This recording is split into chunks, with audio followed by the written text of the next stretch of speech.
morning, everybody.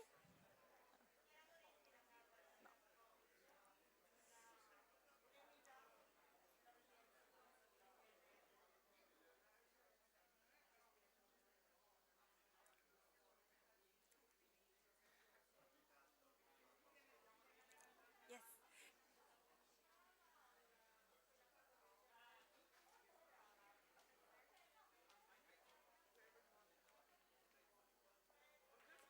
Yes, a good practical. Yes.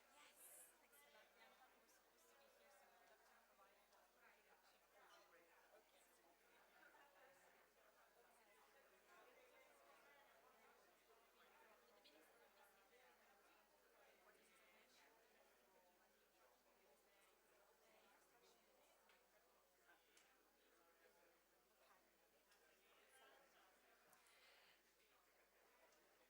Good morning, everybody. We would kindly ask to take a seat so that we can start.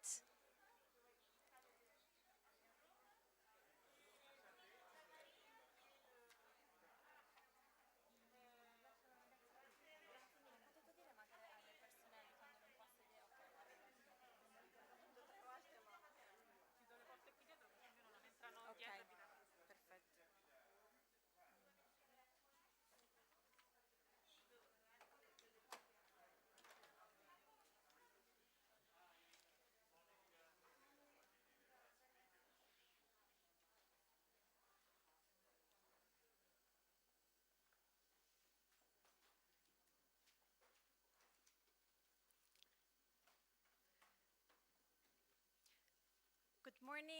Good morning, everybody, and really a really warm welcome to all attendees here in presence and those who are following our conference online from the European Commission representation in Italy, which has organized this event together with the association Etica and Economia. And really just 2 minutes of introduction to explain a bit the context of this conference and how the day will play out. So as we all know, the recovery and resilience plans are really at the heart of Next Generation EU and represent a genuine occasion to transform our economies and societies, boosting growth through reforms and investments. And very importantly, for the first time, really linked to precise objectives, so what we call the milestones and target to be achieved and anchored in the plan. There is a lot of debate, of course, on the national recovery resilience plans in the different member states. And the idea of organizing this event was really to stimulate the debate a bit more in a European perspective, trying to share best practices, common challenges from different member states, and also reflect a bit more on the role of the Recovery and Resilience Facility and Next Generation EU in the economic governance framework of the European Union, also in light of the very uncertain and challenging economic context and geopolitical context. So in order to do so, we have organized this conference today.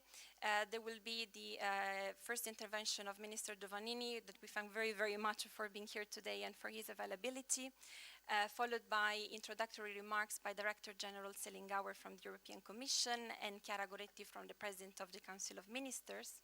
And then we will have 3 panels, 2 in the morning and 1 after the lunch break on 3 different topics. So the first one on how to deliver on inclusive green transition, the second on how to deliver on reforms for public administration, and that is a very important part of our plans in Europe. And the third one on reflecting a bit more horizontally on the role of the RRF at national level, so the implementation, the governance mechanism at European level in the context of the Economic and Monetary Union. How this is structured is with the presence of independent experts, Commission representatives, and representatives of the different member states. And here today we have representatives, of course, from Italy, which will be present in the different panels, since, of course, we are here in Rome, Spain, France, Germany, Denmark, Romania, Belgium, and Greece. So quite a few of the 27. We would like also to mention that, of course, we will have 2 moderators for the event, 2 very high-level journalists, and we thank very much, Giulia Gian Maria, who is from the main TV network RAI, and Adriana Cerretelli from the main economic newspaper Il Sole 24 Ore throughout the day. Very last note, there will be the possibility to ask questions. Of course, for the audience in present, you can just raise hand and the mic will be given to you, but also the possibility to ask through Slido. And maybe we will just ask our colleagues to project the link and the code so you can connect and ask questions throughout the event. A very, very last note, just to thank all the members of our organizing committee that made this possible. So starting from my colleagues, Francesco Salvemini and Roberto More from the European Commission, Professor Maurizio Franzini and Flavia Terribile, who have different hats, but of course are also part of the association Etica and Economia, which is co-organizing the event, and Antonia Carparelli from LUMSA University, and of course a very long-serving member of the European Commission. So that's really all on our side, and we are really pleased to kick off the day with the intervention of Minister Giovannini, Italian Minister for Sustainable Infrastructure and Mobility. So, Minister, the floor is yours. Thank you very much. Good morning, everybody.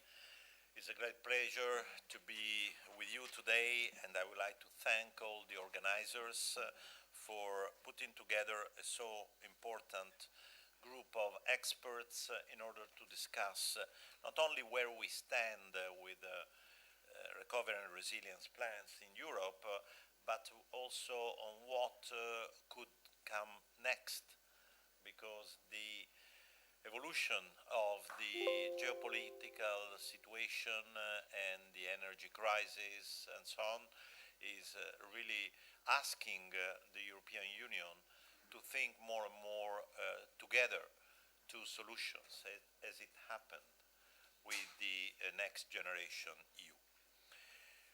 Let me start just mentioning the fact that after the start of the pandemic in Italy, as part of Europe, in February 2020, the document prepared by the President of the European Commission and the President of the Council, von der Leyen and Michel, were talking about a more different Europe, more equitable, more sustainable, and more resilient. If you didn't have the opportunity to look at the document that launched the idea of the next generation and so on, I would recommend you to go back to that document, where you can find very important ingredients of the recipe that Europe has tried to put in place since then, but also some ideas that could start new steps for the European Union in the near future. For example, there was an element that was not included at least in Italy, in the public debate or the press coverage. One of the very last lines in the conclusions of the European Council, I think it was in March, that asked the European Commission to start thinking about a unit to manage crisis. The European Commission was not designed to manage crisis, but it had to learn quickly how to do that over the last 2 years. And that was part of the change of the, I would say, a political and cultural approach to the future, where the word resilience became central, correctly, as I tried to advocate for 3 years in the European Commission before the pandemic. What I'm trying to argue here is that, unfortunately, the history is telling us what we experts already knew, that the future will be full of shocks. Environmental, geopolitical, technological, social, recording in health, progress, crisis. Some of them could be positive, not necessarily all negative, although talking about positive shocks in the current framework or the current status of mind is not really the first thing that we are thinking about. But it's true that the concept of transformative resilience that became part, by the way, of the report on foresight issued by Vice President Šefčovič is something that we are learning about, practicing the attempt to react differently to shocks, not just to bounce back where we were before the shock, but bounce forward. And from this point of view, I think the cultural impact of the National Recovery and Resilience Plan for Italy was exactly this sparkling approach, I would say, of new ideas. Not all of them can be implemented, of course, but it's indeed clear, at least in my mind, that Italy tried to put together, but when I say Italy, I'm not just talking about the Italian government, I would say municipalities, regions, and even different economic sectors try to put together ideas for our future. For many years, the limits to budgets, but also maybe a cultural problem, had put a little bit aside the idea of building a future for Italy based on common keywords and common ways of thinking. Well, the national plan, or I would say, the Next Generation EU allowed us to think with different eyes about the future, beside what we are implemented, beside what we will be implementing.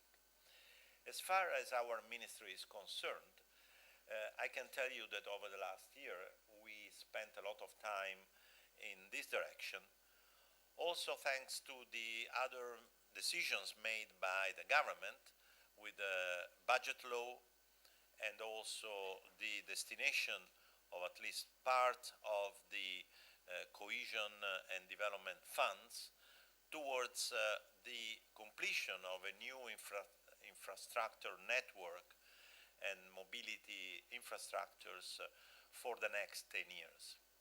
Since the beginning, when I started serving as minister, I tried to pass the message that the Recovery and Resilience Plan is indeed fundamental, but it's not the only game in town. It's not the only, let's say, instrument that we can use to do what?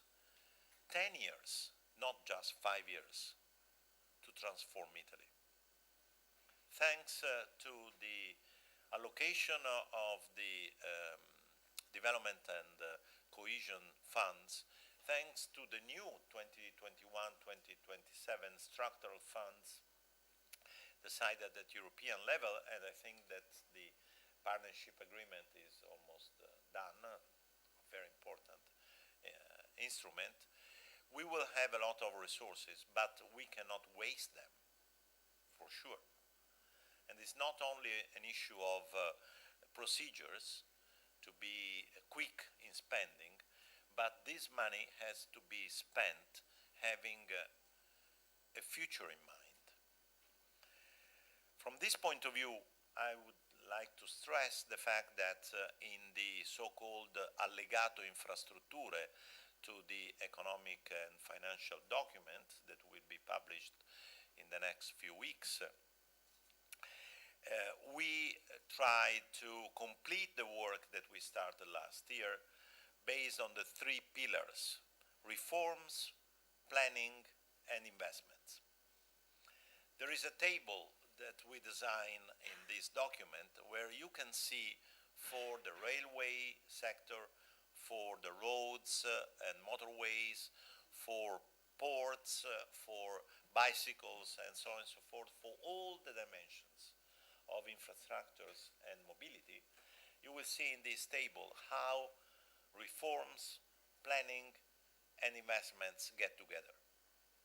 This has been a quite complex exercise, as you can imagine, but I hope that this government will leave to the next one not only funds, not only the implementation, or at least the beginning of the implementation of the Recovery and Resilience Plan, but also this strengthened capacity of planning and involving also regional and municipal authorities in this planning.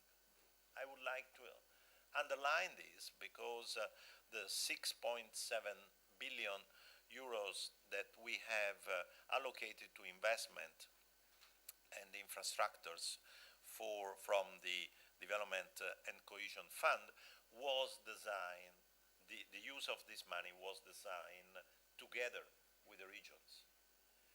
Do we have projects?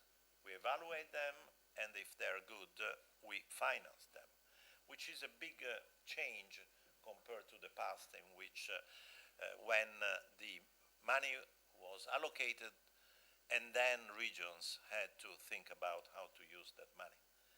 So what I'm trying to argue here is that the National Recovery and Resilience Plan, and I would say the approach designed by the Next Generation EU, is being applied also to other funds, other national funds, and will be applied also to the 2021-2027 regional funds. Is a big shift in the way in which we in Italy run policies. Let me just conclude with two elements. The first is about the orientation of our plans, and I think that yesterday I was addressing the OECD Council on how our approach to infrastructures, mobility systems, is built around the concept of people-centered, green transition, and digital innovation. In the last year, allegato, the annex document, we had tried to evaluate the impact of our slice of the National Recovery and Resilience Plans vis-à-vis the 17 SDGs, the Sustainable Development Goals of the 2030 Agenda. At the time it was a quite strange exercise, but if we go back to the usual, I would say, new approach to the European semester, this must become a standard for all policies, for all ministries. And from this point of view, I'm very glad that the directive issued by President Draghi to the Interministerial Committee on Economic Planning and Sustainable Development requires that for all new projects, this kind of evaluation vis-à-vis the 17 SDGs is mandatory. So the work that we have done at the Ministry over the last 12 months is becoming the new paradigm that will be used also by other ministries. The scoring system that we have developed to evaluate new infrastructure projects from a sustainability, economic, social, and environmental sustainability point of view is being appreciated by the European Commission, by the OECD. The new way of establishing the guidelines for the preparation of economic and the feasibility study, technical and economic feasibility study that is now mandatory for all new projects, include also a sustainability annex, which means that all projects have to be tested vis-à-vis this kind of concepts. And finally, a new approach to policy evaluation that we are trying to establish for our project is also quite innovative. Let me just conclude with the possibility that we have to implement a measure that we have taken by law last autumn, but has not yet been implemented, which is the establishment within the Ministry of the so-called Center for Innovation and Sustainability for Infrastructures and Mobility Systems, with the possibility of recruiting 24 researchers from research institute in order to have researchers and ministerial people working together.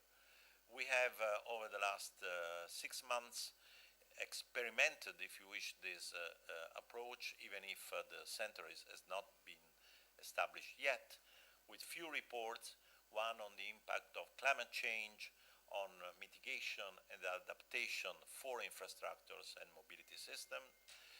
The second report on private-public partnership for infrastructures and mobility systems, and the very recent report on decarbonizing transports that are all available on our website. This is a new way of working also with a network of scientists and experts in order to have a more evidence-based decision-making, although we know that the political decision at the end has to be undertaken also has to be taken also on the basis of the European policies. And this is where I hope, and I stop here, that events like this event help to share good practices and share and identifies opportunities that are being opened by the next generation EU, and I hope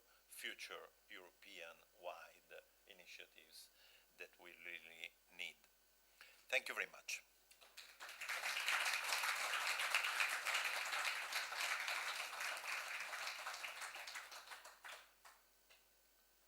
So, thank you, Minister.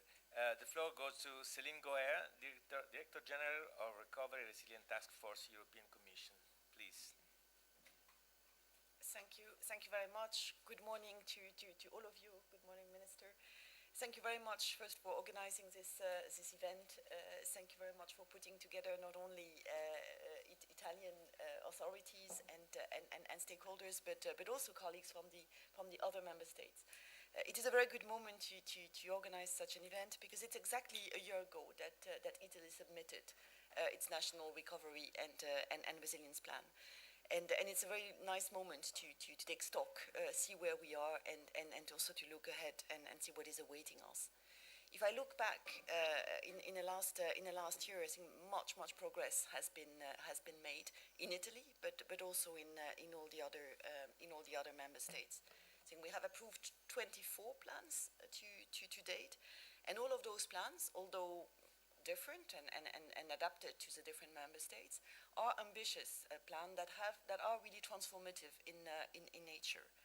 They are transformative in a way that they are trying to tackle the green transition and use the recovery as an opportunity to recover differently, to become more sustainable, as the Minister was underlining the importance of, and to tackle the challenge of climate change. What we see in all the plans that we have approved is a very strong focus on sustainable mobility that is so important, on energy efficiency, on renewables. And that strong focus is not only a focus on investment, as we were very familiar with, for example, with the structural funds that the Minister was referring to, but also with reform, and trying to use the reform to accelerate and to make the investments more efficient. Reforms of permitting, as we have some in Italy and in several other member states. Reform of taxation, to ensure that the taxation is in line and also consistent with the decarbonization objective that we have. Overall, with all of these investments, so 40% of the total envelope and those reforms, we have a chance to really embark on this climate transition and make a difference.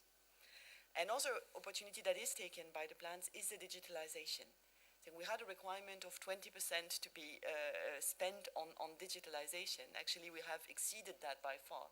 We are at nearly 26% of investment. But here again, digitalization is not only about money, it's also about using the investment to change the way, in particular, public administration operates. And here the Italian example is a good one. Not digitalizing bureaucracy, but using digitalization as an occasion to cut red tape and to improve the business environment for all. Also digital skills and connectivity, obviously, to ensure that no one is left behind in the digitalization. The third element that is very common to all the plans is the social dimension. The COVID crisis has left a social scar in many of our member states. And it's no surprise that nearly a third of the amount dedicated to the Next Generation EU goes to social expenditure.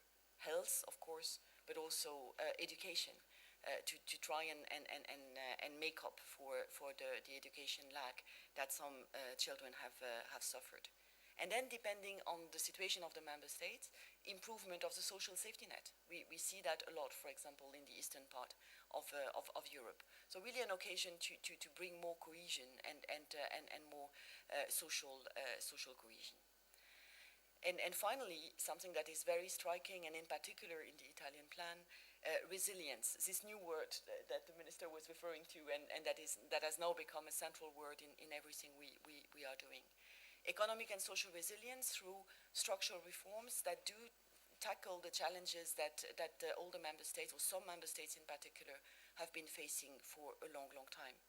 And here, when looking at the Italian plans, and the justice reform is really a case in point. Very ambitious reform, very much needed reform, as the justice system and the speed of adjudicating cases is regularly mentioned as one of the main issue for business in Italy. So ambitious justice reform, ambitious targets, but also with financing going with it, and with giving the courts the means to reduce the backlog and progress. And this is just one of the many examples that we can find in the Italian plan, as in many of the other plans, to use this recovery as a really transformative tool. Public administration, to mention another one, competition with the competition law in Italy, are other good examples. And what is really striking in the Italian plan is the vision that is inspiring it, with front-loading the critical reform to enable the investment to deliver the best potential. So really very good plan overall, and in particular for the Italian one, which is, as you know, the largest of all the national plans. But of course, plans are nice, but they're just as nice as their implementation, because a good plan on paper doesn't deliver much. And it is really impressive, I find, that in only a year we have already seen so much of implementation. This is much faster than anything else we have seen so far, both for investments and for reforms. So in reforms, you have seen them passing your parliament one after the other already in the last months, and the same goes in many other member states. Just think about the labor market reform in Spain, or the judicial reform in Slovakia. Governance system in place. I think Italy has given itself a very effective way of governing this implementation of the plan, and investments with calls publicized and launched to allow business to benefit from the opportunities. This has led already to, I think tomorrow will be 8 payment requests by 7 different member states. And from money flowing already very effectively. So nearly 100 billion have been paid already in the implementation of the plan to all the member states, 45 billion for Italy. So this is really a pace that is quite noticeable. And that pace has made a difference already economically. It has made a difference on the recovery. It has made a difference on the market confidence and on the stabilization.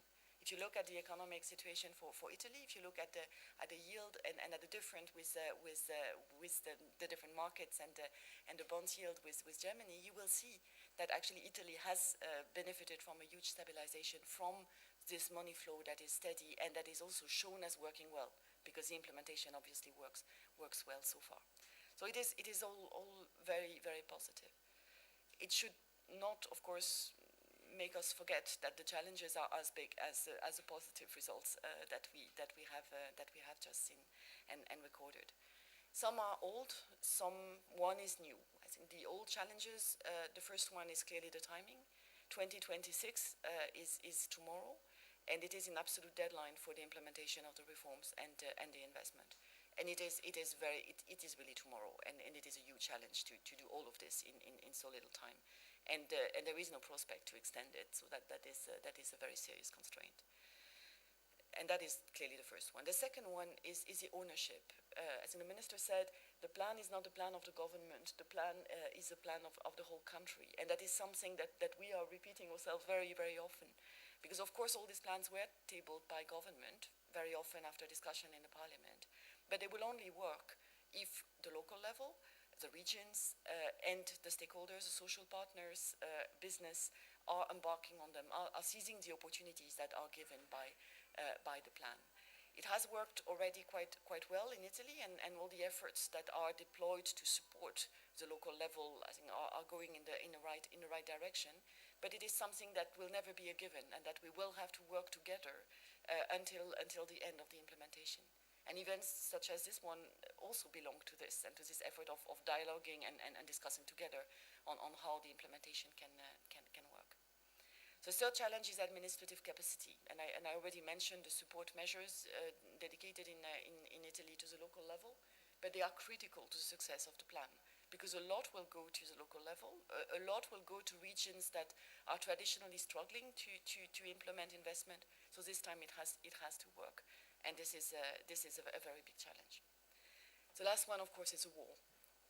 And it's a clear understatement to call it a challenge. It is much more than that. But just to limit in this particular context to the impact it has on the economy, the impact it has on energy prices, on the cost and on the availability of raw material, it is a challenge for all the economies that has to be tackled. How to tackle that? I heard in a number of member states, maybe we need to think, and we need to pause a moment and see how to implement the plans. And I would submit that this is exactly what we shouldn't be doing. We should implement, focus on the implementation, and not slow down at all. I would say, why is that? First, because the measures that are in the plan are exactly the measures that we have to take to tackle the challenges coming from the war. Energy efficiency, renewables, sustainable mobility. All of this will bring us more independent from Russian fossil fuel, will allow us to stop paying for those Russian fossil fuel and financing the war, and will allow us to be more strategically autonomous. And that is really the substance of what we have to do. Second, because we need the money flow to continue. We need the stabilization effect and this growth enhancing effect to continue, and that will only continue if the implementation progresses, because as you know, we are talking about a performance-based instrument, so it will only lead to money flow if the implementation continues. And that is why it is so crucial to continue implementing. That is not to say that we shouldn't do something to tackle together the impact of the war and show the same level of solidarity than the one that we have shown so far with Next Generation EU. And this is where I will conclude, and what we are already working on as Commission. So you may have seen that we've announced a Repower EU initiative, another slogan or acronym that we are using. And this is really a catchword for trying to tackle together the consequences of the war, mobilizing funding, but also trying to get the right reforms in place to be able to tackle the consequences of the war in an effective manner. So it's been only a year. Some years we tend to say count a bit more than others. Some feel like dogs here, and this is certainly the case of this one. It's been very difficult year for everyone, I think, but it's also been a great year of common achievement and solidarity, and I very much hope that the next year will be exactly the same in that respect only, of course. Thank you very much.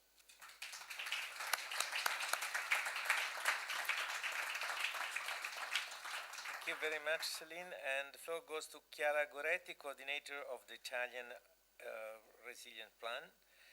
She's the technical secretariat at the Presidency of the Council of the Ministry in Italy. Thank you very much. Thank you. And let me first thank Etica and Economia and the European Commission on the organization of this event. It is indeed the first occasion for discussing the challenges of the implementation of the National Reform and Resilience Plans together with the relevant authorities and stakeholders of other member states. People and media tend to focus on the domestic dimension of each plan, and forget that plans are part of a wider European initiative where also other member states are experiencing difficulties in implementation, coping with time limits, administrative simplification results to deliver.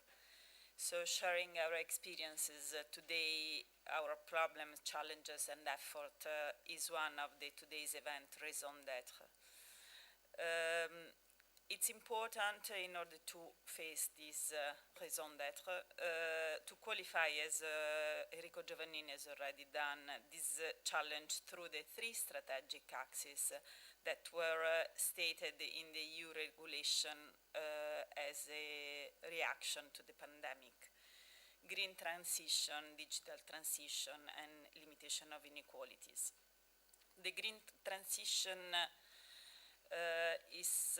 was thought as a tool to make our system, the Italian in particular, more sustainable in the long term, and it was considered, and it is considered, a crucial factor to increase the competitiveness of the production and system, encourage new high value added action, entrepreneurial activities, and the creation of new employment, high quality employment.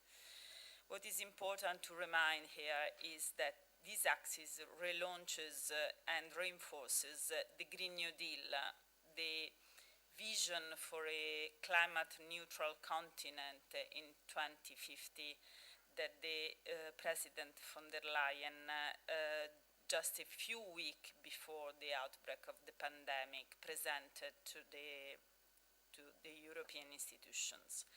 This is important because the virus has not altered our dreams for the future. The digitalization in the EU regulation, in the resilience, recovery and resilience facility was considered as essential for productivity and financial stability. Digital transition and innovation of processes, products and services represent an important factor in the transformation of our country, Italy, but of Europe in general. And aim is catching up the delay accumulated by the continent in general, by some countries in the specific, in this field.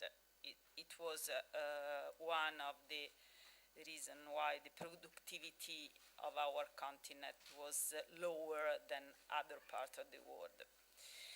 The slow decline in the Italian debt to GDP ratio in the last decade has been largely due to the sluggish GDP growth. So a more efficient and digital public administration, improved connectivity for families and businesses, increased productivity in general will boost growth, helping that sustainability in the medium term. It's important to know that this is the condition in order to maintain our standard of living, our welfare values. So it's connected to the third point of the reduction of inequality as a crucial brick of the three strategic axes of the regulation.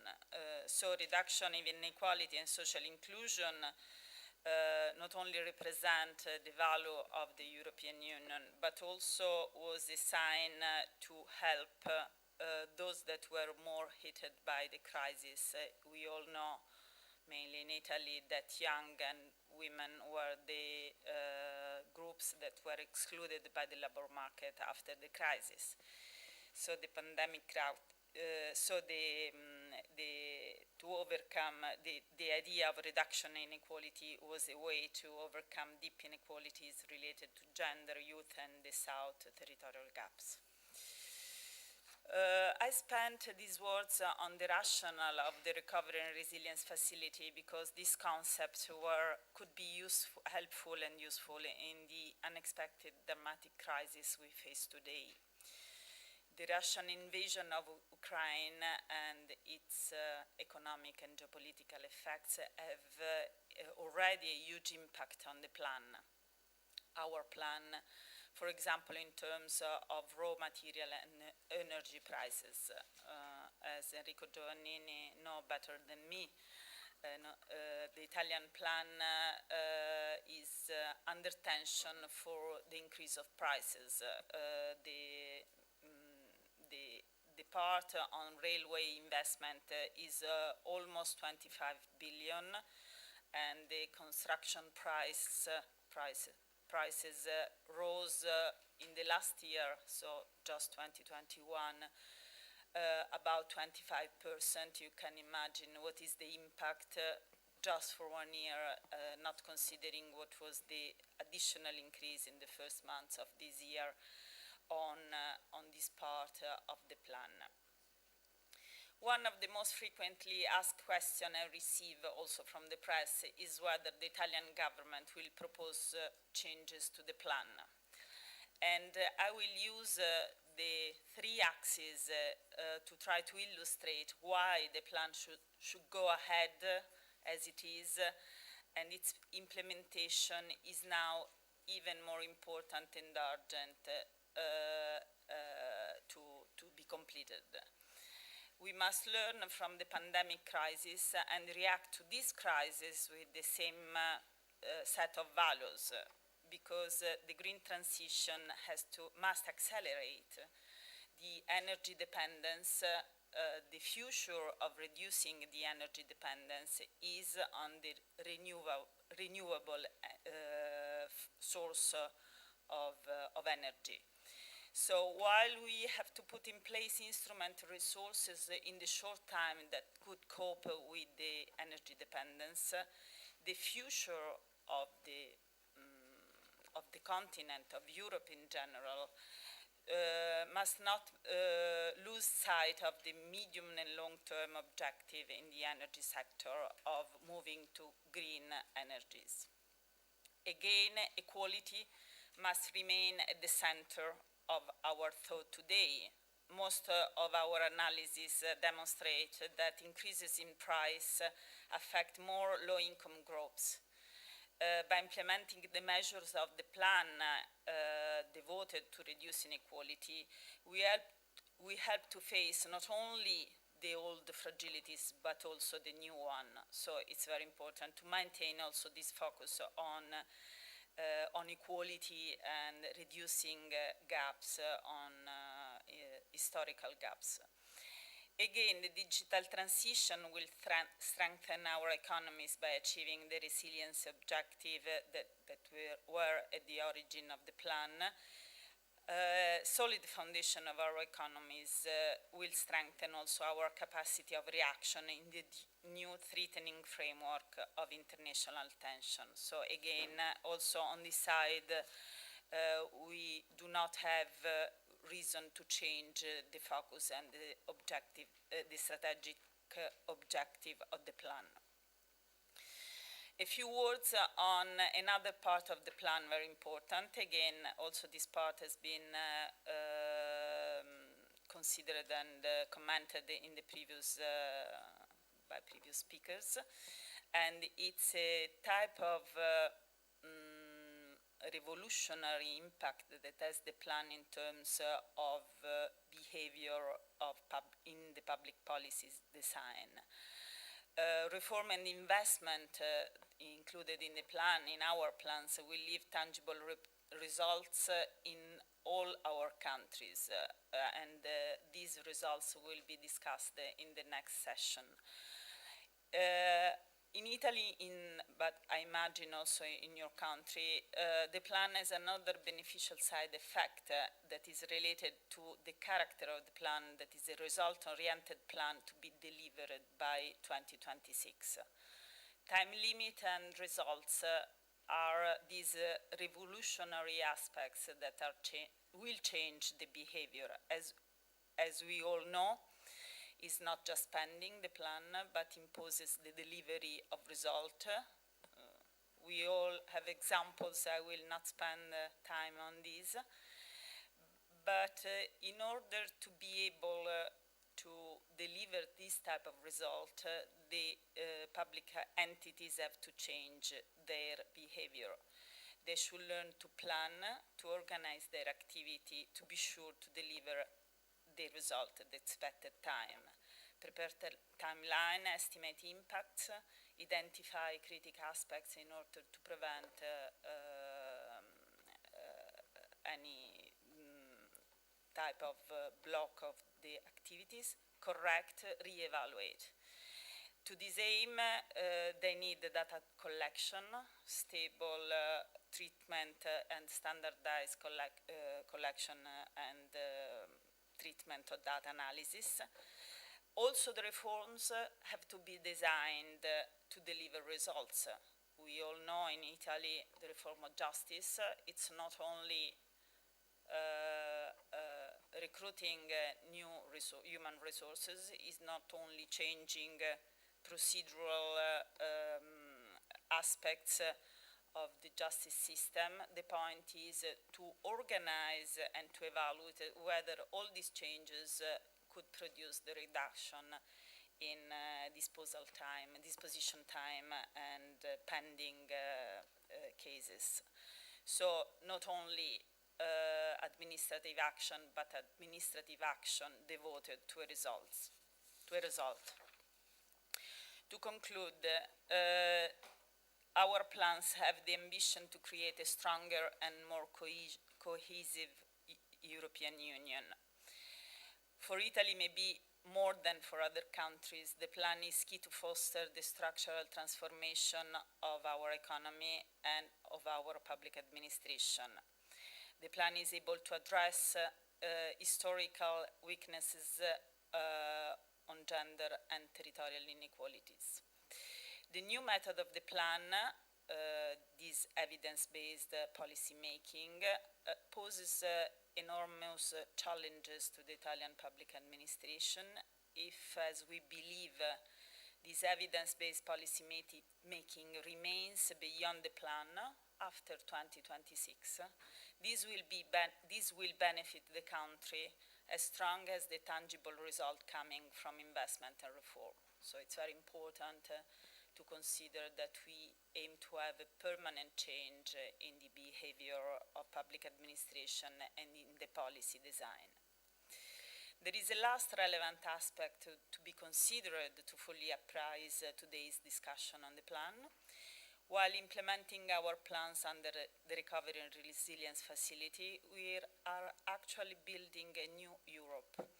With the complex monitoring and reporting system, milestone and target, tags on digital and climate, common indicators, all we have heard about the plan, monitoring and implementing the plan, we are introducing in our country a common method to implement common public policies, supporting common values of sustainable growth, green transition, and equality. So the facility represents a powerful common reaction of the European institution to the pandemic crisis. Implementing the plan is a way to make clear we believe in the European Union and in the strength of its values. Thank you.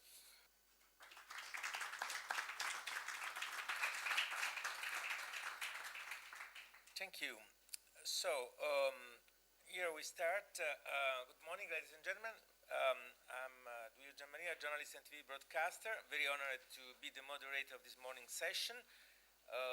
As broadcaster, I have felt the burden to ensure the audience at large gets the right message for understanding and use of the Recovery and Resilience Plan. Along with Paola Ansuini, which is the spokesperson of Prime Minister Mario Draghi, I have toured Italy in a couple of occasions in order to launch to local community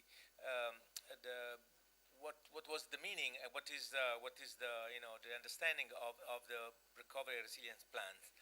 And from these events, I have brought back the feeling of the huge efforts we journalists and broadcasters, as well as you, economists and policymakers, we have to perform in order to make sure we have a common knowledge platform and understanding of what really it is, since it's a huge and so, radicated in all over the administration of our countries, we really have to make sure that we get the same information and we get the same meaning, So I think this event is really, really important in order to create and to share maybe best practices, maybe common problems we're facing in order to implement this plan. And so we will start with this event after the ministry and the two keynote speakers which we already presented. We have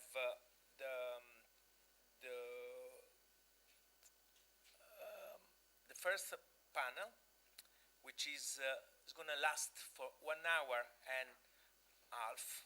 So make sure that you understand the timing of it. We have a very interesting panel, and then we will have a Q&A session, short session, and then in the same today at 11:45 we have another panel, same timing, 1 hour and a half, different of course panelists and Q&A. After that we will have a lunch break, and then my colleague from Sole 24 Ore will take over on the third session, which will close down the day. So I hope that our key speakers will be with us for the most they can, because I would, if possible, I would have the pleasure to have some of the feedback from them as well. So let me give the floor and present the first panel, which is, let's start from the beginning. Agostino Inguscio, Head of Division, NRRP Department, please take the floor. Then we have Asbjørn Brink, Ministry of Finance, Head of Division for Climate, Green Economy and in EU, from Denmark. Then Margaret Schneider, Policy Advisor at the Ministry for the Economy and Climate Action, from Germany. She's joining us from a video conference. Then we have Jones Lubkin, Principal Advisor, Recovery and Resilience Task Force, European Commission. And last but not least, Phoebe Kunduri, Professor and Director of Research Laboratory on Socioeconomic and Environmental Sustainability in Athens, University of Economy and Business. So here we have the floor, and here we have the thematic of this first session: delivering on an inclusive green transition. What is the contribution of RRPs to the green transition? And then how they will contribute to reach national and EU objective? And then how to ensure and fair and inclusive transition in the current geopolitical context, of course. Last question would be, what challenges in the preparation and implementation of RRPs on this aspect? So let's start from, let's say, from our guest from Denmark, if you wish. Thank you very much, Mr. Brink. Yeah, thank you very much, and thank you very much for inviting me to this event. Very happy to come here to Rome, especially at springtime, to talk about the Danish experience with the recovery and resilience plan, which of course is not at all the same size as the Italian plan, much smaller. Now, if I may start on how we approach the whole drafting of the recovery plan. A year ago, almost from today, some of the biggest challenges in Denmark and in Italy as well, and throughout Europe, was how to restart the European economy in light of the COVID crisis, and at the same time using this as a window of opportunity to accelerate the green transition and making the necessary investments in the green transition. The latter part of the green transition is really the #1 challenge in Denmark right now, where we have a binding target of reducing CO2 emissions by 70% by 2030, which of course requires a significant amount of investments and is really difficult to do in a socially balanced way. On the climate reductions there, I'm very happy for what previous speakers have said, and also the title of this forum, that it has to go from nice words or from deeds to actual action, and the fact that the recovery instrument is performance-based, because I think it's extremely important to focus on actual impact out there in the real world, and actual, in our case, a lot of it on actual CO2 reductions and a real impact on the green transition, while at the same time trying to restart the economy. What we did was to combine recovery funds, European recovery funds, with national funds, so approximately 50-50. Danish national funds combined with funds from the European Recovery Facility, and then building upon climate partnerships and restart teams. So what we did was to form partnerships with a number of business associations, NGOs, universities, key social stakeholders, providing recommendations to the government on how to restart the economy, and at the same time contribute to accelerating the green transition.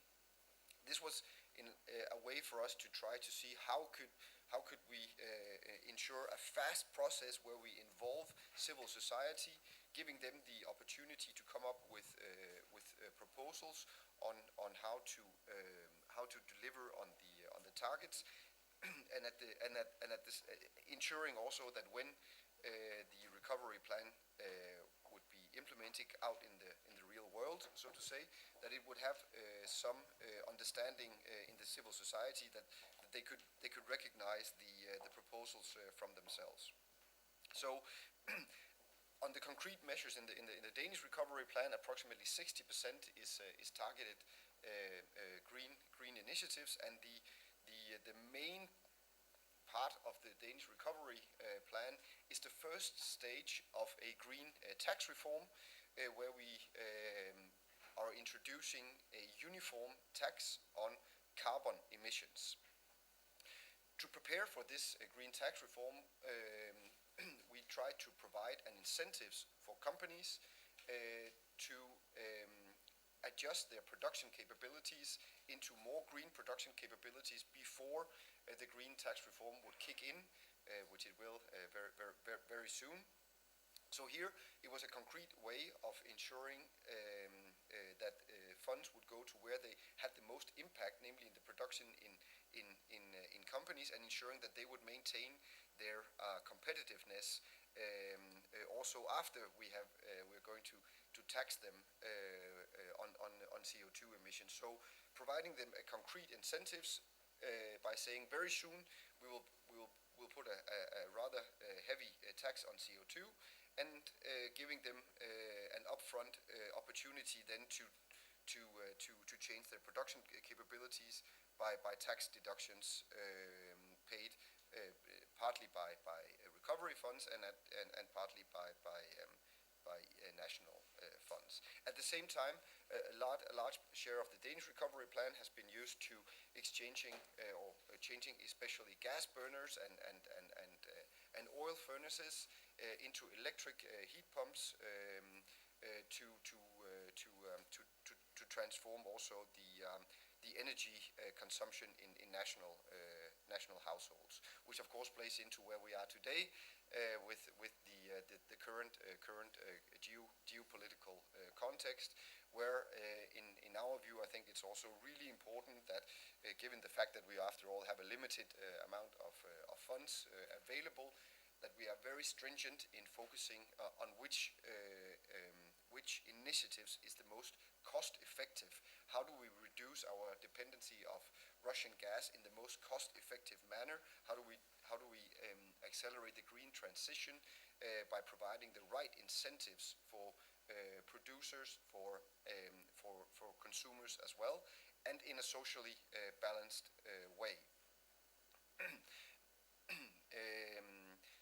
that apart, on a socially balanced way, is more tricky than as such, because you could say I saw a lot of economists here around the table before, and recognized a few here, and I think a lot of them would say the easiest way is just to provide tax incentives.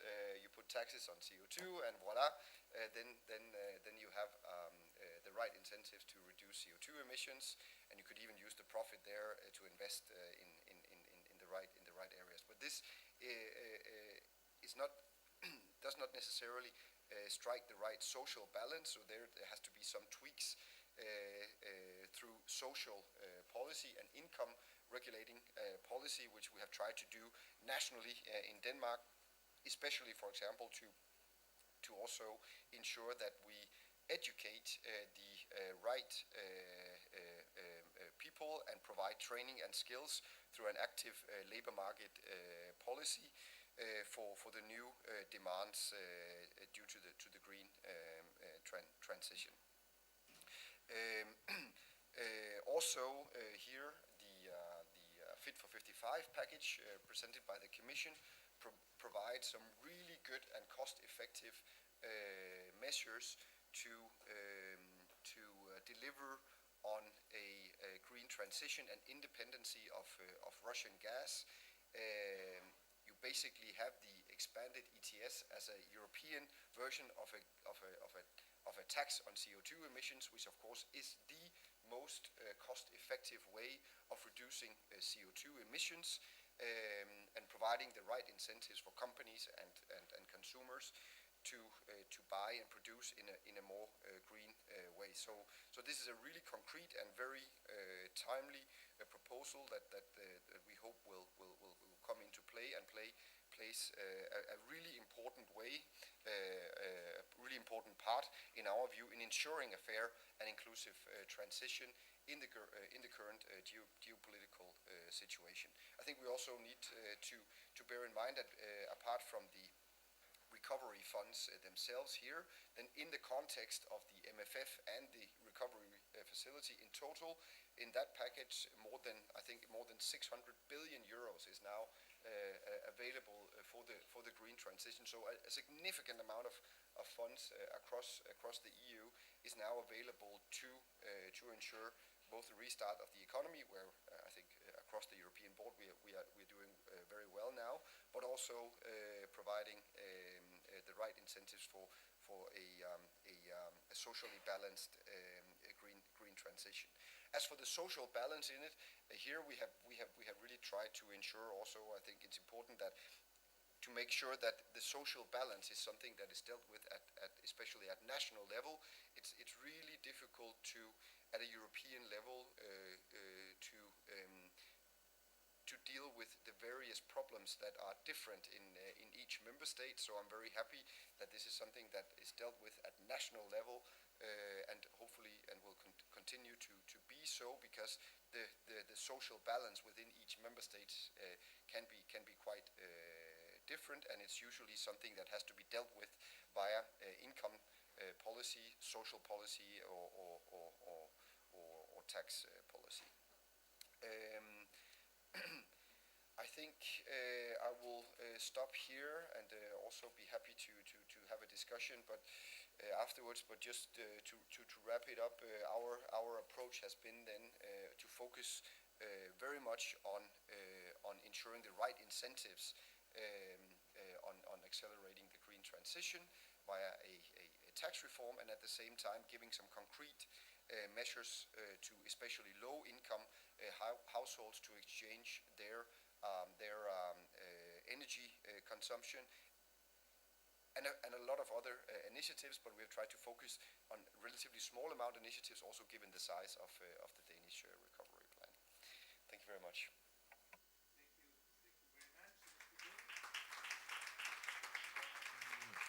Yeah, I have seen a very interesting video data projection which shows that Denmark, just to give the idea of the allocation, the weight of the RRP plan is about 1.55 billion, yes, correct, which is in terms of share of the GDP is 0.5%.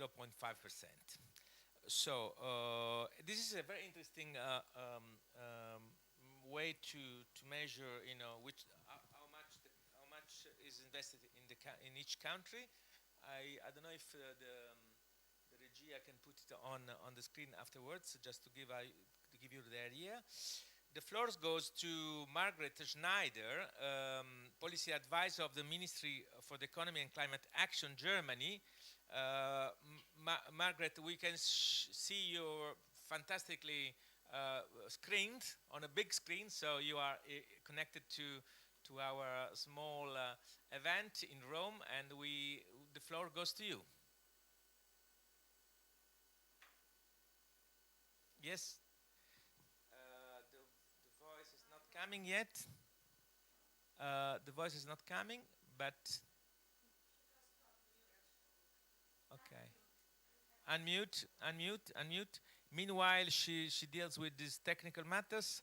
The Germany plan weight 25.6 billion, and in terms of share of GDP is at 0.74%. So I don't know if we can get the voice from Mrs. Schneider. Yes? Try again? No, we can't get through. So somebody suggests to unmute your microphone from your platform, your computer. No? It looks like it is muted. It has been muted. Okay, let's see if it works. Otherwise, we will give you some more time in order to deal with the technical problem, and we can go ahead with if you wish, Phoebe Kunduri. I don't know if I pronounce it well. Okay, Kunduri. She's professor and director of research at Laboratory on Socioeconomic and Environmental Sustainability at Athens University of Economy and Business. The floor goes to you, Phoebe. Thank you very much. Can we please put my slides up? Until they do put the slides on, can you put the slides on? Yeah, the video controller of... Thank you so much, is the one that says Kunduri, so it should be easy to find.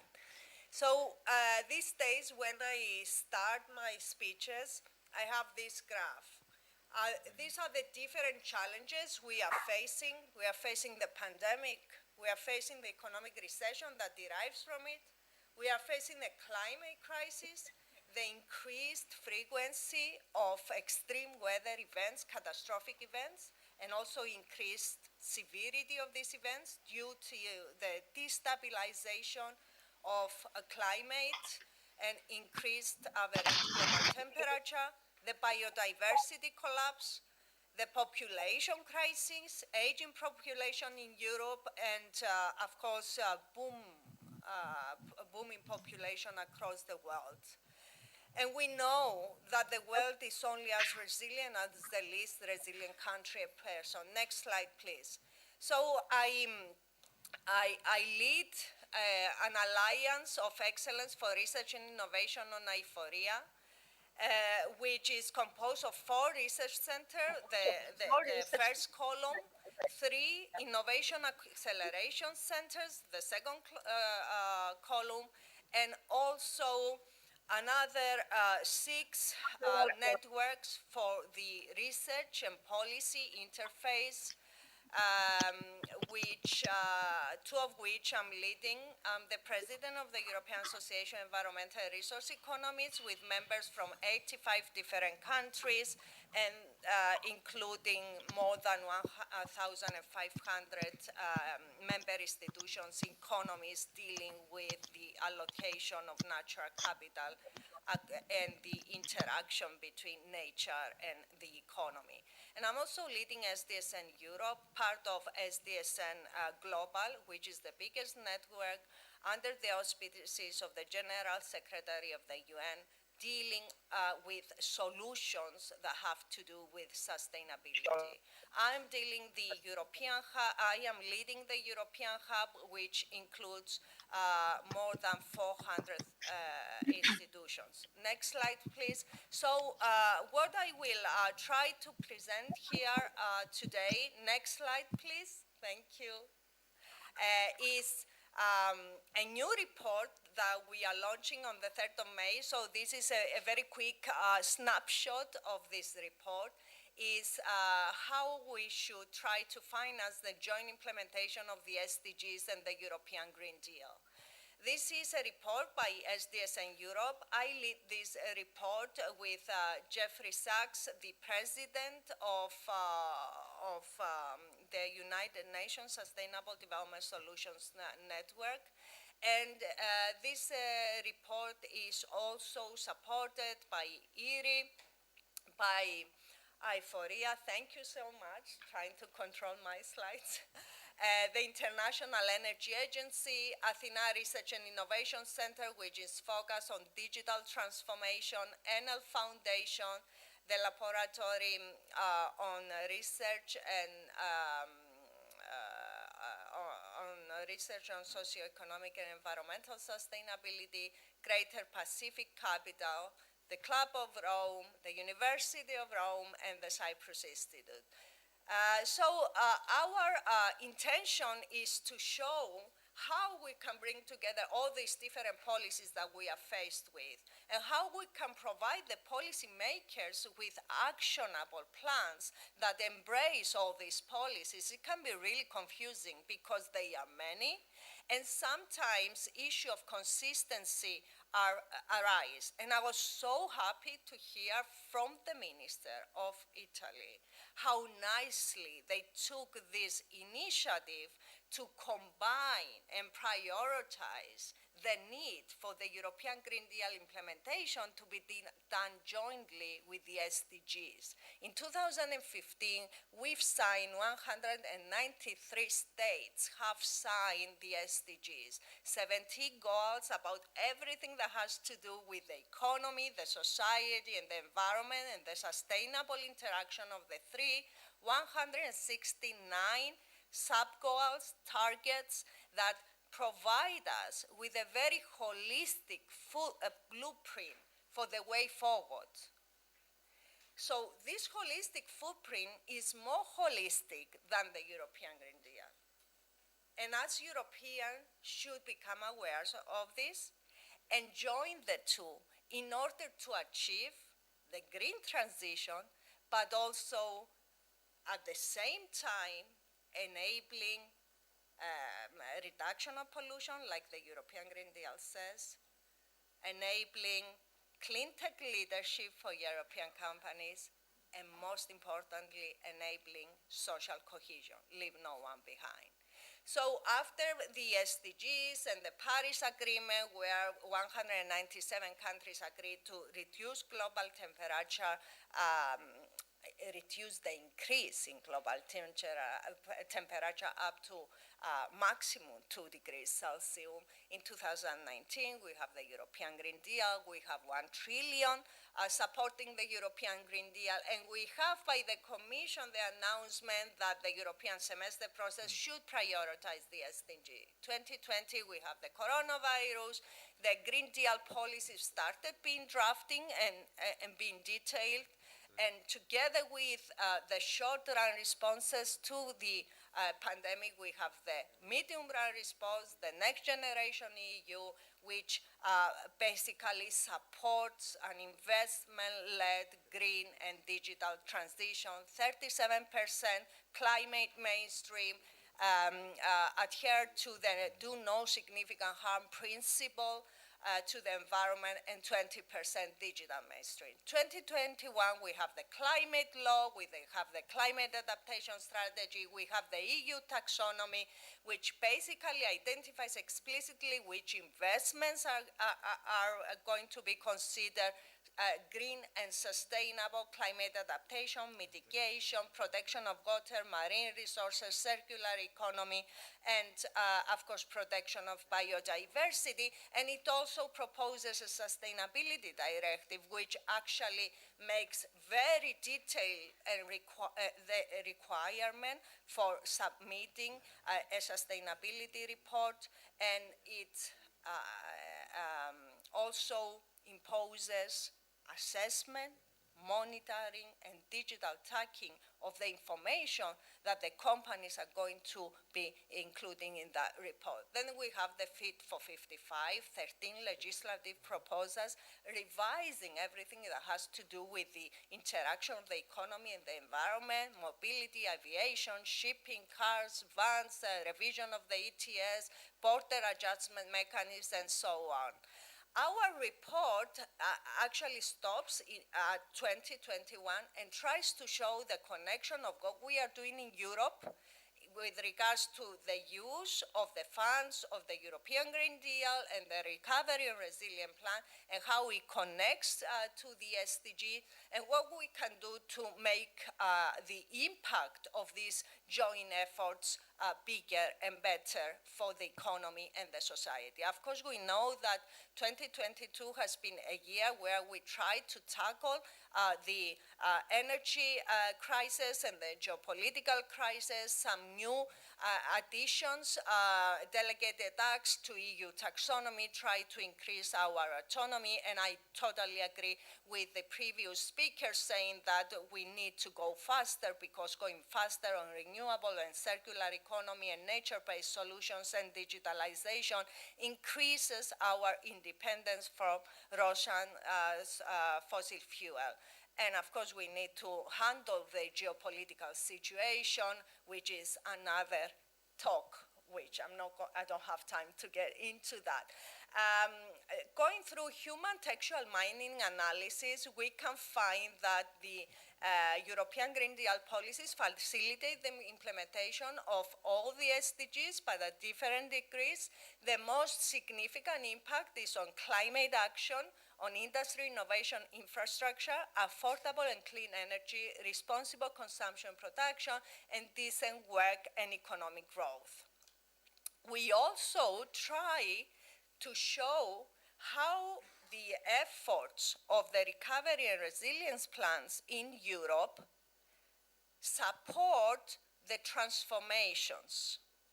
We always say that we need to transform. We need to use this crisis and not waste it in order to transform the way the economy, the society, and the environment interact, so that we get on a sustainable path. We are not on a sustainable path, and we need to transform in order to make that possible. In 2019, we, as DSN, during the Climate Week in New York, we presented these 6 transformations that allow us to operationalize the SDGs, because they mirror the way most governments are structured by ministries.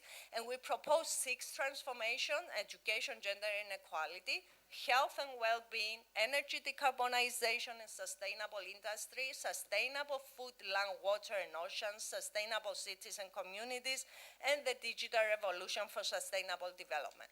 So when we try to translate that into our European Green Deal spending, a Recovery and Resilience Fund, I don't know if the monitor can go into the 4th slide so that you can show the last slide. Thank you so much. This is the result.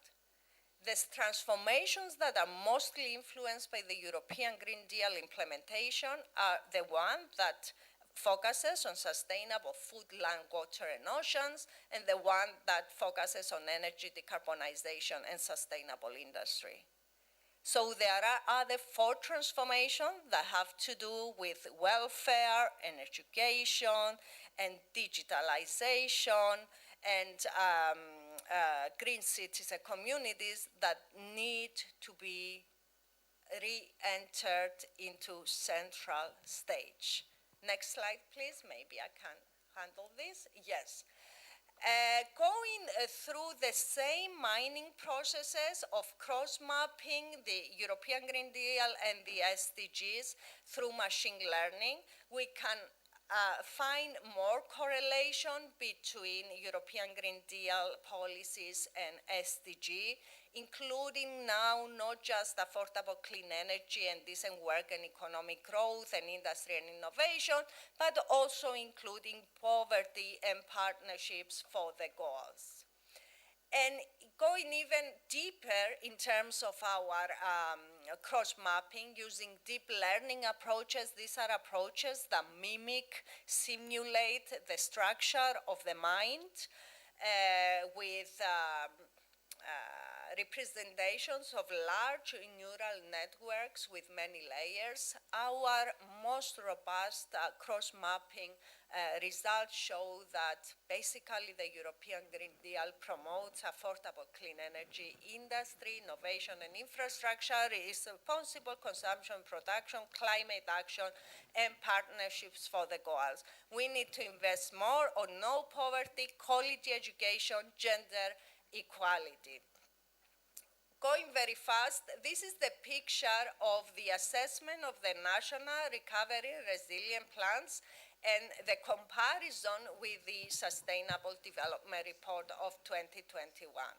So what we find here is that we've done this exercise for each and every a country of, or most of the countries of Southern Europe, Bulgaria, Croatia, Cyprus, Greece, Italy, Slovenia, and Spain. The annex is very detailed on this, but let me quickly give you the results. All SDGs are addressed by the recovery and resilience plans.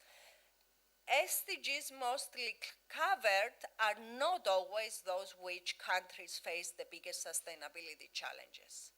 And the biggest sustainability challenges are reported in our 2021 Sustainable Development Report, where we show for each country how successful the country is with regards to the implementation of the SDGs. And although several European nations demonstrate relatively poor performance on transforming food systems and diet biodiversity, most of the recovery and resilience plans are focused on green energy, electrification of transport, and energy efficiency measures. So we need to focus more on food systems and biodiversity. And we've done an analysis that is going further than Europe. And in the first box, you can see that the assessment of resilience shows that we have many weaknesses, because green is where we are ready in terms of resilience on the different sections that you can see here with regards to population and demography, healthcare, economic strength, and policy capacity for economic stimulus, and red is where our resilience is low. Very quickly, with regards to employment effects, the most important key message is that most clean energy jobs are created close to project location. We estimate that a quarter of energy employment is tied to supply chains that may be located in other countries, and spending on these technologies grows 1.6-fold over the next decade according to the International Energy Agency's announced pledges scenarios. And importantly, all key sectors show increases in government spending. However, the balance across these sectors in each geography could result in fewer emission reductions than if these measures were carried out proportionally. One other important part of this report, and I'm finishing very soon, is that we want to integrate ecosystem evaluation in the decision-making process. One of the biggest problems that we are facing is that our natural capital is not properly valued and is not included in the decisions of the allocation of resources. It's not included in cost-benefit analysis. of different investments. So what we did, we identified the 4 types of ecosystem services based on the Millennium approach: provisioning, regulating, cultural, and supporting. These are services by the natural capital. We identified 6 biogeographical and marine regions which are relevant for Europe, and we estimated the total value of these services, the use values, the option values, and the passive values. And at the end of the day, we have the marginal willingness to pay per person in Europe for the different ecosystem services, and based on this, you can judge any investment as long as you know how the investment affects these ecosystem services. You can know what is the value that the people are willing to pay to save these services, the quality and the quantity available to them, because these services contribute to the people's welfare. And it's important to have a monetary value so that you can combine this value with the financial values and make correct investment allocation decisions. Then we proposed some restructuring in the financial instruments in order to allow for better vulnerability hedging that it is introduced in the financial system by climate-related risk. Important message is that in the past, most sustainable firms were affected negatively by policy announcements. Now they are the only ones, the sustainable firms, that perform positively in the market when the European Commission adopts a policy action. And we also propose private and public progress towards ecological transition through progressonomy, which basically is a practical approach to activate the guarantee or the subsidy based on the minimum admissible thresholds of progress in CO2 abatement and adherence to the do no harm principle to the environment. So this is a practical tool how you can really integrate in your investments, assessments, and provide subsidies to actions that are CO2 reducing. Very quickly, we also do an analysis of asset management, and the important message to take on is that business case of climate change is important to be demonstrated to the private sector. Most of the money in the world is in the private sector. We cannot transform based on SDG and European Green Deal without private money. Public money is just not enough. So we need to make sure that SDGs become more accessible, and that and be aware of the fact that the vast majority of the world's capital requires investment theme where profits are made at sufficient level to reward bold action and risk-taking. And here we analyze all the asset management and how they relate to the SDGs, and this is the 100 biggest asset management companies. I'm concluding by just saying that an effective and long-term sustainable transformation of global economy relies heavily on the financial sector, and we need to make sure that we are transforming the financial sector in the right pathway. Thank you very much for your patience.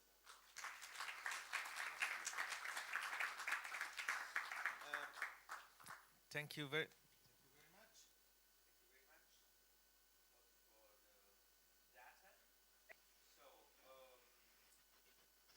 try to go back to Germany. Margaret Schneider, where she might solve the technical problem. Meanwhile, I just wanted to say something about Greece. The weight of MRE allocation is 30.5 billion, which is in terms of GDP share is 16% share of the GDP. So, Margaret, can you hear us?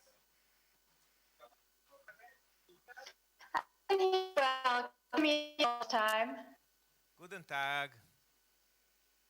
You can hear me? We have a broken line, but yeah, go ahead.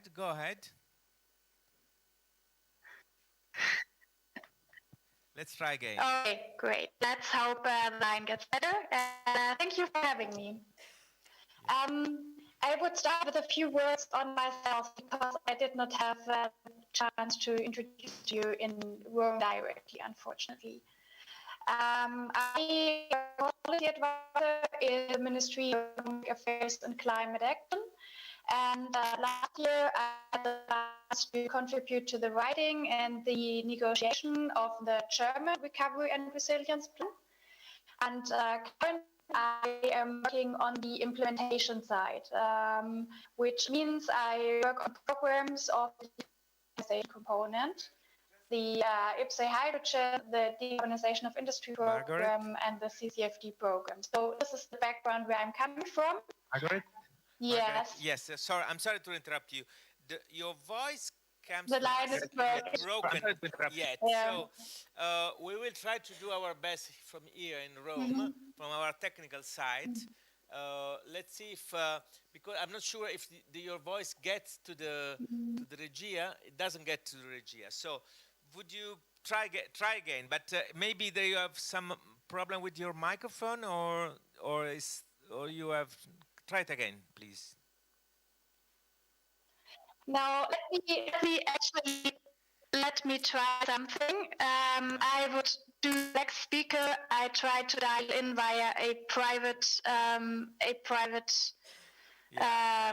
technical device and hope it would work better on that one. Okay. So you try again later on. Let's say because the voice is coming. Is broken until now, so it may be a matter of microphone or a line. I don't know. Maybe it's because of the device you are using. Try again in a few minutes. We'll give you some more time because now we can hear. The floor goes to Johannes Lubkin, which is the principal advisor for Recovery and Resilience Task Force, European Commission. To you. Thank you very much and good morning to all of you, and it's really a pleasure to be here in Rome in spring to talk about this important topic. And I would very much like to thank the organizers from the representation, but also from the association that to put together this event, bringing together the Commission side and all the member state side to talk about the most important topic which really keeps us busy at the moment in the Commission, in the Recovery Task Force, namely the implementation of the plan. And I would like to really, we had quite a number of statements already this morning, how important the Recovery and Resilience Facility is in order to contribute to the Green Deal, in order to contribute to sustainability, and in order to really get this process going. And I would like to give a short overview how we see it from the Commission side and how we really go into the different plans. And I very much like your data-driven approach, looking at the different plans and comparing them to the size of GDP. Now we have 24 plans from the Commission side approved, the last ones, which are at the moment still in council and not yet approved, but that will hopefully happen soon. These are Sweden and Bulgaria, and then we can really also go forward with the implementation of those plans.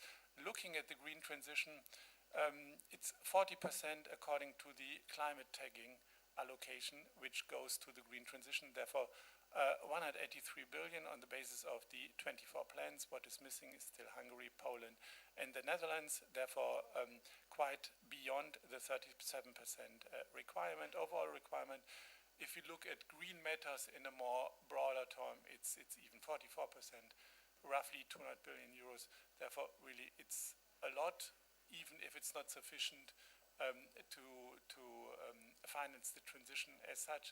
But of course, it depends very much also on the member states and looking at the, let's say, how much the plans are going to account for in terms of GDP, then of course this is very much complemented also by member state measures. The key investment areas are, and we have gone into that. Celine Gower already said it this morning. I would say these are three.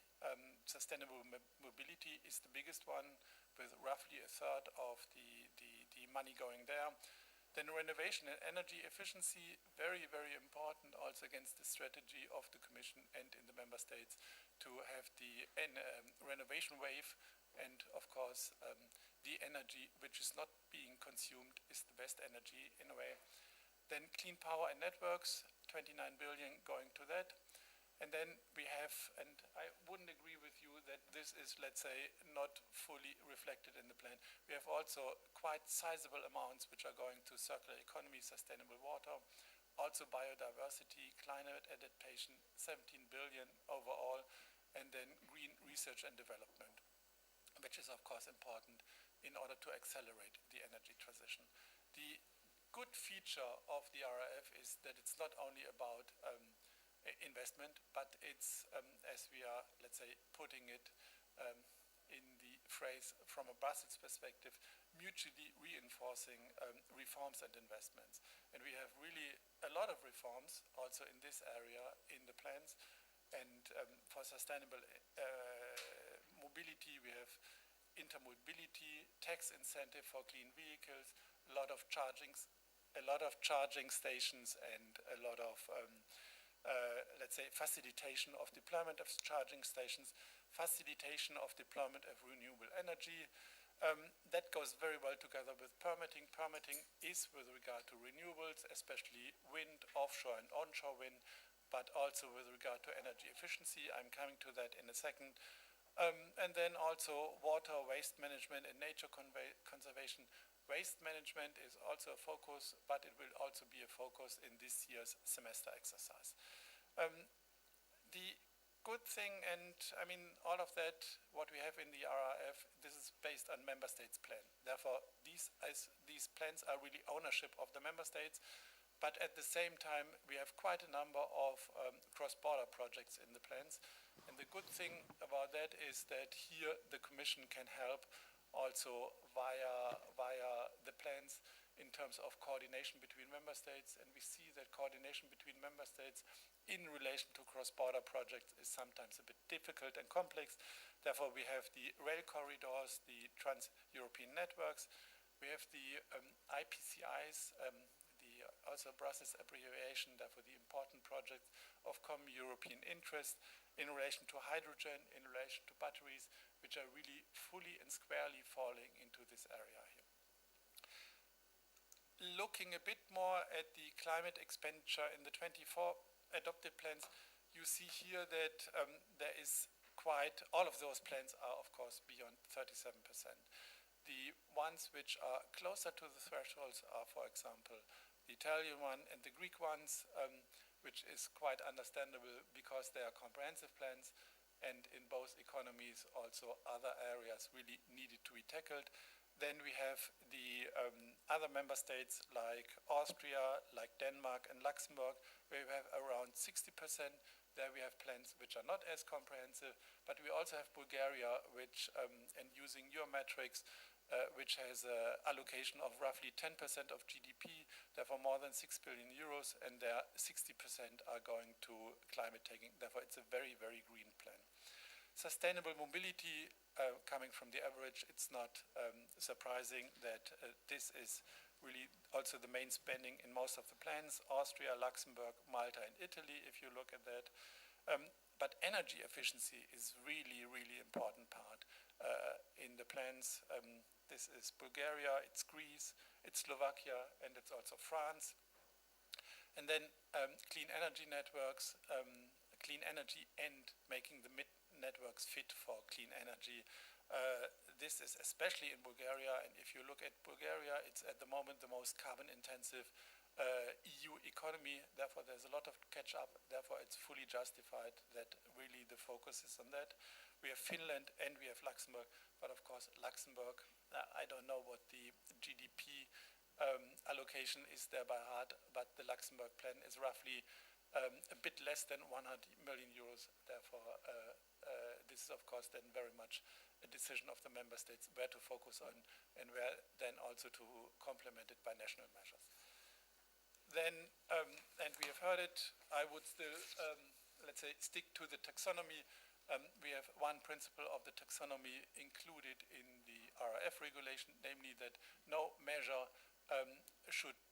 can do harm to let's say, can do significant harm to these 6 categories which we have: climate change mitigation, climate change adaptation, sustainable protection of water and marine resources, transition to a circular economy, pollution prevention and control, and protection and restoration of biodiversity and ecosystem. Therefore, not only the green measures, but all the measures are compliant with this principle, because only in that regard, in this way, we will really achieve a resilient and sustainable economy in the future. Wanted to go into still 2 areas in a bit more detail. Therefore, I've already talked about energy efficiency. Here we have the figure for 22 plans. As I said before, it's 51 billion for the 24 plans. The energy efficiency is the focus in the plans is really on the energy efficiency of private buildings. Therefore, more than 50% are spent on that. In all terms, therefore, insulation, we have it in relation to the installation of other heating systems, and we have deep renovation in a lot of plans with regard to private buildings, therefore an energy saving of more than 30% on average. Then we have social housing, we have energy renovations of public infrastructure, schools, historical buildings, also hospitals, and then we also have, we overall have in the plans quite a balance between, let's say, public spending on for private individuals, but also incentivizing spending of industry. And here we have energy efficiency projects in SMEs or large enterprises, also 10% is going there. Reforms, as I said, it's very, very important. What are the reforms in this area? This is, we have in quite a number of plans, we have the phase out of outdated heating system, especially of coal heating system, but in a number of plants also of gas heating systems, and then we have one-stop shops. We must make it really possible for the citizens to benefit from all of that in a convenient way. And for that we have seen that one-stop shops are really a good measure in order to allow citizens to benefit from the subsidies, but also to really make it easier for them to do the renovation, to do the investment. Very important is also clean power and networks. I said it before, it's, if you look at 24 plans, it's 29 billion. The investments are in renewable energy, solar, wind, biofuels. What we have seen in quite a number of the member states is that it's not only the investment in renewables energy, but it's very much the investment in the electricity grid which is needed. And at the level of the transmission system operator, but also at the level of the distribution grids. Because only then we can really make the grids fit for the decentralized supply of electricity via renewables. And this is really a challenge for the grid in order to have that done in a very quick way. And then we have the decarbonization of the industry, which is very much reliant on hydrogen. We have quite a number of hydrogen measures in the plans from a broad number of member states, and really along the value chain, not only the investment into electrolyzers, but really along the value chain in order to get that going. And this is also one of the focus areas of the important projects of common European interest. Therefore, it's really cooperation between the member states in order to do that on a pan-European basis. Reforms, very, very important to have reforms in that, in this area. I would split them into 2 ways. Therefore, on the one hand, the reforms to facilitate and accelerate the deployment of renewables, but also of storage, and also of the, let's say, have the framework of the hydrogen infrastructure. We have, for example, it's not only permitting as such, but it's also building up legal frameworks for certain measures, for example, for hydrogen, but looking at Bulgaria, for example, and also for Greece, what we have in the plan is the legal frameworks for the building up of offshore wind, as this was not yet done up to now, and therefore it's really accessing this source of energy in order to make the electricity system of those countries, but overall in Europe, more resilient. And then the second point I wanted to make is the reform of the energy market, to make them fit for the supply and the market integration of renewables. And this is, we have it, for example, in the Bulgarian plan, we have it in the Greek plan, also with regard to the reformation of the system of the energy markets. We also have it with regard, for example, to integrate demand response, which is also an important measure to make the energy systems fit for the future. So, and with that, I'm coming to the last slide. The focus is now on the implementation. And as Celine Gauer said it this morning, the disbursement has exceeded 100 billion euros already, including the pre-financing. We have had quite a number of disbursement requests, which we have dealt with. The last ones were Italy, of course, but also Greece. Now the war has come in February 2022, and we have seen how important it is to accelerate the green transition and to make the energy systems fit in order no longer to rely on the import of Russian fuels. And therefore, the implementation is a coordinated response. It's interlinked with the energy policies of the member states, and that's ensured because these are the plans of the member states. But the implementation of all of that is also the basis for going further. And for that, this will be done in the Repower EU context. The communication has been adopted on the 8th of March. And it's really the objective to reach independence from Russian fossil fuels well before the end of the decade, and then to ensure an affordable, reliable, and clean energy supply for EU citizens and businesses best well in advance of that. We will rely on the implementation of the plans, and it will also be a focus area of this year's European semester exercise, where we will really integrate that in order to be able to go further and within the framework of the Repower EU initiative. And with that, I will stop, and of course, looking forward to the discussion.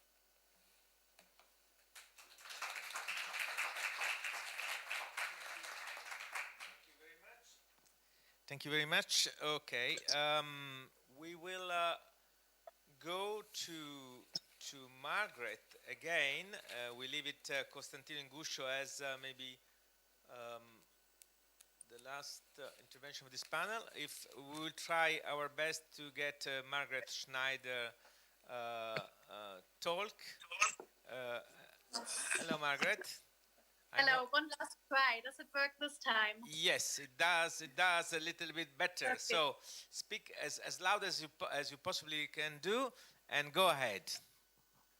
Okay. So thank you. I would start straight from the beginning again. My background in the Ministry of Economic Affairs and Climate Action. That I contributed to the writing and the negotiation of the German Recovery and Resilience Plan last year. And currently I am working on the implementation side, especially on decarbonization and hydrogen programs.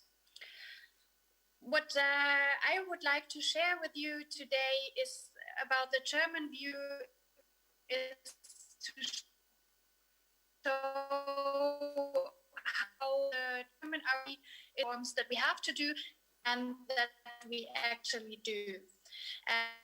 And in that regard, I think Phoebe Konduri, you had it quite on the slide, and Asbjørn Røing, you also said it, when the recovery plan, as in Germany, it's 25 billion. You said it's 0.75% of GDP. So it is, one part contributing to a bigger overall program we have. One thing that shows it quite nicely is that the 25 billion that we have over 7 years, they can be set into context with 130 billion that were paid out over or are paid out over 2 years within our economic stimulus package that we initiated when the COVID crisis set off.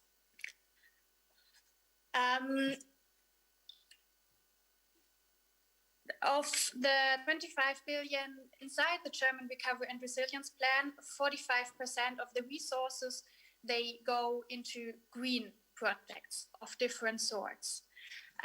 We have big blocks on decarbonization, especially through hydrogen. We have also a very big block on climate-friendly mobility, and more of the funds are going into the construction and renovation programs. We did two things with our Recovery and Resilience Plan. First of all, it is quite well aligned with other programs that we introduced, because, as I already said, it was kind of the same timing when we also set up our economic stimulus package. And as Björn, you also shared it, the whole process, it had to go quite fast. So we made sure that the Recovery and Resilience Plan was aligned quite well with that.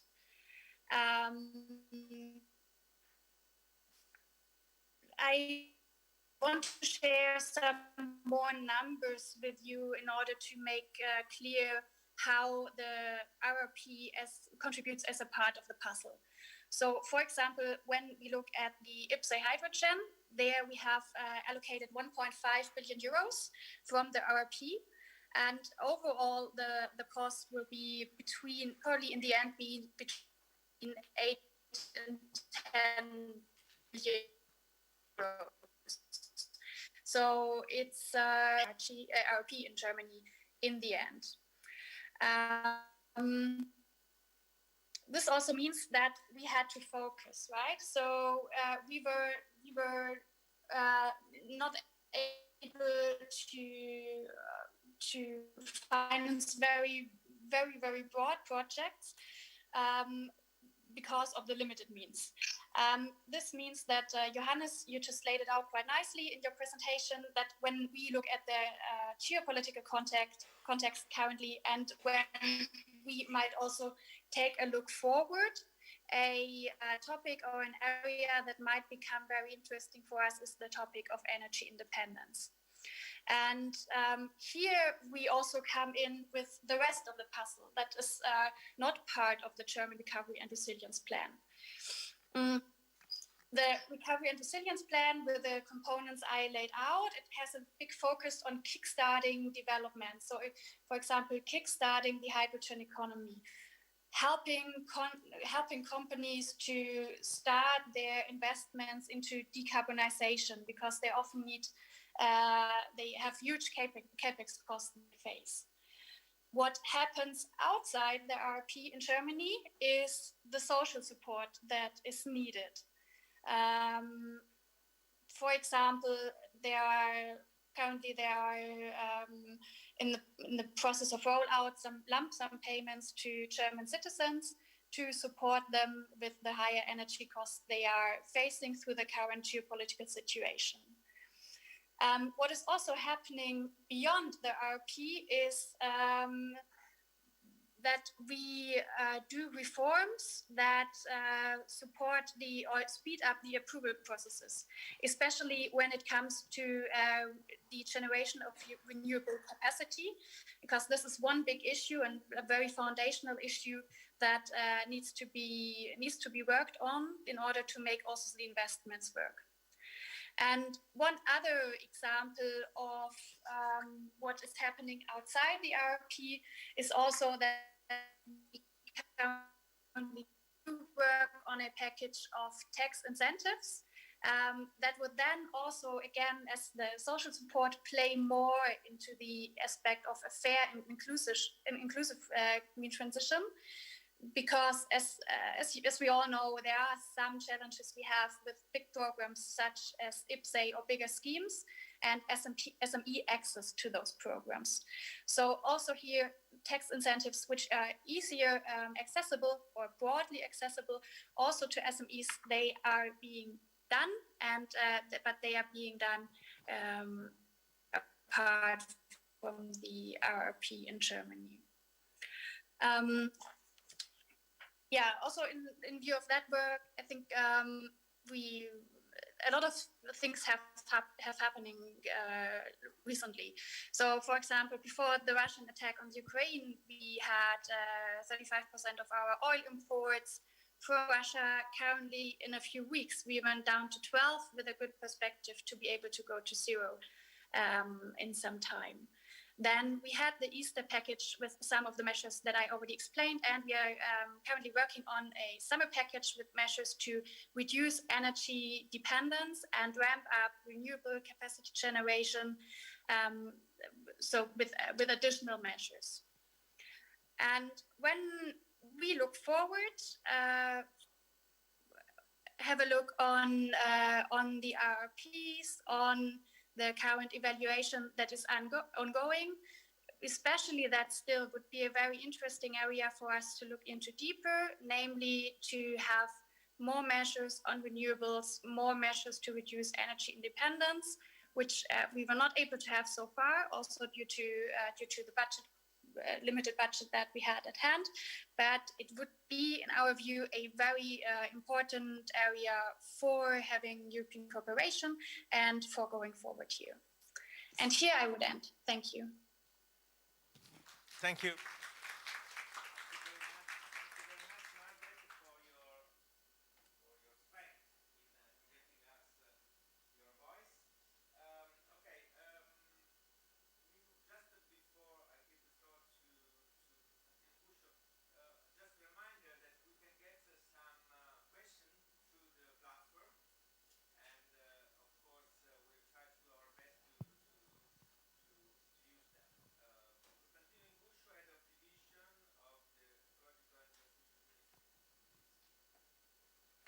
Thank you, Duilio. Thank you, all distinguished guests and speakers. My name is Agostino Inguscio, but Constantino is also a favorite emperor of mine, so it doesn't really matter. And I'm also the special advisor to the Ministry of Ecological Transition in charge of the negotiations of Fit for 55 package. And I'm just saying this because, in a sense, I think what we heard today coming from a series of speakers is very much the fact that we should see as much as possible the national recovery plans, of course, as a means to an end, right? So not just a fat or less fat, in the case of our Danish guest, envelope of cash to spend. Coming last, after a series of distinguished speakers, I want to thank all of our European friends for coming to Rome, and Margaret, of course, to manage to speak, but you're missing out. It's a beautiful day here. And really to have this brainstorming together. And so I think that, you know, more than speaking, I'm trying to just do an exercise of listening of what I've heard so far. And I'll start with what Duilio said in terms of the role of communication, right, and the challenges faced to go around Italy, for instance, and communicating together with Paolo Anzuini the effectiveness of the plan and so forth. And, you know, just in an homage to the Director General that was with us before, as the French said, il faut faire, right? So in the case of the recovery plan, we have to meet targets, spending effectively, and so on. Il faut savoir faire, right? So we need, of course, reforms, and we need purpose-driven spending. And il faut faire savoir. And faire savoir here means, of course, the necessity to communicate the fact that, you know, the plans are on track, as our colleagues from the Commission said so clearly, that are driven to a specific purpose, but also that meet overall much larger goals, right? And this is something that for me is key, and I haven't really heard enough about this today, but I would like to thank Professor Kunduri for really like shaping this up, right? So this is about, as Chiara Goretti and others said, of course, it's about reaching the objectives of making Europe carbon neutral by 2050 as fast as possible, and don't let a good crisis go to waste, of course. But we all know, right, that the original plan of meeting net zero targets, and I had the honor of negotiating part of these targets last year during the Italian presidency of the G20, is really about the full picture, right? So it's about essentially saving the future of humanity in terms of tackling climate change. And so Europe here is just a part, of course, of a much larger picture. And in fact, we should never forget about the fact that, you know, saving the climate, saving the future generations won't come only from reducing to zero the emissions coming from this continent, which we all love and want to see thriving, but indeed it will come succeeding in doing this in a way that is socially inclusive and transformative from an economic perspective. And so here really I want to commend the very ambitious and fantastic targets of our Danish colleague, who's told us that their objective in Denmark is 70% by 2030. And here, of course, even more so than when we talk about Europe as a whole, comes the image of the fact that we must succeed, not because our success in bringing down emissions will translate into, you know, preserving the climate, of keeping 1.5 within reach, 2 within reach, saving all the animals and all the biodiversity and so forth, but because we must be an example to the world of how these targets can be met in a way that really relaunches our industries and drives our competitiveness. And I think on this, a couple of speakers earlier on made a few remarks. So really, the importance for us to succeed is to give an example at the global level. Then coming, of course, to the National Recovery Plan for Italy, I think the year burden of Italy is even more important, right? Because if, you know, nothing succeeds like success, right, at the global level in terms of getting to net zero and showing our partners, right, that we can do that, right? So at the last COP26, India, for the first time, committed to net zero targets, right, to 2070.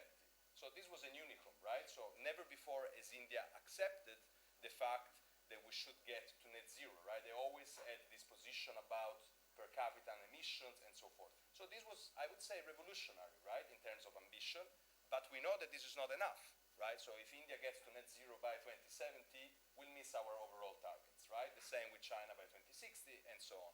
But, you know, here is where the Denmarks and the Italys of this world can, you know, make an important effort by being incubators of, you know, digital technologies that can drive the transition, and also of research and development that can drive the transition. And here, I really liked very much, Jonas, your point, which I think is crucial, about research and innovation, right? So I work for the means of ecological transition. So I'll come to that in a moment. You all have seen what we're doing and so forth. So we are very bread and butter, right? So energy efficiency, grids, and all the things that we heard.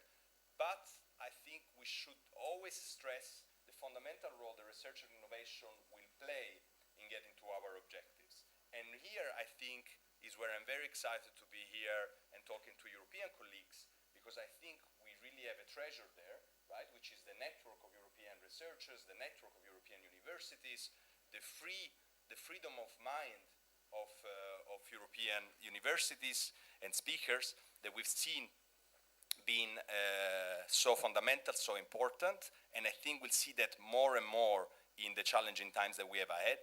And this, I think, is really one of the biggest shots that we have in meeting those targets. So we heard from Minister Giovannini at the very beginning that Europe wasn't built to face crisis, right? And I think this is fair to say, right? It was a post-crisis experiment, so to speak, to prevent maybe crisis from happening again. But I think we should acknowledge to our distinguished hosts here in the European Commission delegation in Rome that through the leadership of van der Leyen and others, Europe has done really well in facing the COVID crisis with capacity to adapt. And what is success in facing a crisis like the COVID crisis, or now the energy prices, the war prices, and so forth? Well, I think it's twofold, right? So, first of all, the most important thing is that we need to demonstrate capacity to adapt, and I think that in this, the Next Generation EU plan and the national recovery plans have been really nothing short of revolutionary in terms of the importance and the capacity to show that we can adapt to face challenges that are unprecedented. But second, at the same time, this capacity needs to follow a compass, so the broader direction, the final goal, should not change, right? Because we know that this goal is not simply a policy goal, right? So this is a science-based goal, which we know, and as Professor Kuduri had this very beautiful first slide, right? So this is crucial for us to avoid the other waves that are coming after COVID and after the war, I would argue, right? The climate crisis, the biodiversity crisis, the ecosystem crisis, and so forth. And Céline Gauer said quite well that we shouldn't be thinking now about changing existing plans and so forth, but we do not stop and implement and focus on the implementation. And I'm really happy to be able to say that the Ministry of Ecological Transition, which spends and has the mandate to invest effectively a very large percentage of the Italian National Recovery Plan, has met so far all the targets, and so we are in track, and this has been green-lighted in a recent visit from the European Commission to Italy. And this is very important. For this year, most of the targets were reform-based, and again, this is, I think, the importance of spending effectively in a transformative nature, as Céline Gauer said, and really this savoir-faire that I think should be driving the investments, right? So this is not just about meeting spending targets and doing this. This is important, and it's going to be challenging for Italy, as we heard from Minister Giovannini earlier on, but this is really about transforming our economies, transforming our societies. And just, I don't want to take too much time, to be honest, but like as also Chiara Goretti mentioned, this is about also a much broader picture, right? So sometimes, and it's true of Italian press, but I'm sure it's true, I mean, I had the honor of living in many European countries, and I think this is true of every national press. We focus a lot on domestic issues. So today it's fantastic because it's a great possibility of seeing the Italian National Recovery Plan as part of a bigger, of course, package, a bigger system that has as its final objective accelerating towards the goals of the twin transition, so green and digital, but of course on this panel we are more focused on the green transition. And again, I would argue that this ultimately is about reaching the broader goal of the Green Deal, that in my opinion is not simply to get to net zero by 2050 for Europe as a continent, but really to demonstrate the fact that this can be done in a way that makes societies prosperous. And of course, coming to I suppose my role as Fit for 55 negotiators, the national recovery plans give us tools, right, to keep those very ambitious goals within reach, right? And this, I think, again, is something on which I would like to commend the French presidency, the Council, and the European Commissions, again, for keeping the compass clear, right? So in the phase of war and skyrocketing energy prices, skyrocketing resources prices, as we heard from Chiara Goretti, we are still succeeding, I think, at the political level in keeping the 55% targets by 2030 solidly in place. And why we should, of course, we shouldn't persevere in something that doesn't have any capacity in responding to actual crisis, right? Because, I mean, from government, right, speaking from a government position, we must give responses to our citizens, and the responses are needed today, right?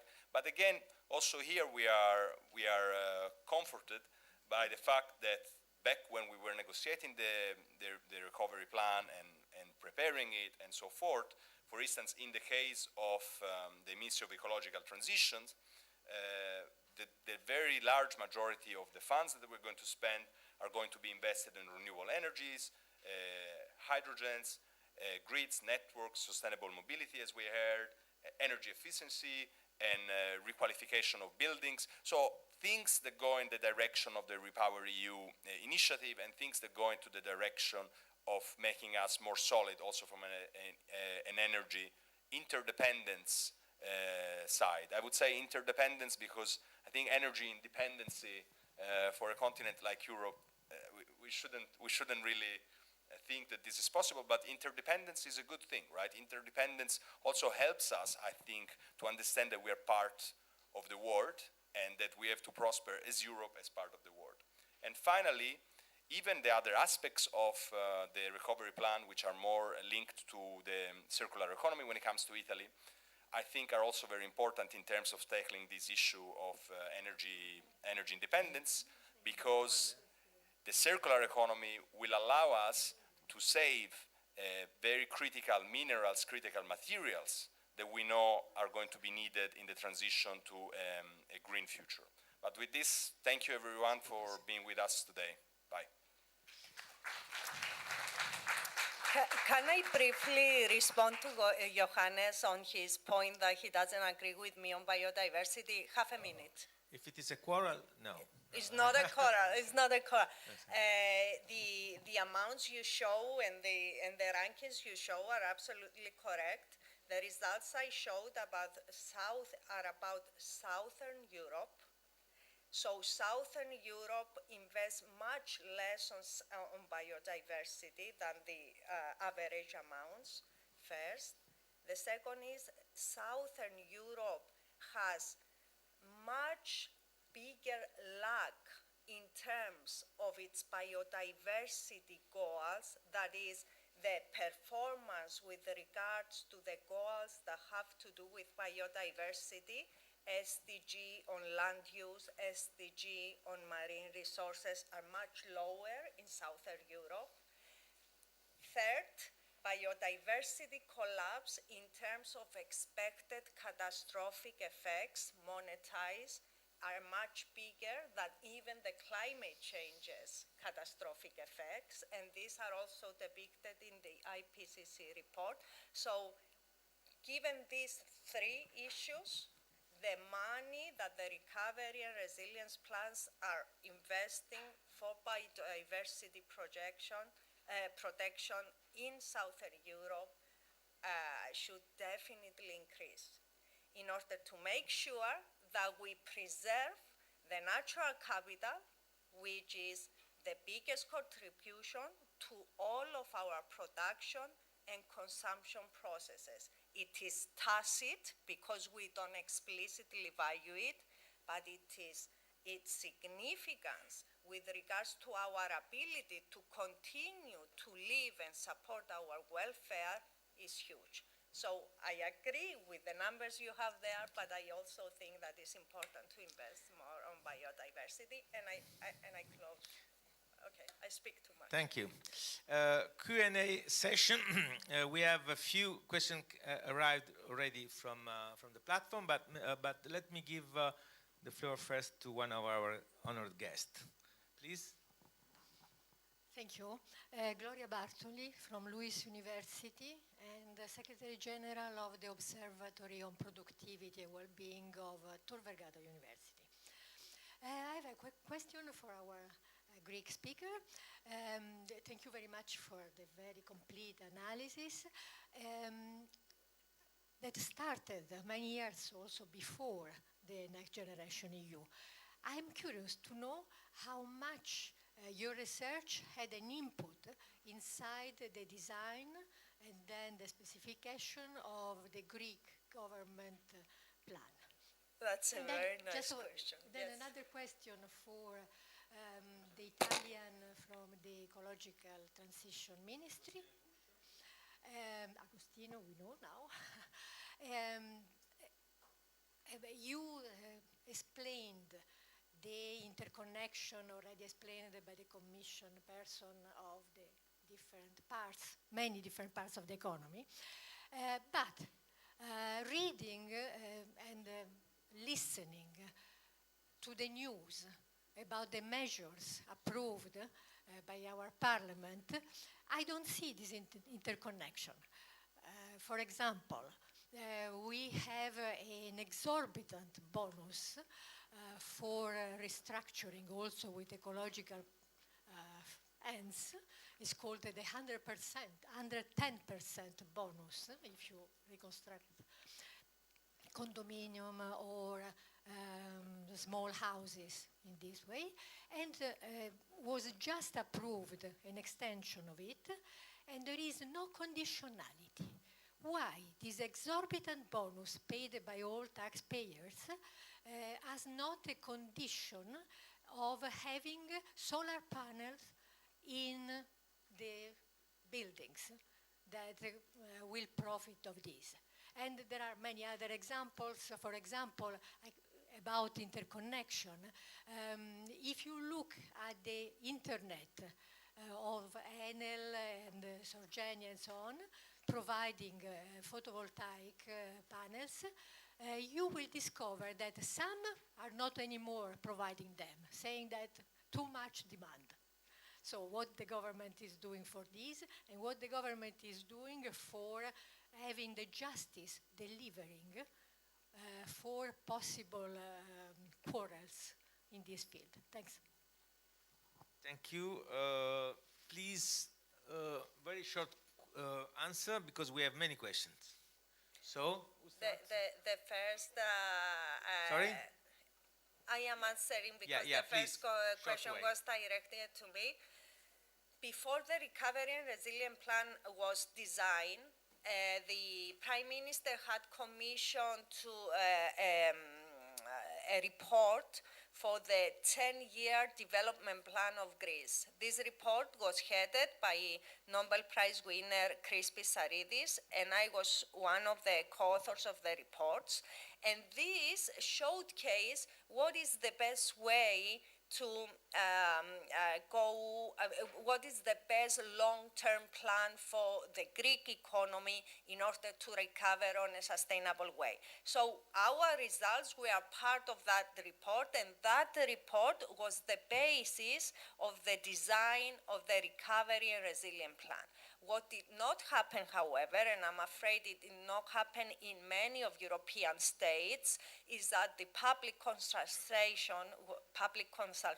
was not enough, because we were in a hurry to produce the plan, to get it approved from the Commission. So this stakeholder engagement and co-designing procedures that lead to common ownership and guarantee implementation was not really there, but we are hoping that it will develop towards that. Thank you for a very nice question. Thank you. Before Costantino answer, there are other questions which maybe they apply to many of you. So there is one question from how the nuclear energy in national recovery plans is part of it, and then how you imagine that Repower EU could reduce the high energy prices, and yes, those two questions, if you could quickly answer. Costantino, you want to answer this? Sure, no. Thank you so much. Thank you, Professor. It's of course an excellent question, a difficult question, and also a good question. Thank you so much. It's an excellent question. I would say first that as part of the reforms that, sorry, I can't see you because we have the screen in the middle. As part of the reforms that we mentioned for the implementation of the National Recovery Plan, I think a very important reform that has been adopted is the reform that allows to have solar panels on buildings as part of normal restructuring of buildings, right? So this doesn't require any more a special authorization, which was very lengthy, and so forth. So this, if you think about supply and demand, it would be, I think, already a possibility of having, for instance, installation of solar panel much more relevant within the expenditures of the 110% bonus, as you said.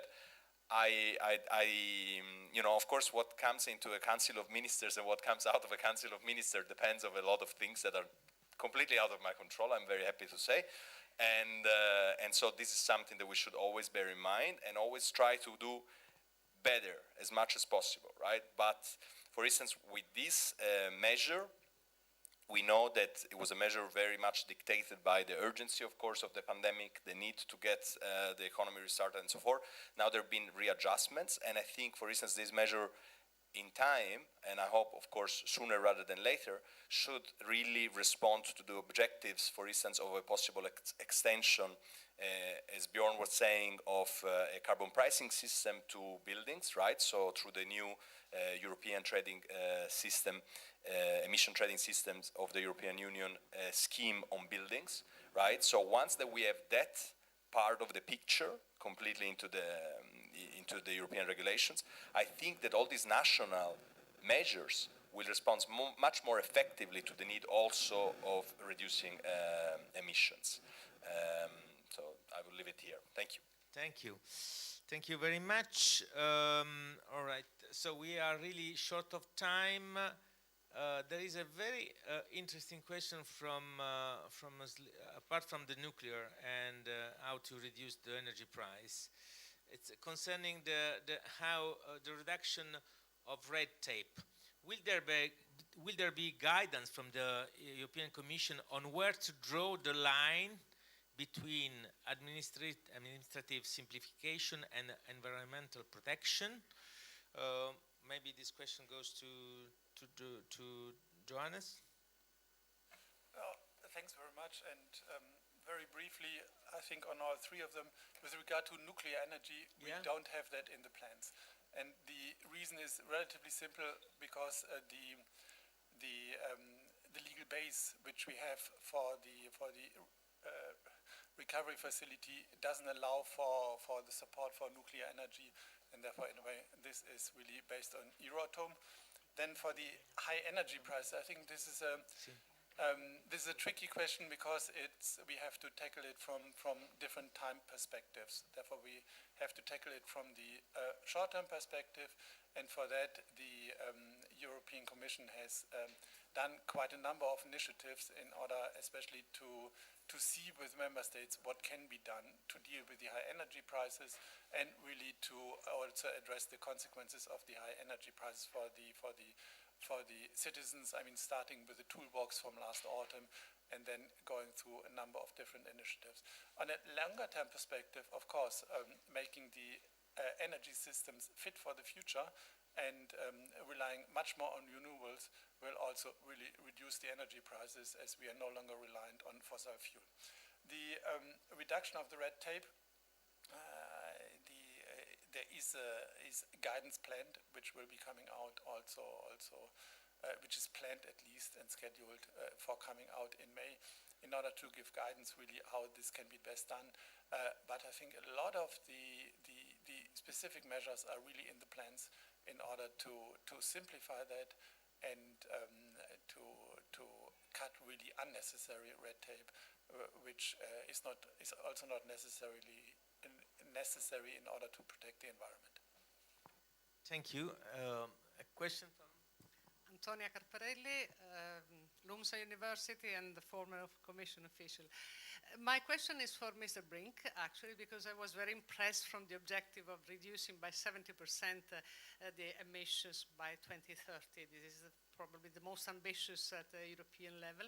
And my question is, to what extent this was an objective already written already in place when the RRP was formulated, or to what extent the plan reinforced this objective? And a more specific question, because you insisted a lot on CO2 tax, on carbon taxation. And my question is whether you think of taxation at European level or at national level, and how this would interact with the emission trading scheme at EU level. Thank you. Yeah, Thank you very much. Yes, the 70% target was already a law adopted 1 year before we made the Danish RRP. And perhaps also just to reflect a bit of what Agostino said, on the 70% target in Denmark, there are some conditionalities attached to it. For example, it cannot cost any jobs. It cannot lead to the loss of competition. It cannot lead to the loss of jobs anywhere. So all the initiatives that we have to do to fulfill the 70% target have to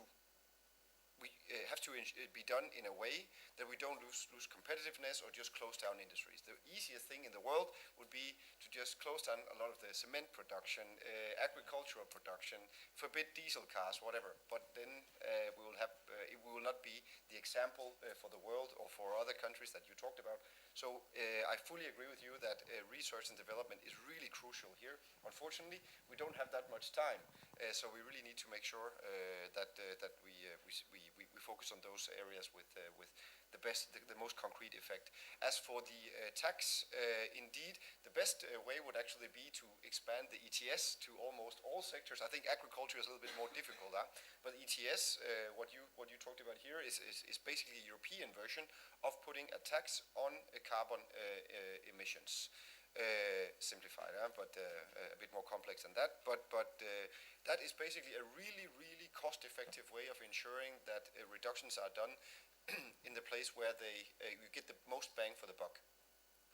What we have done in Denmark with the tax reform and tax on CO2 emissions is then to incorporate it into the European ETS system. So we basically give a little bit of discount to those areas which already have to pay the CO2 quota at EU level, so they are not taxed more just because they are part of the ETS. So we basically have a common uniform tax level at all sectors in Denmark, which incorporates the European one. So it's taken into consideration. But I fully agree with you that a European version that covers most sectors would be the most cost-efficient at all. But taxing at EU level, that's a little bit more controversial aspect, I think. Thank you very much. I think we have done because we are a bit short of time. But if we after the second panel, we want to continue some other Q&A also with our honored guest. You are most welcome. So thank you very much, panel one. Thank you very much. There was delivering on an inclusive green transition. Then here we go with panel two, delivering on reforms for public administration. 3 questions. What are the key drivers on the reforms agenda of the plan? How to ensure that public administration effectively deliver on reforms? And third, what challenges and best practice have been identified so far? And of course, what are the key results? Yes, here we come with Marcella Pannucci, Head of Cabinet of Ministry of Public Administration in Italy. Stéphane Dupuis, Secrétaire Général adjoint in charge of Economic Affairs and Competitiveness in Secrétariat Général des Affaires Européennes, France. And then from via video conference, we should have Carmen Antoini, Head of Monitoring Unit, Directorate General for the Management of the Plan. She works at the Ministry of Investment and European Project. And then Magdalena Morgese Boris, Head of Unit, Recovery and Resilience Task Force, European Commission, via video conference as well. Emanuele Pavolini, last one, Professor of Economy and Sociology. Okay, maybe I can join you at the table so I can get more easy contact with the panelists. Thank you very much. Yeah, here we come.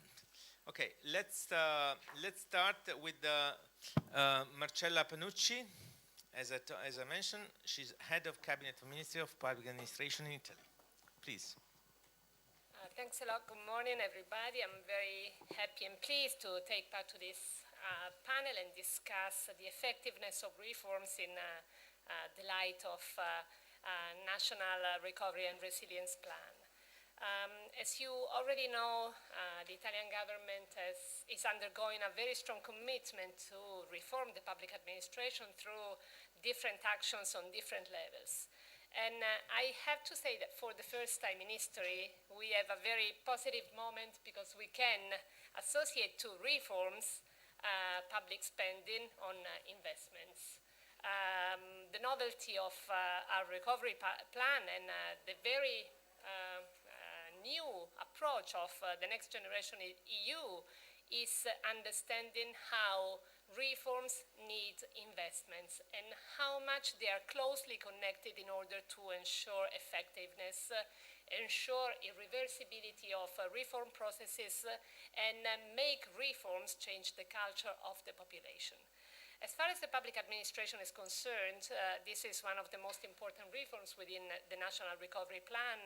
It is a horizontal reform together with justice, which is aimed at making the investment process more effective, more productive, and improving the way the public administration, which has been the backbone of the country, especially during the pandemic, delivers public goods and services both to citizens and companies.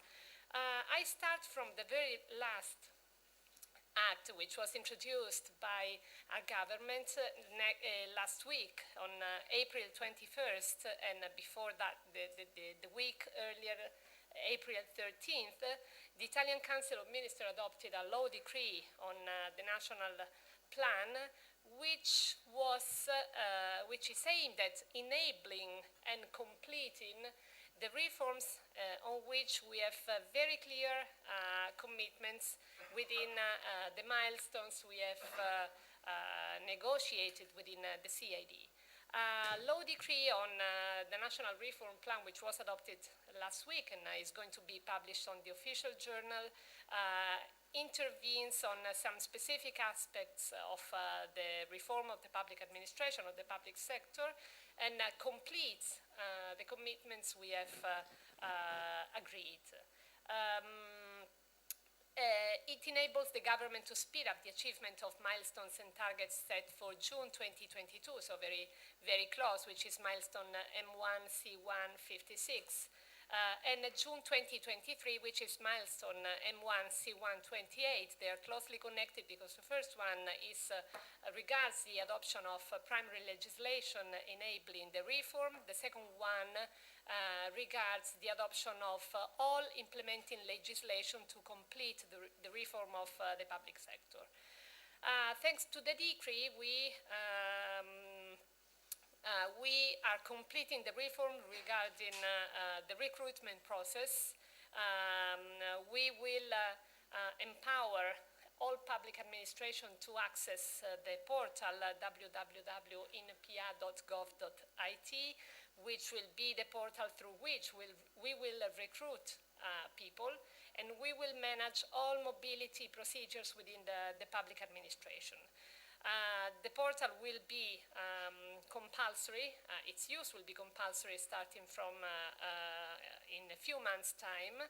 It will be open to all central public administration since the end of June, 1st July, and it will be compulsory since November 1st for both central administration and then through specific agreements for regional and local administrations. Through the decree, we accomplish and complete the rules regarding vertical and horizontal mobility of civil servants. We introduce specific measures regarding ethics and gender balance and both primary legislation measures, and we empower the government and specifically the Ministry of Public Administration to adopt some guidelines which become legally binding regarding these two specific and very important issues.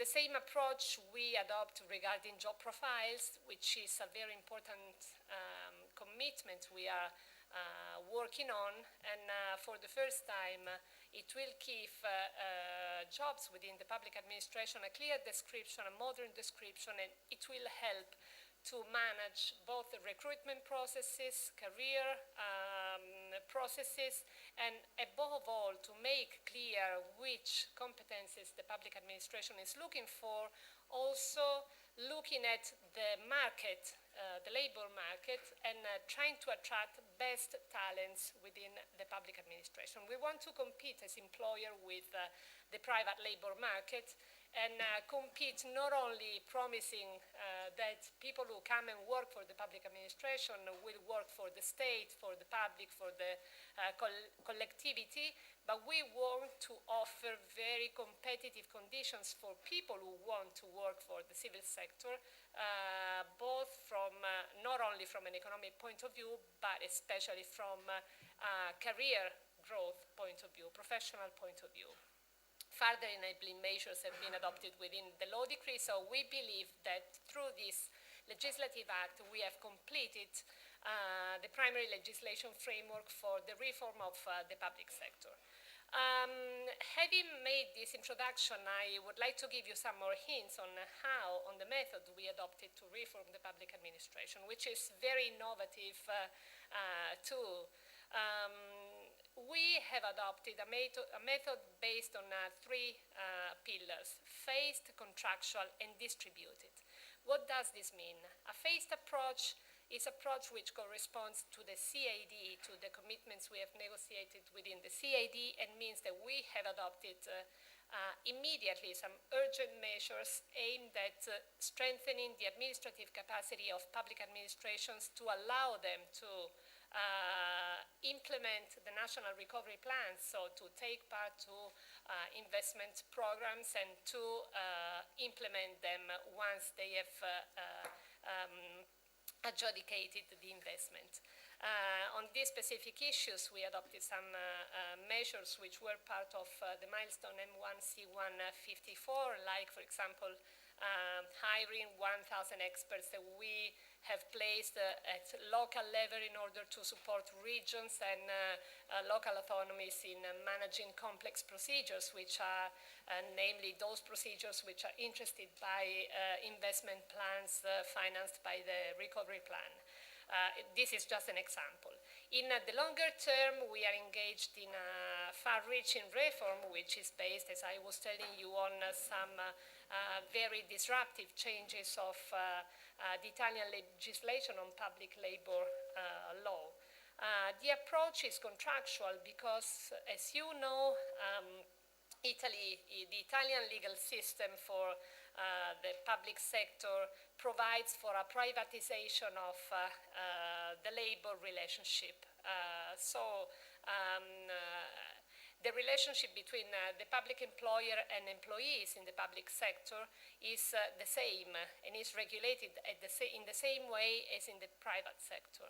This means that much of the rules regarding this relationship are delegated to collective bargaining. So we changed the way collective agreements do regulate the public labor relationship through some very important framework rules contained within the primary legislation, which have been then transmitted to social partners, which means ARAN, which is the public agency which represents public employers, and to trade unions, through a binding act of the Ministry of the Public Administration. The first collective agreement, the one regarding central functions, has been signed, and it has incorporated all the innovations we have drafted through the law, which means the introduction of job profiles, the introduction of a new middle management area which should bolster careers within the public administrations, the introduction of the link between the evaluation of performance and horizontal career progressions, which means economic recognitions, as well as vertical mobility. So it is a very innovative way we are managing the reform. The third pillar is that our reform is distributed. As you already know, Italy, as some other very important European countries, has got a constitutional architecture which provides for a separation of competencies, a different distribution of competencies between the central state and regions. And this distribution of competencies has been frequently also in as far as the public administration reforms are concerned, the cause of constitutional conflicts. And the Constitutional Court sometimes declared the illegitimacy of some legal innovation regarding the public administration because they were not coherent with our constitutional rules. That is why we decided to better, let's say, negotiate with the regions and local autonomies and better distribute rules at different levels, both central and regional, in order to avoid possible constitutional infringements which would then hinder the reform as it happened in the past. And I'm thinking about the Madia reform of the public administration, which was unfortunately declared in some aspects inconstitutional. I'm just going to finish. I don't know how much time I have left, but I'm seeing your yes, just to say that we are combining these very innovative disruptions with also some measures that are aimed at supporting local autonomies. We know that the administrative capacity of comuni, province, regioni is quite fragile, and this is due to many different reasons. That's why we've been working together with the Ministry of Economy, with the Department of Regional Affairs and the Presidency of the Council, and we have constructed a platform which is provided by Cassa Depositi e Prestiti, Invitalia and Mediocredito Centrale, which is called Capacity Italy, which is a very strong technical support instrument which wants to help and support local autonomies in not only accessing to investment programs, but also in implementing them coherently with the deadlines which are provided by our plan. So we are very much committed to this reform process. We find that the relationship with the European Commission is very fruitful and constructive, and it helps us also when we are under scrutiny, of course, to improve the reform and to make it really irreversible. So let me thank really our colleagues from the European Commission, our colleague from the Ministry of Economy, which are very much supportive, and we believe that only through this method and approach we will be able to make the reform live really. Thank you. Thank you very much. The floor goes to Stéphane Dupuis, Secrétaire Général Adjoint in charge of Economic Affairs and Competitiveness of the Secrétariat Général des Affaires Européennes, France. Thank you. Prima di tutto, grazie mille per l'invito. Thank you very much for... Che bella sorpresa che parla. and I'll switch quickly to English. Thank you very much for your invitation. It's a great pleasure for me to be here in Rome and to talk about the national recovery plans and the deeds, because we did it, in fact. It's very good to have this return on experience all together today with you, because it was not so easy to agree on the definition of the European Recovery Plan, and it was not so easy also to design our national plans and to get through the analysis of the Commission, of the Council, and so on and so forth, and now the implementation. So it's good that it has been done. The idea is to focus now on the administrative reforms that we included in the French national plan. It's a topic always seen very consensual, in fact, administrative reforms.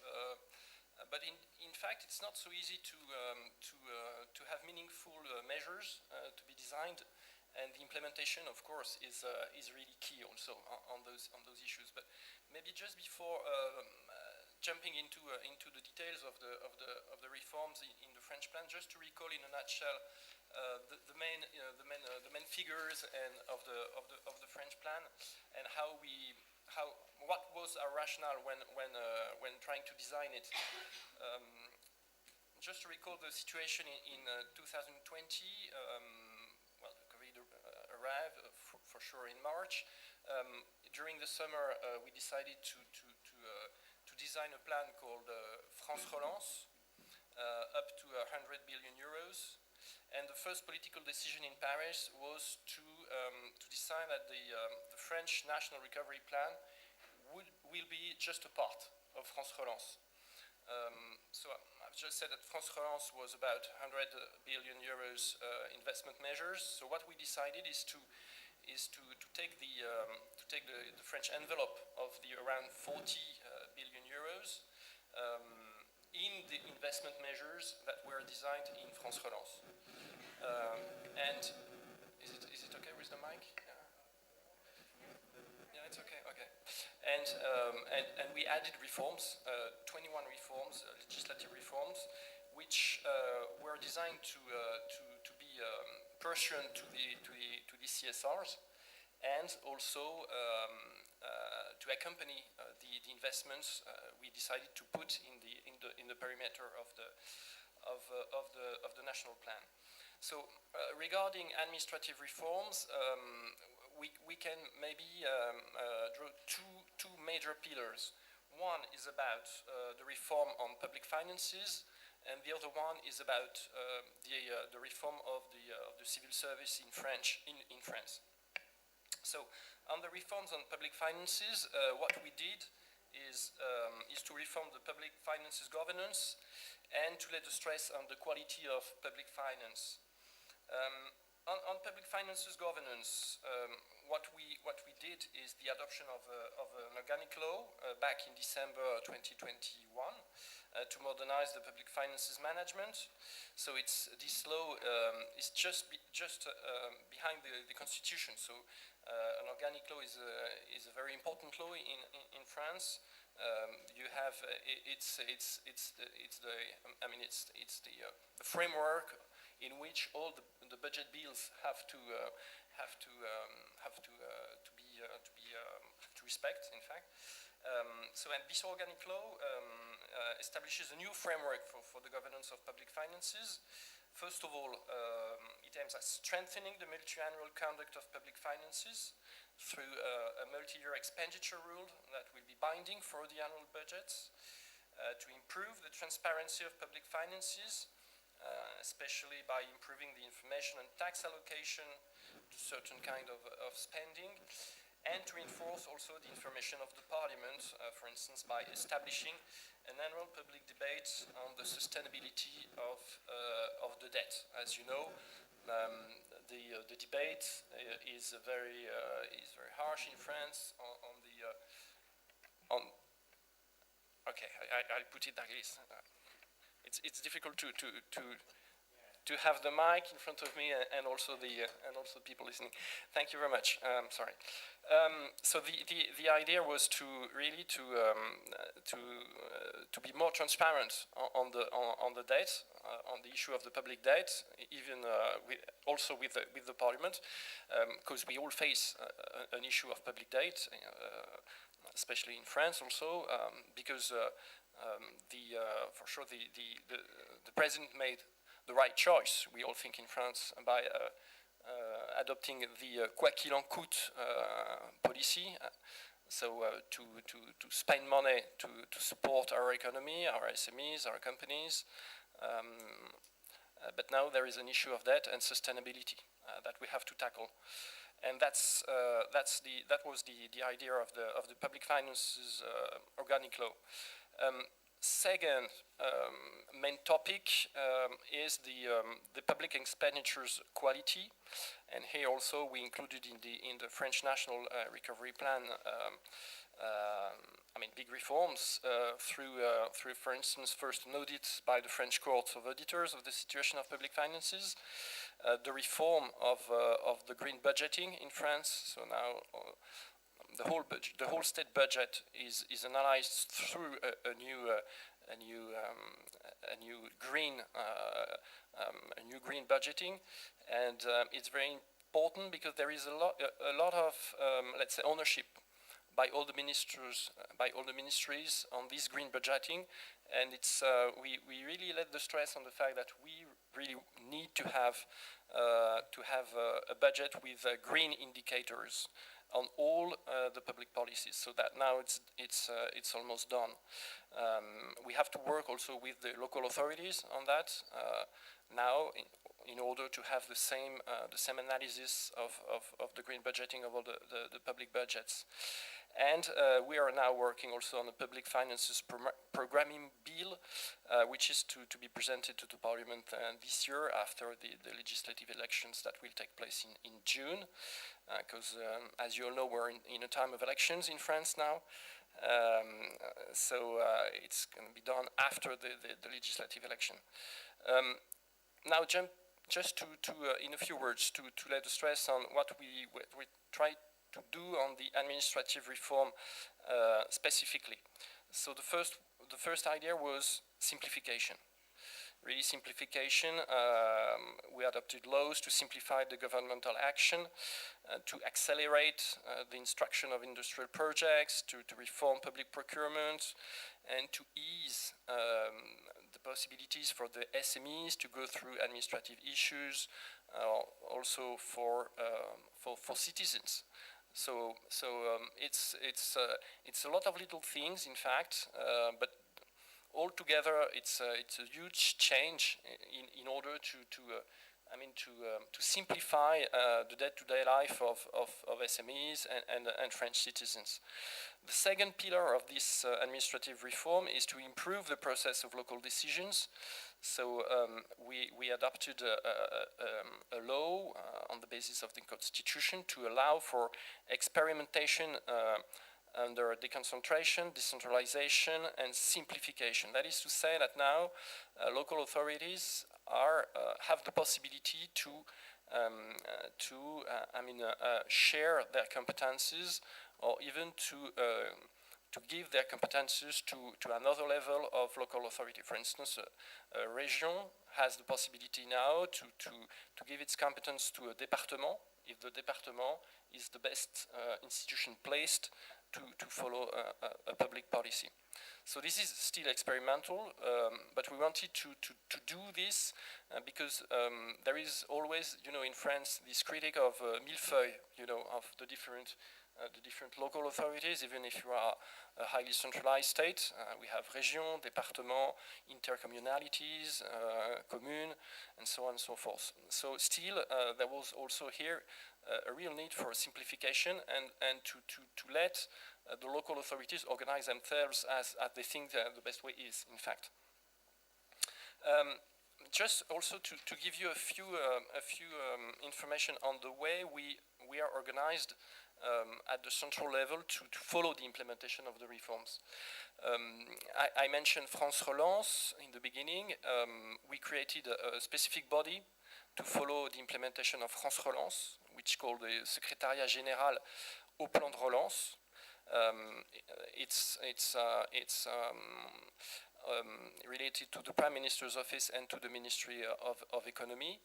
And the Secrétariat Général du Plan de Relance has also local satellites, let's say, which are called sous-préfets à la relance in every sous-préfecture in France. So it's local also. It's a local net, in fact, directly connected to the Secrétariat Général du Plan de Relance.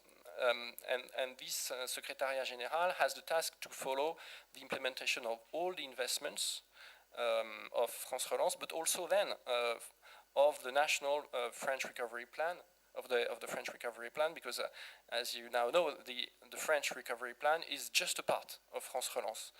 So this Secrétariat Général follows all the national objectives, but also all the European milestones and targets in a whole. So that was a kind of simplification also of the implementation process inside the governmental action.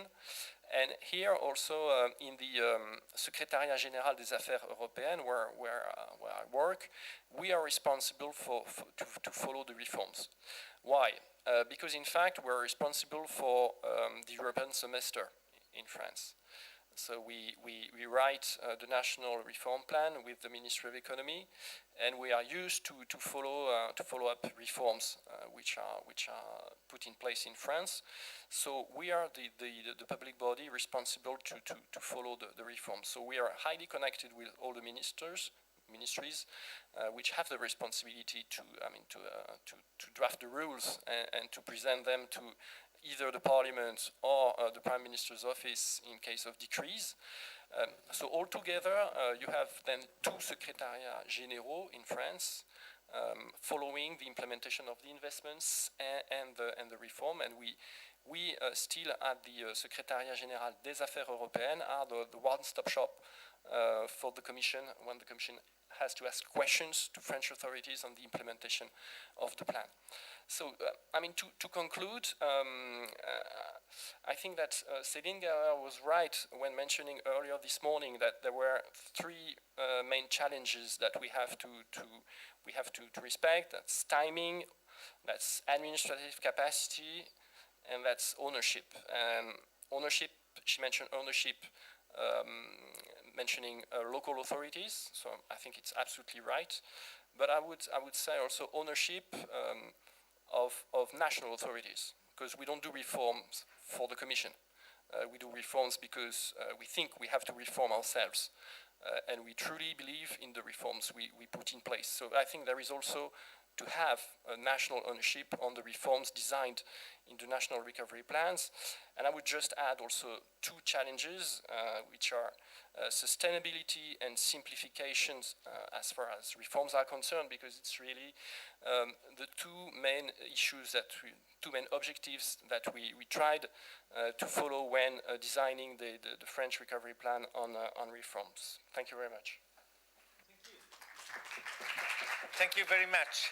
So now the floor goes, we have to a bit to hurry up, but the floor goes to Carmen Antoni. She's via video conference, and she's the head of the monitoring unit of the plan for Romania. Could you hear us, Carmen? Yes, I can see the slides coming, but we cannot hear your voice yet.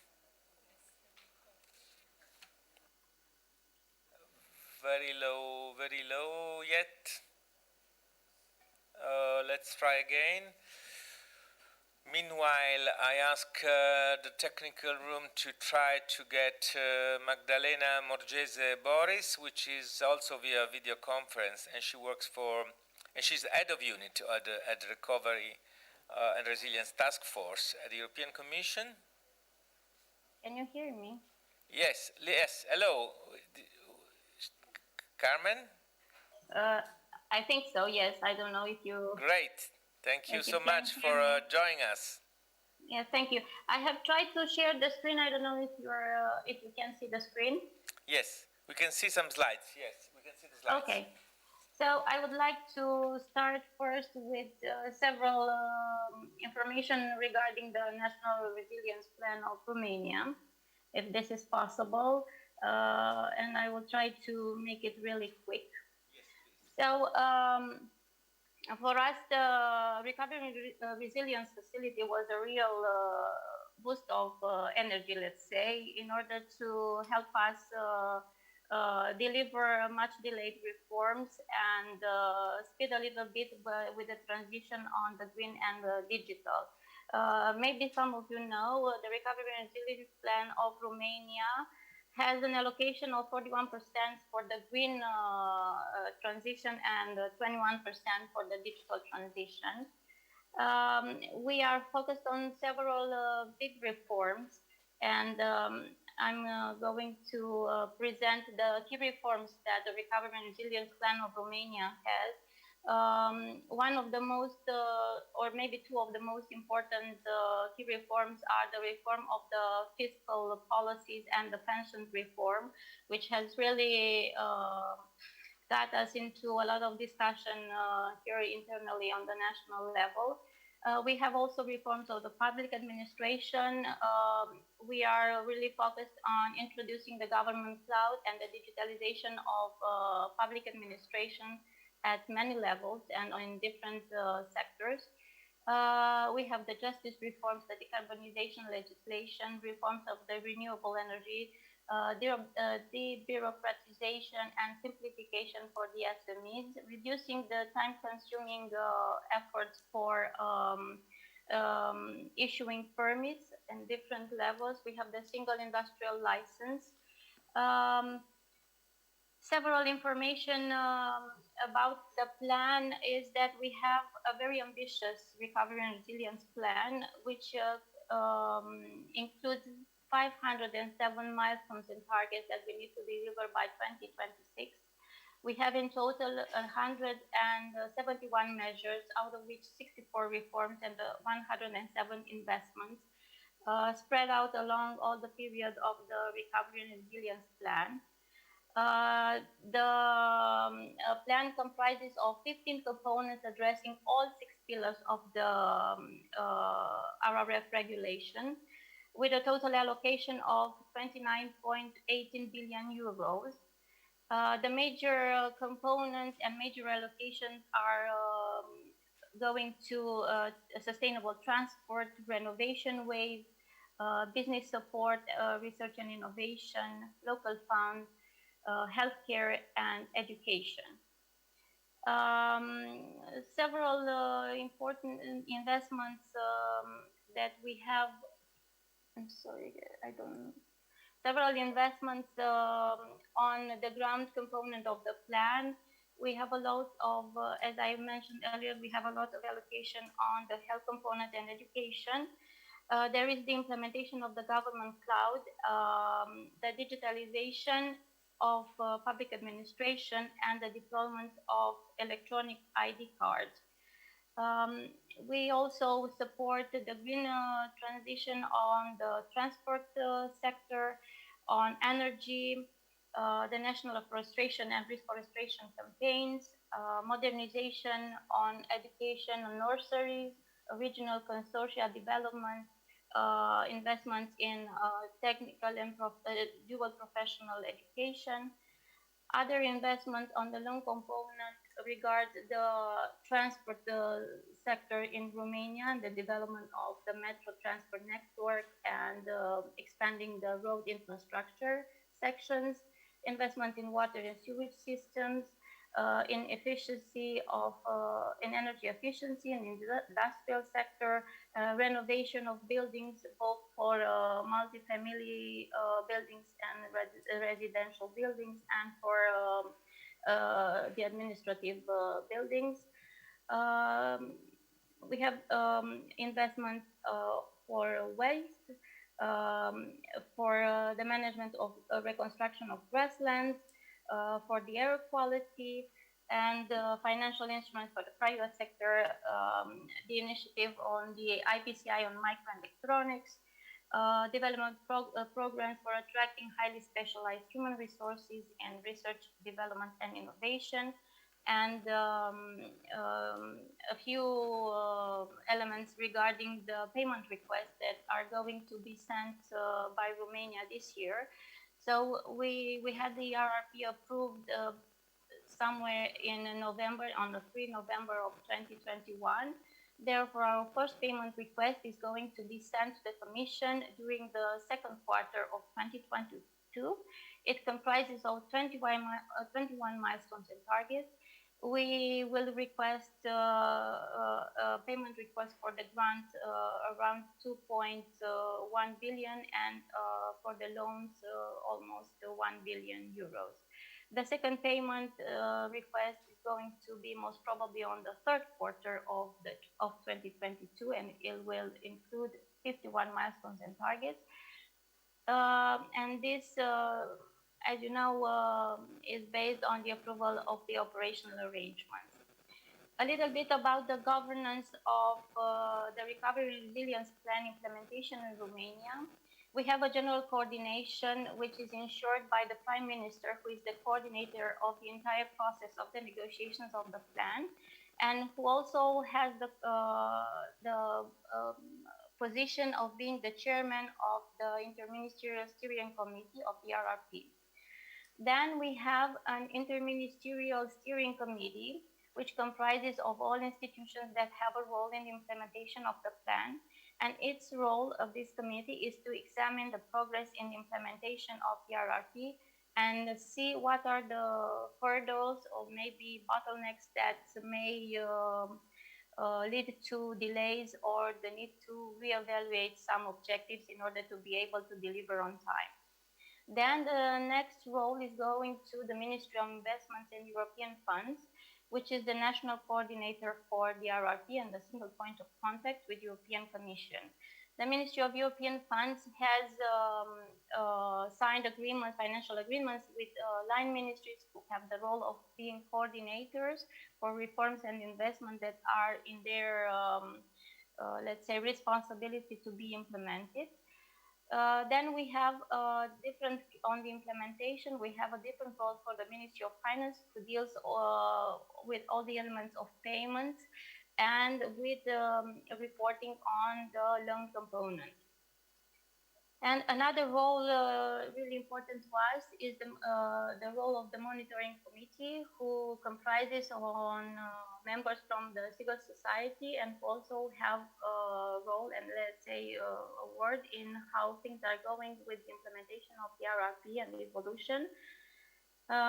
Then on the verification and control mechanism, we also have the Ministry of European Investments who is doing the verification for the responsible ministries, the audit authorities and other entities that might have a role in this whole structure of the framework of the implementation of the plan. That is the Competition Council, the National Authority for Public Procurement, the EPO, the National Anti-Corruption Directorate here in Romania. Now, several words regarding our reforms for the public administration. I think one of the major reforms is the fact that we have also, as the others mentioned, we also have a structure in the central government who is going to ensure the implementation and an effective regulatory framework and quality control mechanism for the entire, let's say,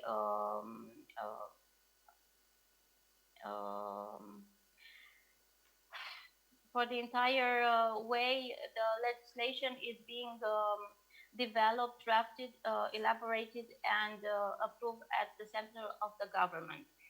Other reforms regarding public administration are dealing with the methodology and procedures to improve public policy rationale and planning administrative simplification. We also have a multi-annual budgetary framework that is going to be implemented, and it's actually a legislative framework that has been already adopted by Romania. It's going to be implemented by all authorities involved in public administration. So we have a new strategic and management planning system for the public administration that is going to be implemented. Then we have another reform regarding the use of the emergency ordinances that are elaborated by the government. And one of the objectives is to set very clear what are the main motives for which these emergency ordinances can be approved, and also to reduce the number of the emergency ordinances used at the level of the central government. Another reform regards public administration at the level of the civil service. We have also a national competition which is going to take place first as a pilot project and then to be extended for, let's say, having 2 national competitions yearly. We have a reform regarding introducing the career of the public civil servants based on merits. Then, as I already mentioned, we have reforms regarding the simplification for the SMEs in terms of legislation and permits delivery. Go to conclusion, Carmen, because we are a bit short of time, please. Yes. What I wanted to say is that in public administration, in order to have a successful delivery of the reforms for the public administration, we need to have a good pool of experts in this area. We need to have a clear commitment at all levels of the administration in order to be able to deliver results. A good coordination strategy and the ability to, the chance to be able to learn from others who are doing better. Thank you. Thank you very much, Carmen. Thank you. Applause from Rome. And we go to Magdalena Morgese Boris. She's head of unit Recovery and Resilience Task Force at the European Commission. Hello, can you hear me? Yes, perfectly. Thank you. Okay, great. Go ahead. Well, good morning, good late morning. Very happy to be here, to be part of this very important panel. Among my responsibilities, I'm responsible for the Italian plan and the Danish plan, so it's nice to see also many familiar faces in the previous panels and in the audience. Okay, we are short on time, so jumping right in. And the first thing I wanted to kind of take a step back a little bit. My previous speakers, rightfully so, focus very much on the national plans and what they contain, the ambitious reforms and investments in the area of public administration. But taking a step back to really, discuss a little bit or reflect on, why is it actually important to have this modern, efficient public administration that we have been talking about. And here there is a recent commission study that actually finds that there are 5 major challenges that are facing public administration, and where it's crucial that public administration adapts. And these are, first is the unprecedented speed of technological change. And what also comes with that, the changing citizens' needs that need to be met, and also requires changing working methods by the public administration. The second one is the impact of demographic change and also skills shortages. The third one is complexity of policy issues that public administration is facing.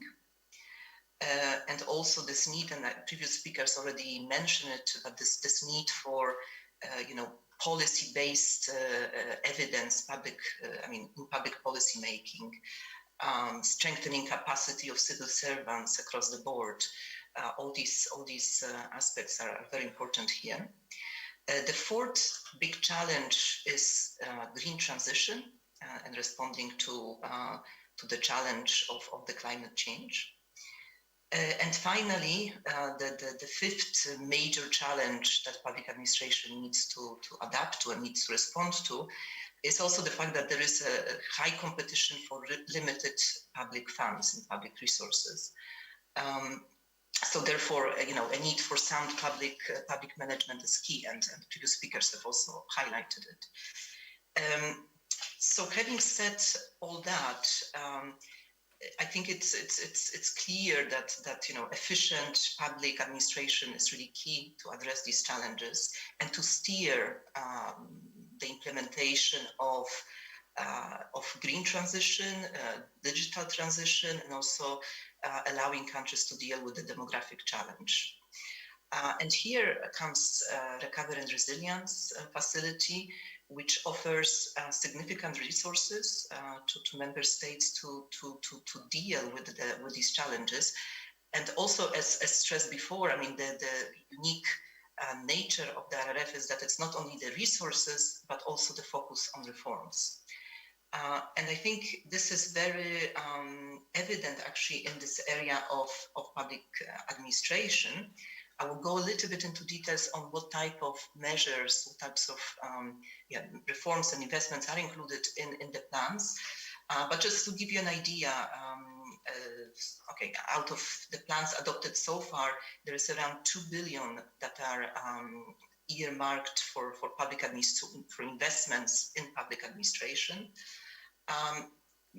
And the investments, in terms of the number of measures, the investments constitute about 30%. So out of all the public administration measures, about 30% are investments, which means a large majority, 70% of the measures in this field are actually reforms.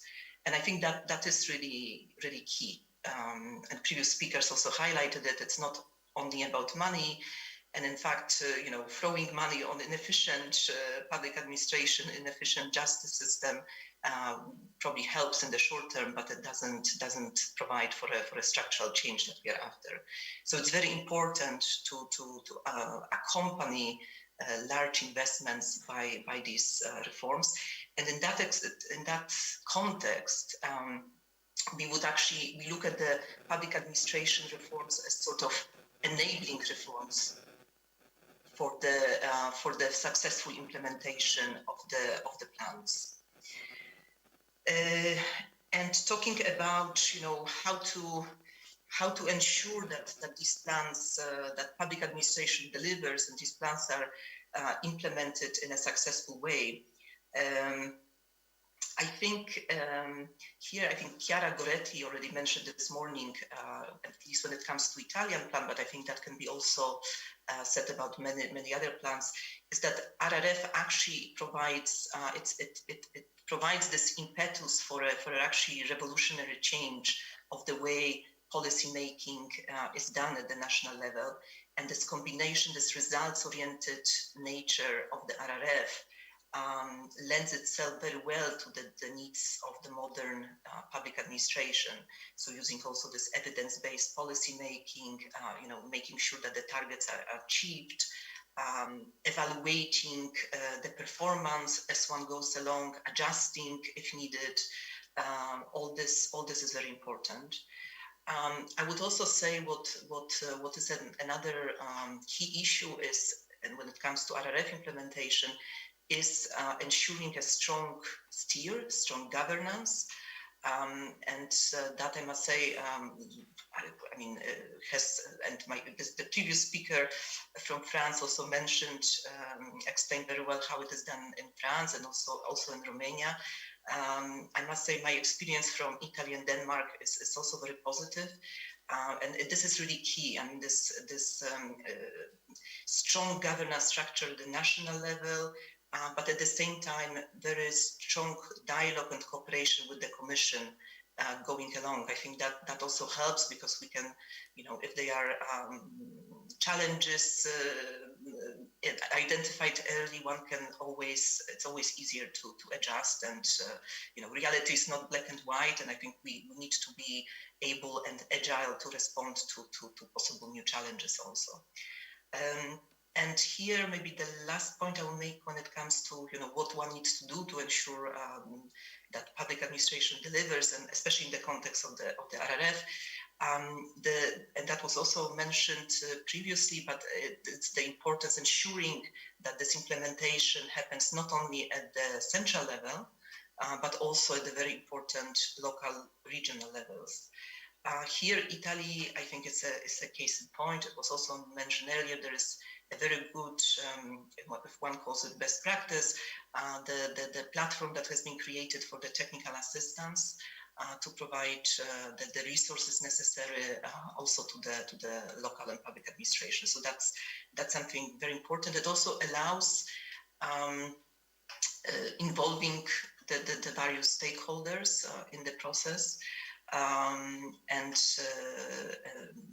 Obviously something that ultimately it's the successful implementation that matters here. And now very briefly, and that's the last point I wanted to make, it's just to give you a bit of an overview of what is in the plans. And here the previous speaker from Romania, in fact, it's a big plan and quite ambitious and comprehensive in terms of measures. So many of the measures are included there. But I wanted to highlight in terms of reforms, I mentioned about 70% of all the measures in public administration are reforms. Just to give you some highlights, so here we see reduction of regulatory administrative burdens, especially for businesses, but also for citizens in accessing public administration. Improving policy-making process in various ways, and here again I mentioned before the RRF, this performance-based. We've seen it being adapted also beyond the implementation of the RRF, and I think that's just shows that it is appreciated. Also, number of measures to facilitate flexible working arrangements. And also strengthen the capacity of public administration, so modernizing recruitment procedures and so on. And here also earlier Marcella mentioned actually what is being specifically done in Italy on this front. Also, we see quite a few measures when it comes to public procurement, so improving tendering procedures. Also important enabling conditions, I would say, for the investments in RRF, and improving public financial management. So those would be sort of the highlights, kind of generally speaking, and also, I mean, one area where we see a lot, I would say, both of reforms and investments is actually when it comes to digitalization. So digitalization of public services more generally, but also specifically health, justice system, and that's, I would say, a big chunk actually of the digital pillar or digital expenditures financed by the RRF. I think over 30% comes actually from the public administration field. So that's also an important element. Then when it comes to investments, they are investments supporting service delivery, training of civil servants in various administration, various levels, also improving public financial management. And here also important investment when it comes to digital. So setting up, digital infrastructures, making sure that the platforms are interoperable, that they speak to each other, setting up government clouds, also very important investment. So this is, I think, gives you an overview, but I'm happy to answer more detailed questions. Yes. And I stop here. Thank you very much, Maddalena. Thank you. So, Emanuele Pavolini, Professor of Economy and Sociology. Good morning. Thanks again for the invitation. I'm an economic sociology professor here in Italy, as been just said. I'm also one of the co-chairs of what is called Alleanza per l'Infanzia. It could be translated something like Child Alliance. Is a network of experts, civic society organizations, mostly focusing on family policies, and part of Educazione, which is a greater network on, again, for those of you who understand Latin or Italian, is about education and welfare policies. I will take a specific take on the public administration debate and the recovery and resilience plans in Italy, looking at it from a welfare state and education reforms perspective. It partially follows a lot of what's been said this morning.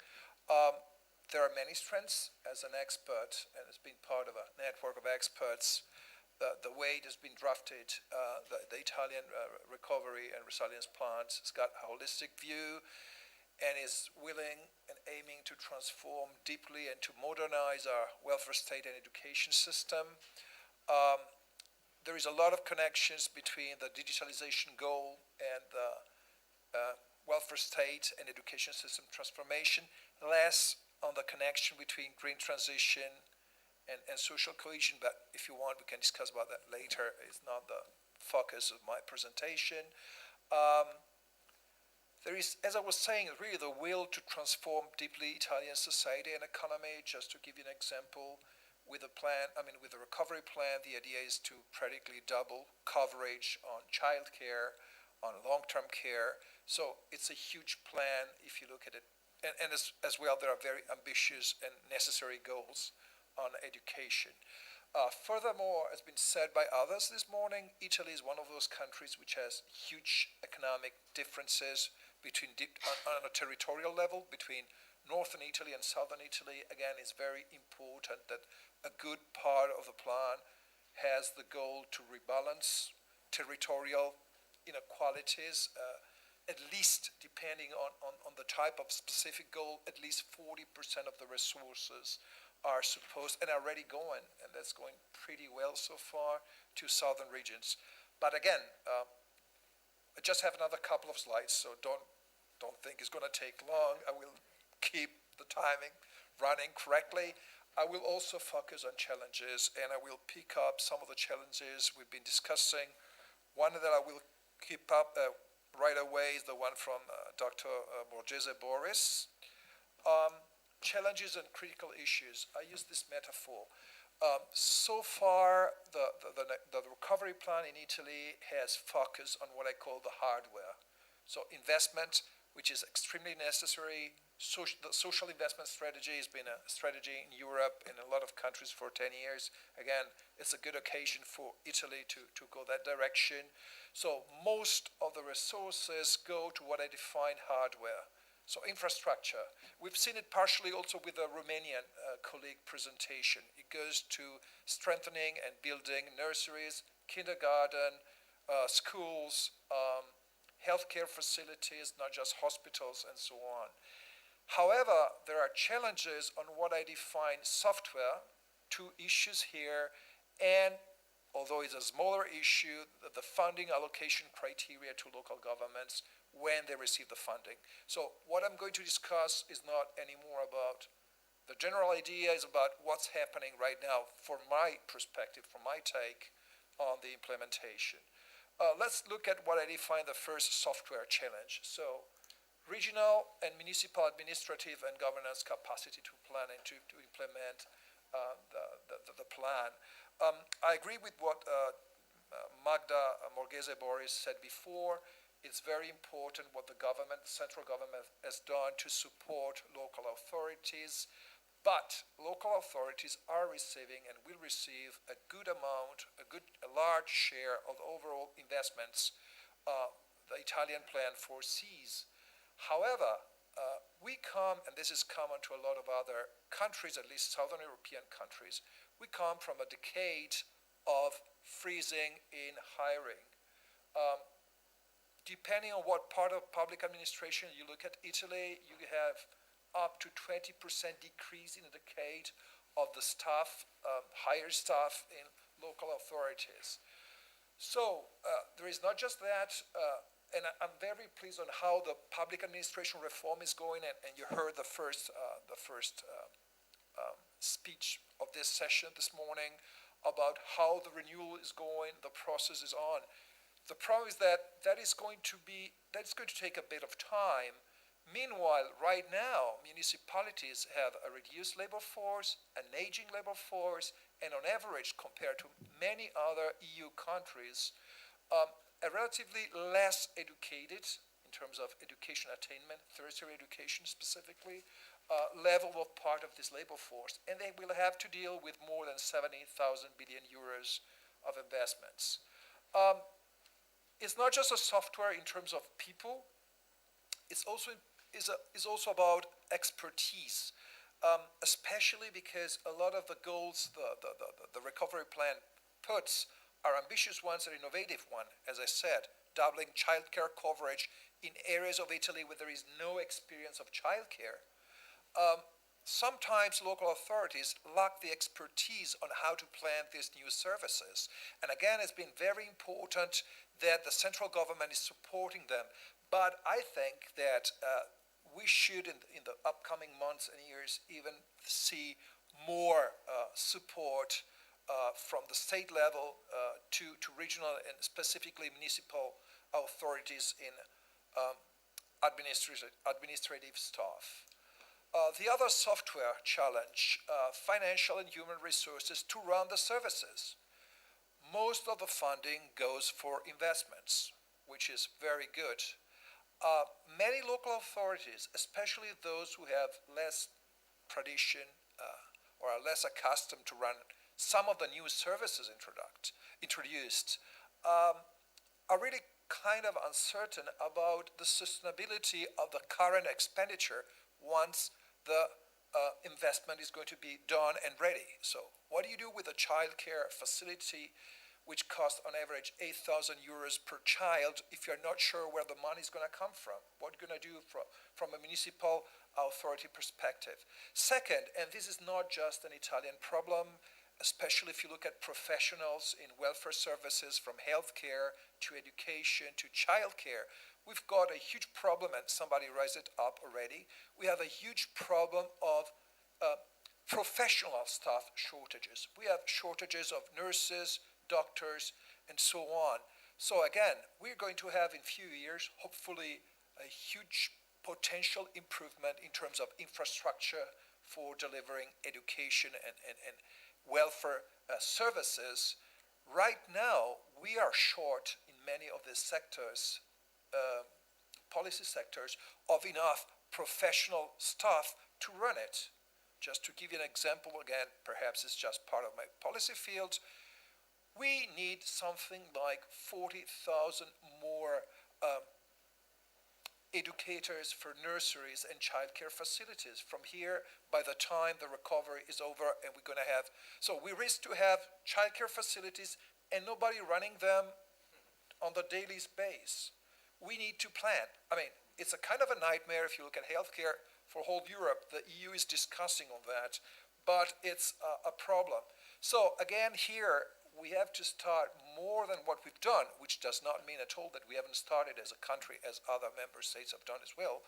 We need to do more carefully planning on how to ensure adequate financial and especially, even more, from my perspective, human resources to avoid labor shortages, to run the services we are creating with a plan. Last point is, in a way, is a minor point. And it just applies to specific funds. Again, I've seen it just, for instance, on education more than other fields and childcare. How allocation criteria to municipalities work. Part of the funding has been so far, I mean, the government has decided so far to allocate part of the funding on a competitive tendering base. So you ask local authorities to provide projects, and then you decide which ones are fit to be funded, which is perfectly fine, but again, local authorities in Italy have a different capacity to plan. So the issue that has already come out, and again, I've seen already solutions just in the last few weeks that have been adopted, so the government is really reactive to rising and unplanned, of course they are unplanned, challenges and how to tackle with them. But here the issue is to find perhaps a better mix between sort of a competitive tendering approach to provide funding to local municipalities, and at the same time ensuring that especially the weakest territories still receive enough funding, perhaps with a direct support from central government, in order to avoid a kind of a Matthew effect, a paradoxical effect that at the end we find that the already better off municipalities are the ones who are better equipped to exploit the opportunities of competitive tendering, and the others remain behind. I hope I've been on time. Yeah, 10 minutes. It's the first time in my life that I'm perfectly on time. I'm proud of myself. Thank you very much. Thank you. Very interesting. I want to get some question. I want to start with Flavia Terribile, which has a question. She has sent it to me. Please.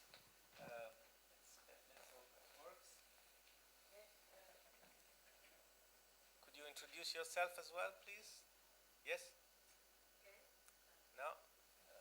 The button?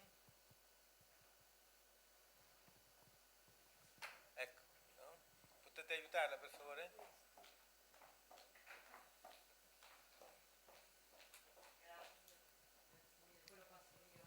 So thank you very much. All these presentations were very, very interesting. So after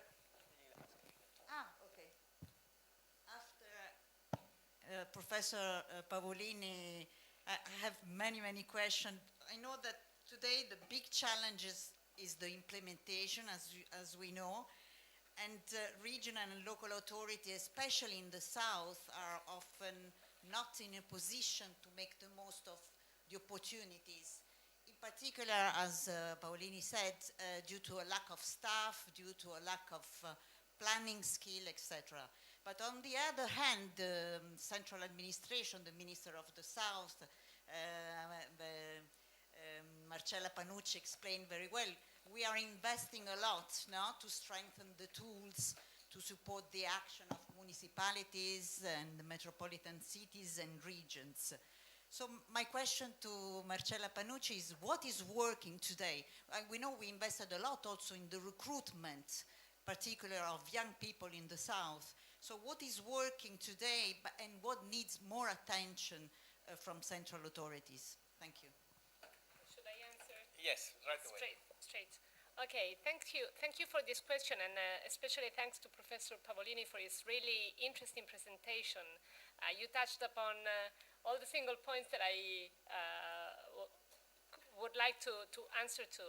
So the administrative capacity of municipalities is the real challenge for Italy at the moment, because we come from a freezing of hiring coming from 2010, but the situation is currently different because we widened the financial spaces recognized to municipalities through some specific measures within the budget law of 2022, together with some other measures that have been adopted in law decree on PNRR number 1.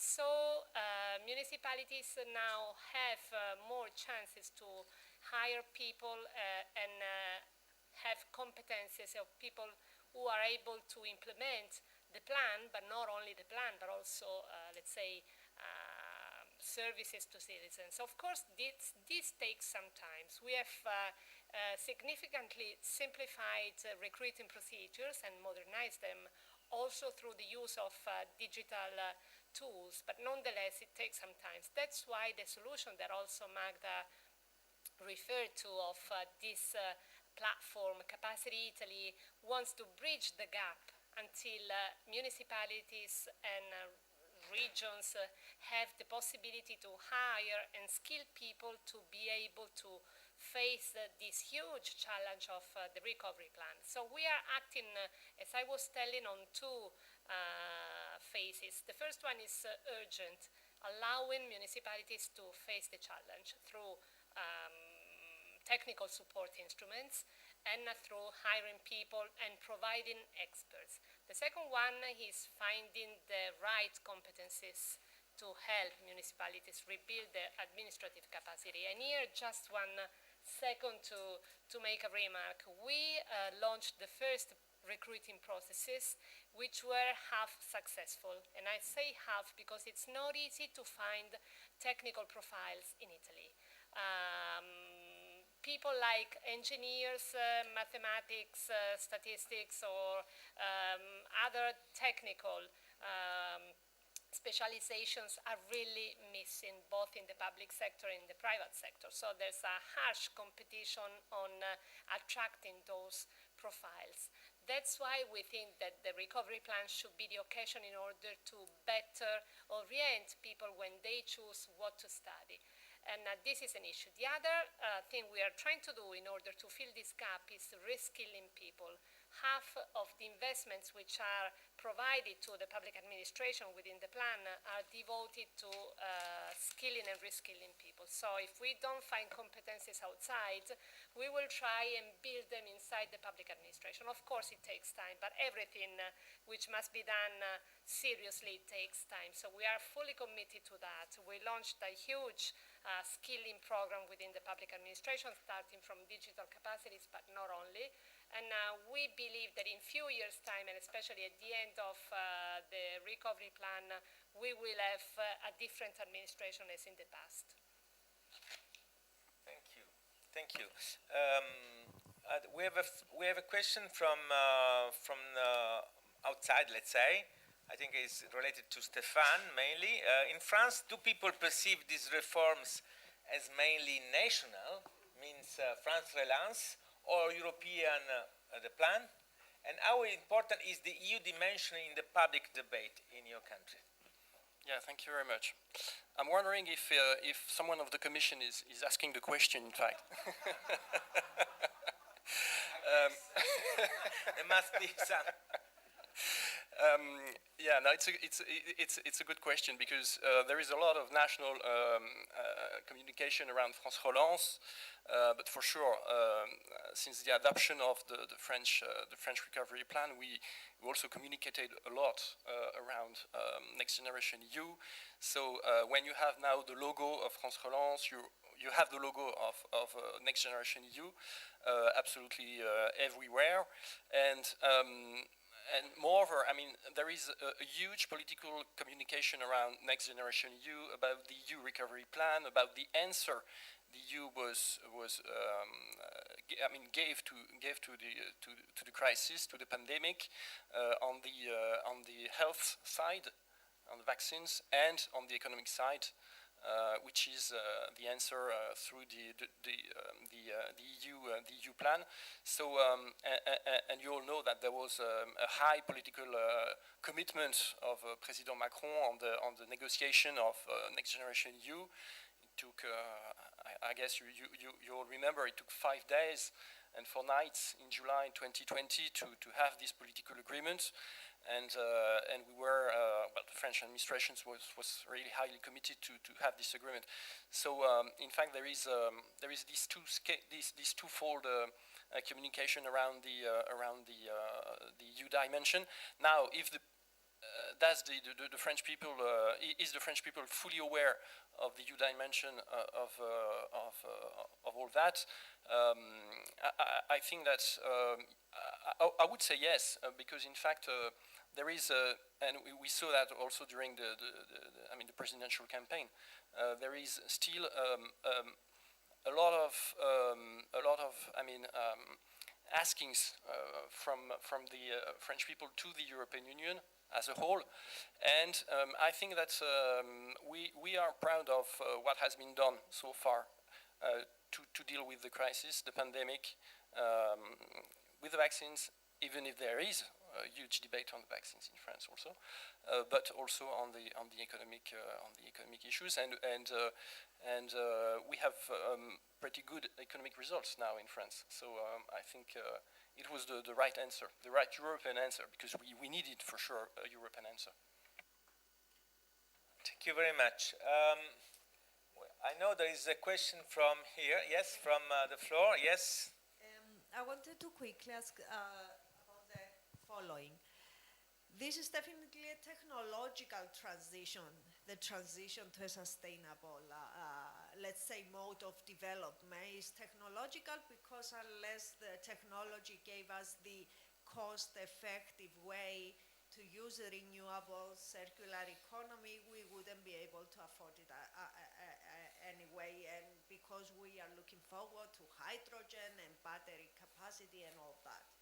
Now, Europe is not it has a strong innovation and a technology development ecosystem, but it's not a leader, it's not a global leader.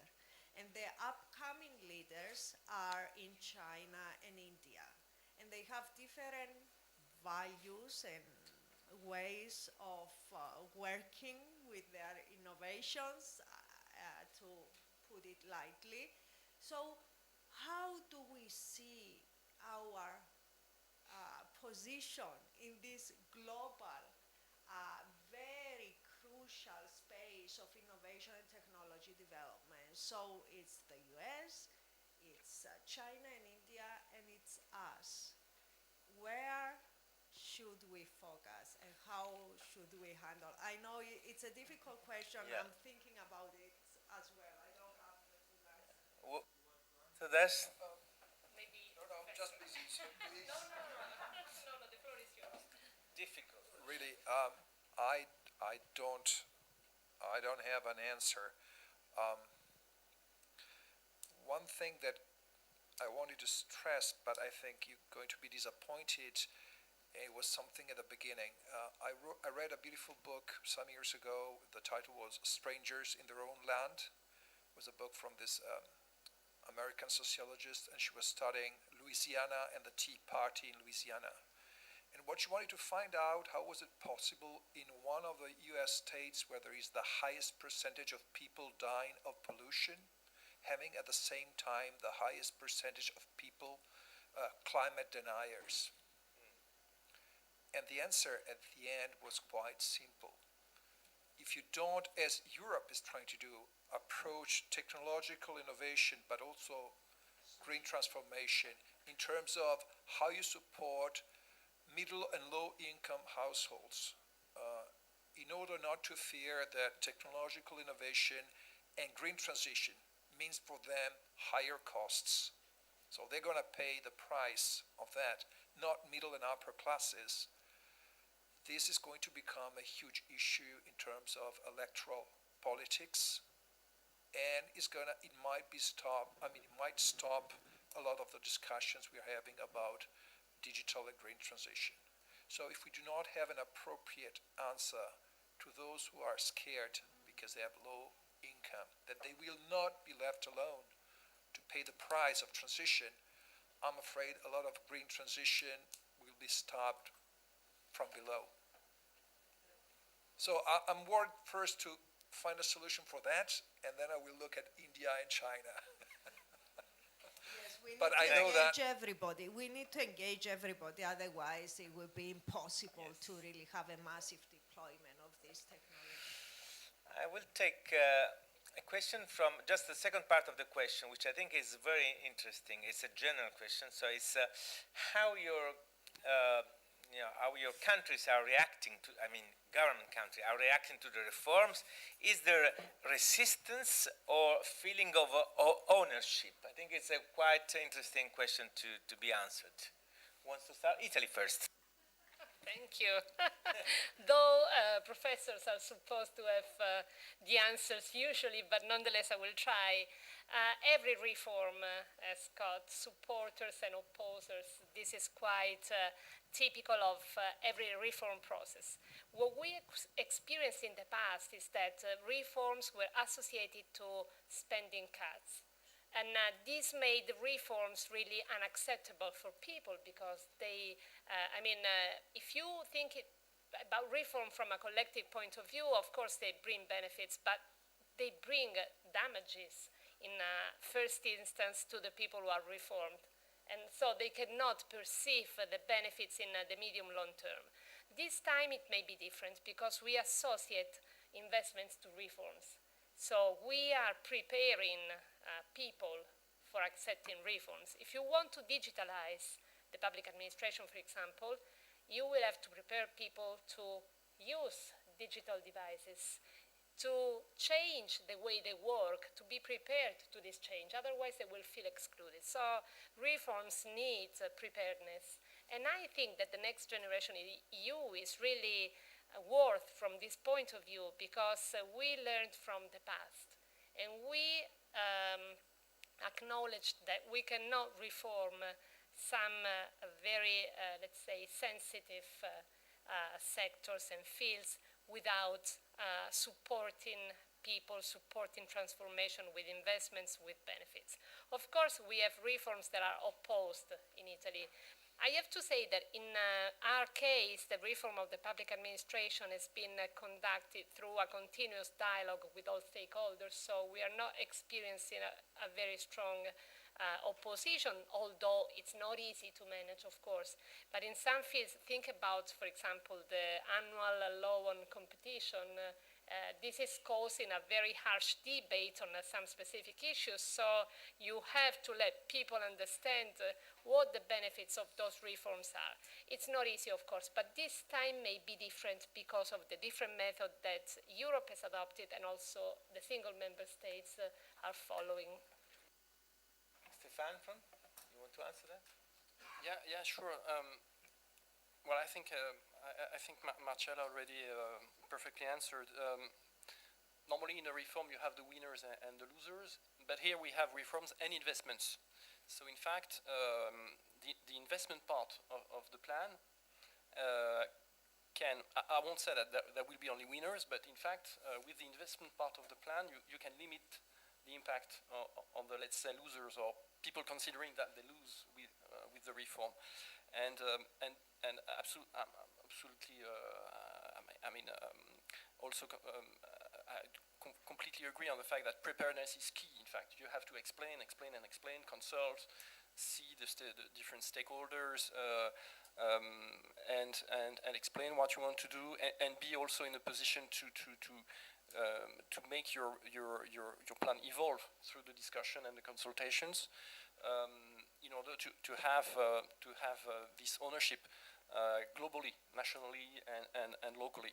That's really what we try to achieve on the 21 reforms included in the plan, and you have to explain the benefits also of the reform, and it's not so easy when you change radically things established for decades, such as ENA, for instance, the National School of Administration, which has been replaced by Institut National du Service Public.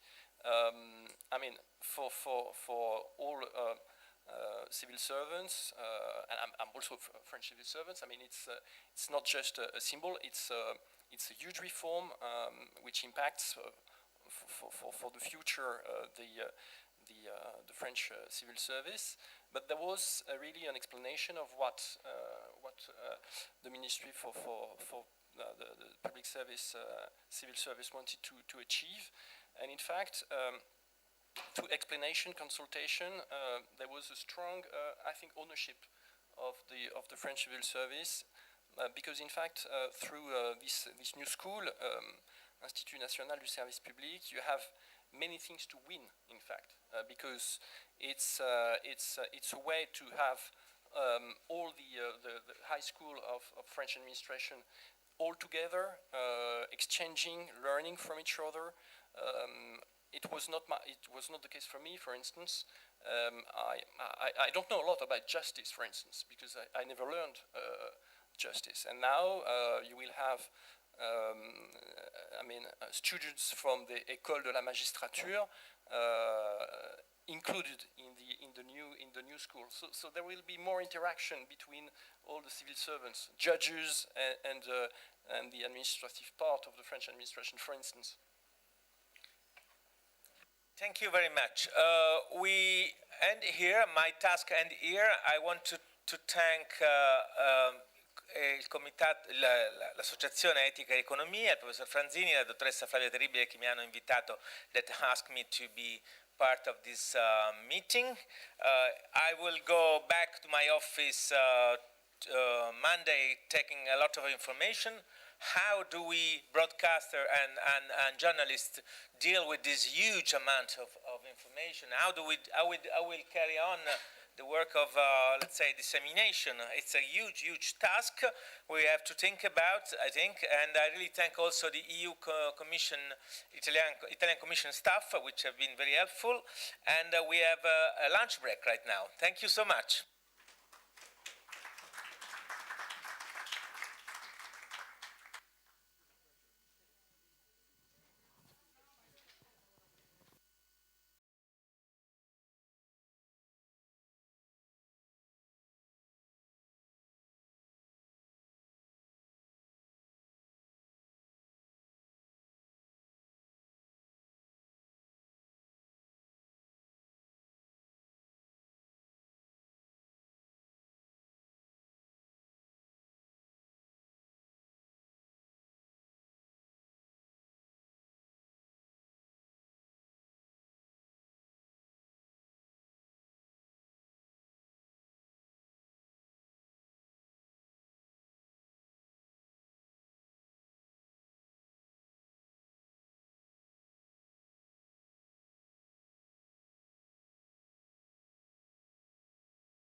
good afternoon to everybody, and let's start our third section of the day on the Next Generation EU and the National Plan on Recovery and Resilience. I think that after two sessions during which you had some specific topics like inclusive green transition and the reforms of the public administration, now we will have a more general approach, which is crucial, about the governance of this challenge and this big opportunity to have this financial instrument, which is really a boon at the European and national level for every country of the Union. No one hides the difficulties together with the enormous opportunity that this instrument offers to the member countries. Italy is the largest, by large, the largest beneficiary, with almost 200 billion, which is about the 15% of our GDP. Spain will collect more or less 70 billion, 5.5 of the GDP. Greece, over 30 million, which is billion, which is the 16.6% of the GDP. Belgium is definitely a minor beneficiary with about 6 billion, 1.24% of GDP. Just to mention the countries that are represented at this table.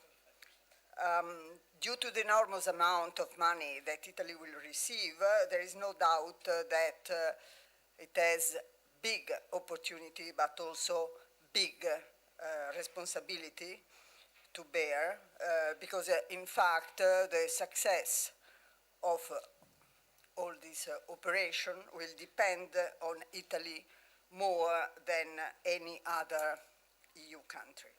So let's start our session by listening to an Italian voice, to Antonia Ronzio, who is director responsible of the Central Service of the RRP in the State Accounting Department at the Minister of Economy and Finance. Thank you very much, Adriana, and thank you very much to the organizers. For me, it is a real pleasure to be here today to discuss common challenges and common achievements in implementing national recovery and resiliency plans. I work, as Adriana was saying, at the Central Service for National Recovery and Resiliency Plan, Servizio Centrale per il PNRR, we call it in Italian, a division totally devoted to coordinate and monitor the Italian plan, which is in the General Accounting Department of the Italian Ministry of Economy and Finance. My intervention will aim to give you a quick outlook of the dimension of the Italian plan, provide a brief overview of the timeline where we are now in the plan, describe the governance system of the Italian plan and the ongoing coordination actions. As we have heard this morning, there are several issues regarding administrative capacity, and I will touch upon them. And then to take stock of which are the current challenges linked to the implementation of the plan. So let's start with a quick overview of the plan. As Adriana was mentioning, the Italian plan is by rule the biggest one at present. It worth 191.5 billion euros. It relies on investments in physical and human capital, but also on reforms, as was stated clearly this morning. These reforms are aimed at making institutional and administrative framework more favorable for a stronger economic growth, with a perspective which goes beyond 2026. When it was designed, the plan, the Italian government had three main objectives: repairing economic and social damages from the pandemic, overcoming some structural weaknesses of the Italian economy, and also accelerating the ecological and digital transition of our country. But we have also to stress that inclusiveness is a key driver of our plan. In Italian we say donne, giovani e sud. I'll translate it in English. Gender parity, youth inclusion, and reduction of regional disparities.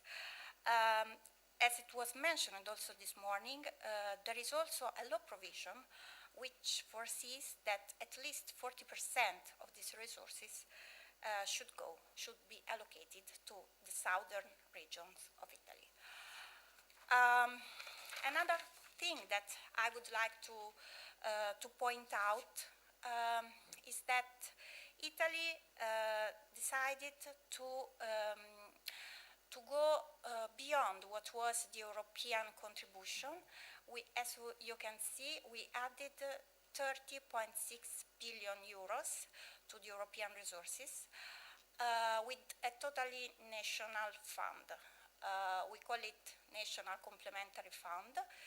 And the nice thing is that the change of mindset led us to apply the same methodology that we apply to European resources and to European planning to this complementary plan and fund, which complements European resources.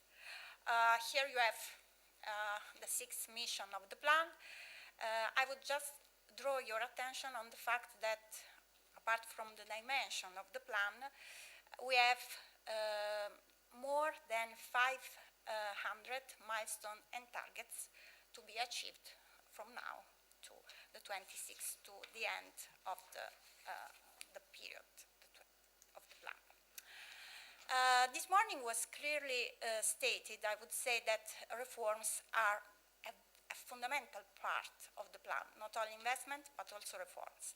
How do we see this reform? We think that there is an ambitious set of structural reforms in our plan, which should lead to a stronger growth in a longer horizon, as I was saying before. Here I have outlined the main reforms, the reforms that really characterize our plan as structural reforms. One is the reform of public administration, and this morning we have the panel totally devoted to this. There is the justice reform. It was also mentioned. For us, it is of vital importance because it addresses the issue of reducing length of justice system, let's say, in all its sectors, civil, administrative, and criminal, and also in the tax courts will be subject to a reform.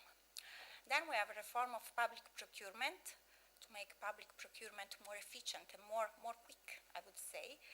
And then another fundamental reform for our economic system, which is the implementation of annual competition laws, not just once, but it will become a yearly moment, I would say. As regards investments, here there is a typo, 134 investments.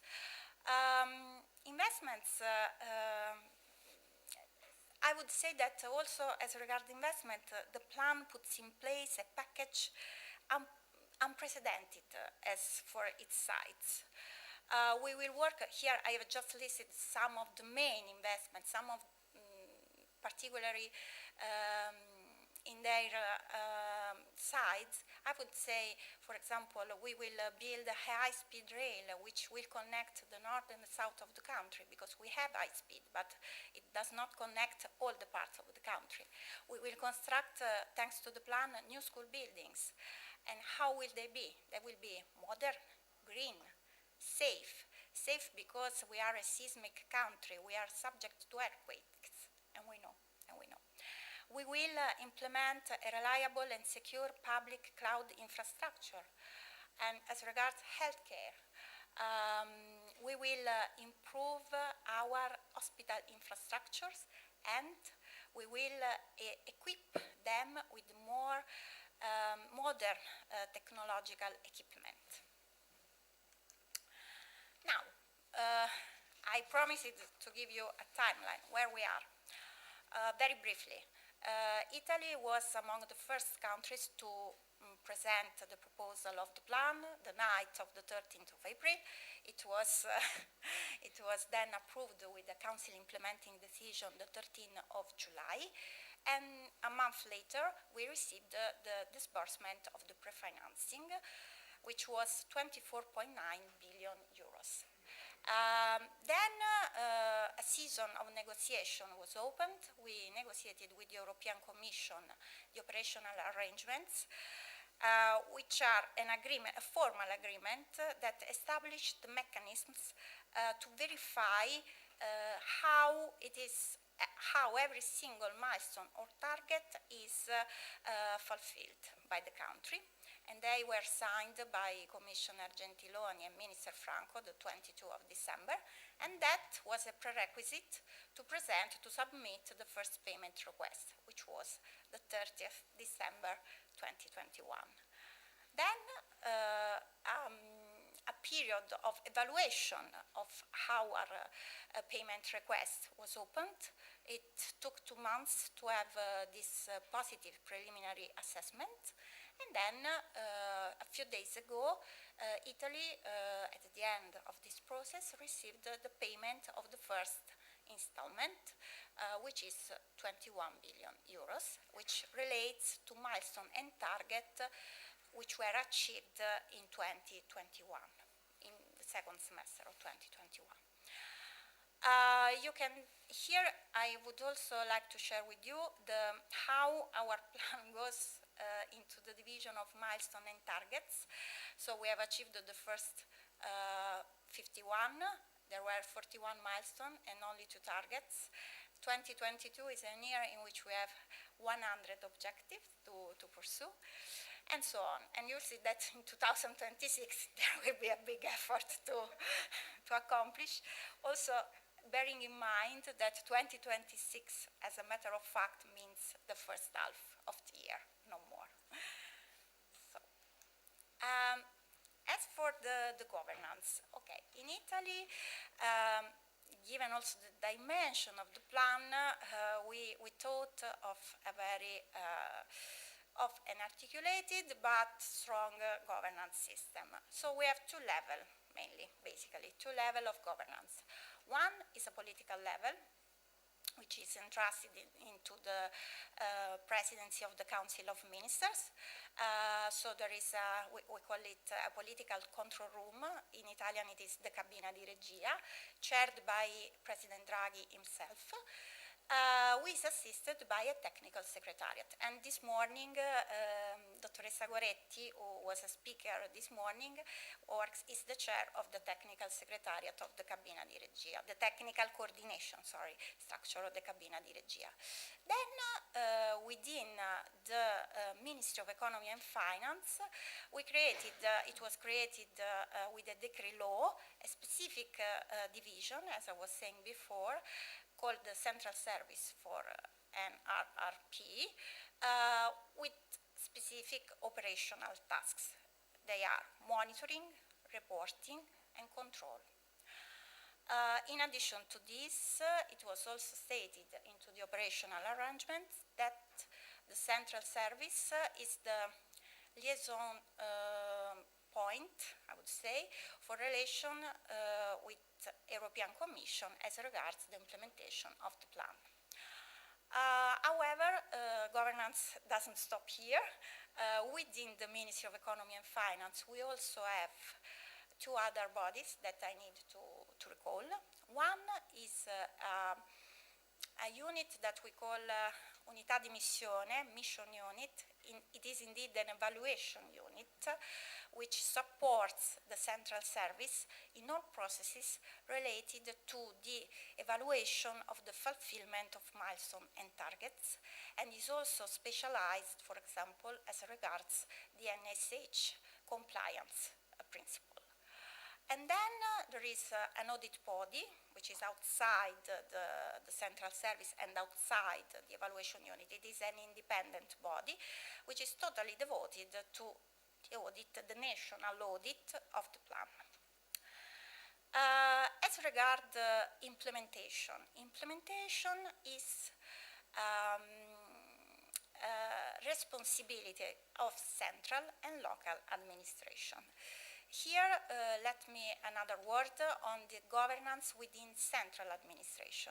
Every central administration has created, has set up another mission unit with at least 3 offices in charge of monitoring, reporting, and control for the specific measures which are within the responsibility of that ministry.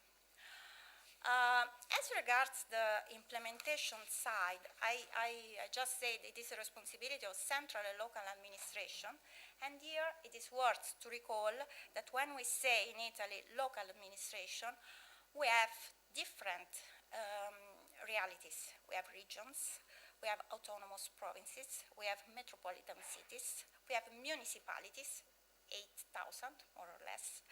We have also other entities, universities, research institutions, public companies, and so on.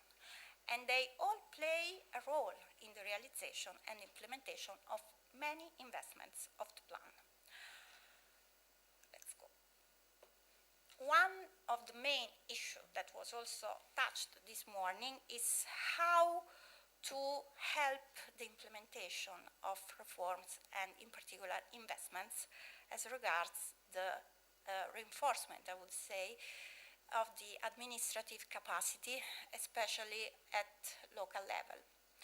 One of the tasks of the central service is to provide this support, this reinforcement of administrative capacity. How do we do that? We have put in place a series of initiatives helped also by many public companies.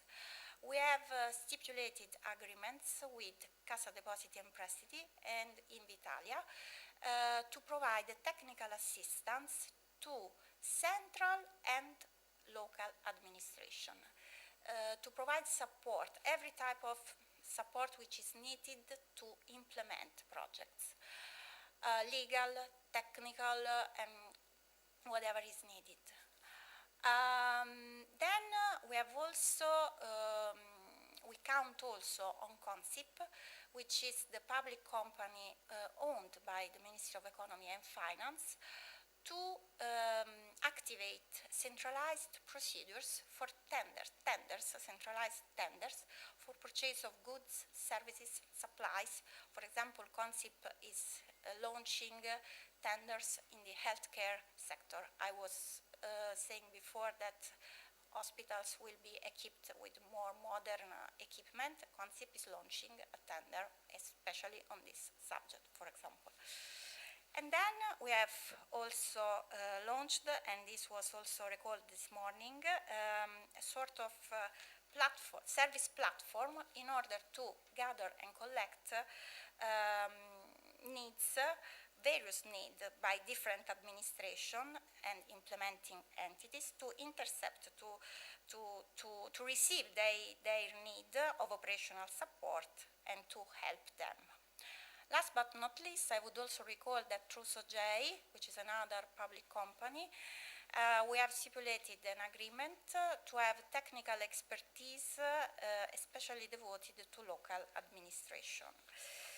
So, this is one side of the coin. The other one is also a sort of guidance that we are trying to promote and to ensure to all implementing entities. How do we do this? We do it in formal and informal way. Here there is the formal way, in the sense that the General Accounting Department issued a series, I would say, of circular letters, we call it in Italian circolari, to provide guidance and guidelines to the administration on specific aspects of the implementation. And I would draw your attention, for example, on the guidance number 32, which was issued by the evaluation unit, which regards the respect of the NSH principle, for example, and many others. This is the formal way. Other circular letters are being drafted in these days and will be issued in the next weeks. There is also an informal way, in the sense that we have continuous meeting with central administrations engaged in implementing the plan, also with regions or with who needs help. And we also give our advice to calls and tenders when they are in draft, to see if they comply with all the procedural and legal requisites that the plan must respect. Okay. Now I want just to give you an idea, a more concrete idea where we are as for the implementation phase. We are monitoring the issuing of calls and tenders. From the beginning of the plan, let's say, about something more than 200 procedures have been launched for a total amount of 64.7 billion. Some of them are already expired, 36.6 billion. Some of them are still open. And on the right side of the slide, you see which are the central administration who issued the tenders. Last but not least, something very, very important, to inform of what is being done, to communicate to citizens all the update on the plan. There is a dedicated website, Italia Domani, which is handled by Presidency of Council together with Ministry of Economy and Finance. We think that it is very, very important to provide information on the plan, and we are working to improve the quality of all information, the accuracy and the speed with which we provide information to the public. And I would just say that in next weeks this portal will be improved and many other sections will be added. Now, next challenges, and I go to the end. Yes. This is the very end. I promise. No, this is the last one. Very precise, but a little bit longer. Sorry. Just to say, but it was already said this morning, we are in a difficult moment. In Italy, pandemic is still in course, even if we don't want to accept it. There is the issue of rising prices. There is the issue of an economic context which is really uncertain. We don't have answer to all questions, but we think that the best thing to do right now is continue on the path of implementation. And I stop. Thank you.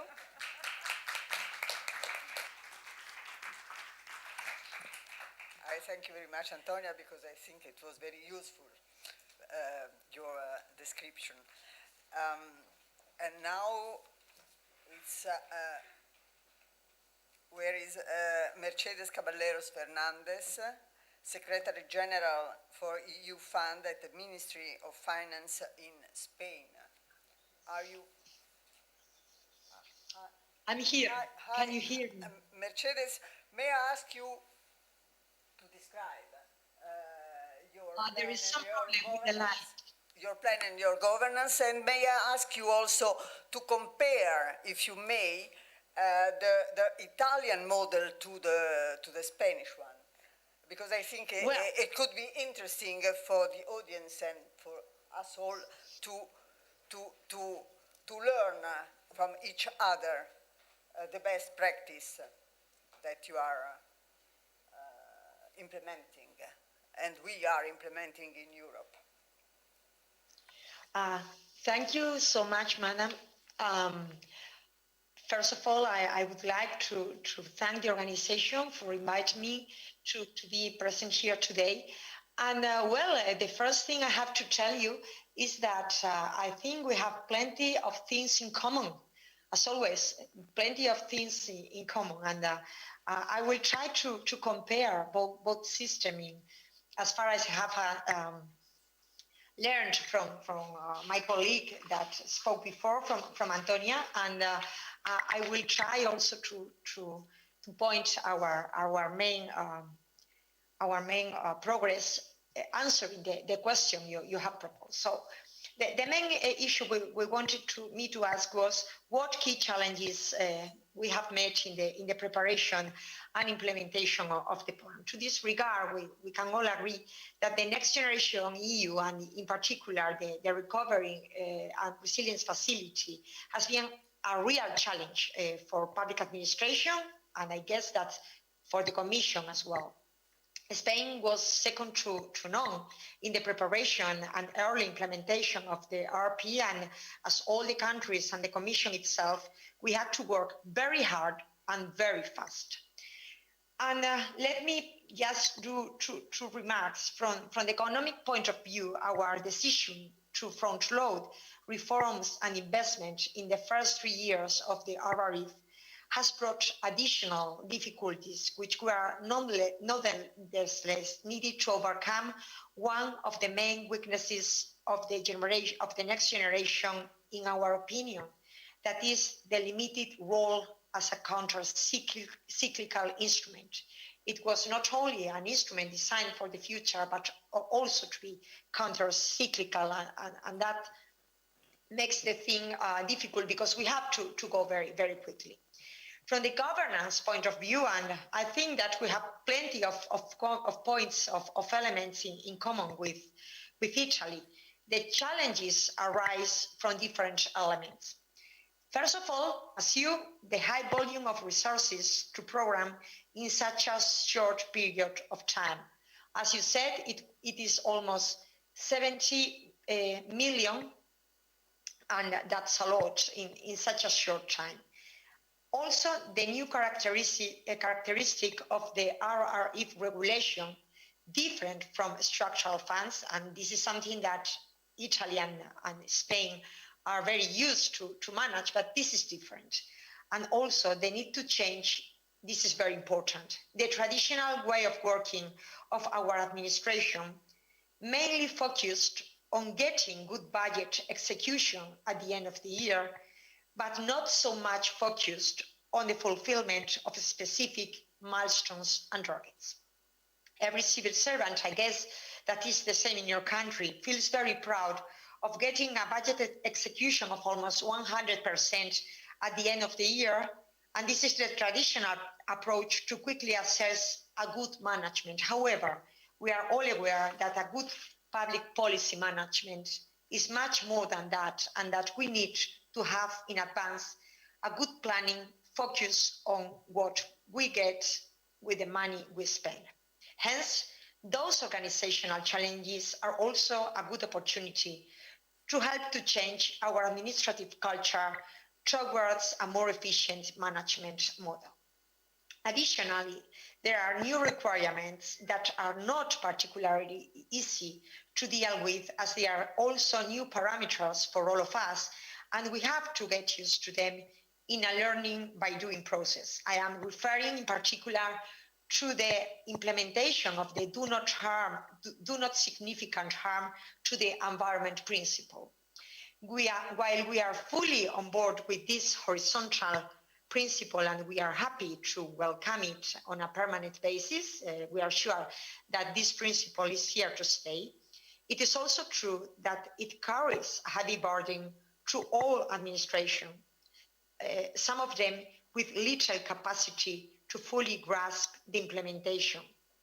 On top of that, we have also to get the fulfillment of milestones and targets while applying the horizontal principles set up in the common regulation, that is prevention of fraud and conflict of interest, full respect to the state aid regime, full respect to the national European law, double financing avoidance, and of course the rest of the national and European legislation. To this regard, we are trying, as you, to give guidance to the executive bodies about how to effectively implementing all that. All in all, the process has been of a continuous learning, working hand in hand with the Commission, and I think that in some point we are all learning together at the same time. To this regard, let me explain just for a minute that the General Secretary for European Funds is integrated by two Director General, that is the Directorate General for European Funds, the structural funds, traditional, and the new Director General for specifically for the implementation of the plan. That was crucial in the design of the organization of the plans, because we are continuously learning from the past, but also thinking about how to adapt this experience to the future. It's a synergy system in which all the General Secretary speaks the same language, but with different approach. And I think this has been really, really useful for us. Regarding the second point, that is what lesson learned from the negotiation process and the assessment on the first set of milestones and targets were applicable, let me tell you first that our plan is a very huge plan set on 10, we have 4 axes, that is ecological transition, digital transformation, social and territorial cohesion, and gender equality. These 4 axes, they convey through 10 levers, and these levers are the first, rural urban agenda and fight against depopulation and agricultural development. The second one, if the system allows me to read, is based on a fair and inclusive energy transition. We have also another one regarding reinforcement of the national health system, and education and knowledge, continuous training and capacity building, nuclear economy, boosting of the culture and sports industry, and modernization of the fiscal system for inclusive and sustainable growth. To this regard, most of the money, of course, is located in transition and digitalization. It is almost 38 of the money is located in green, in ecological transition, and about 27% in digitalization. This has been the process to design the plan, and the negotiation process, of course, I think that as your process has been very hard.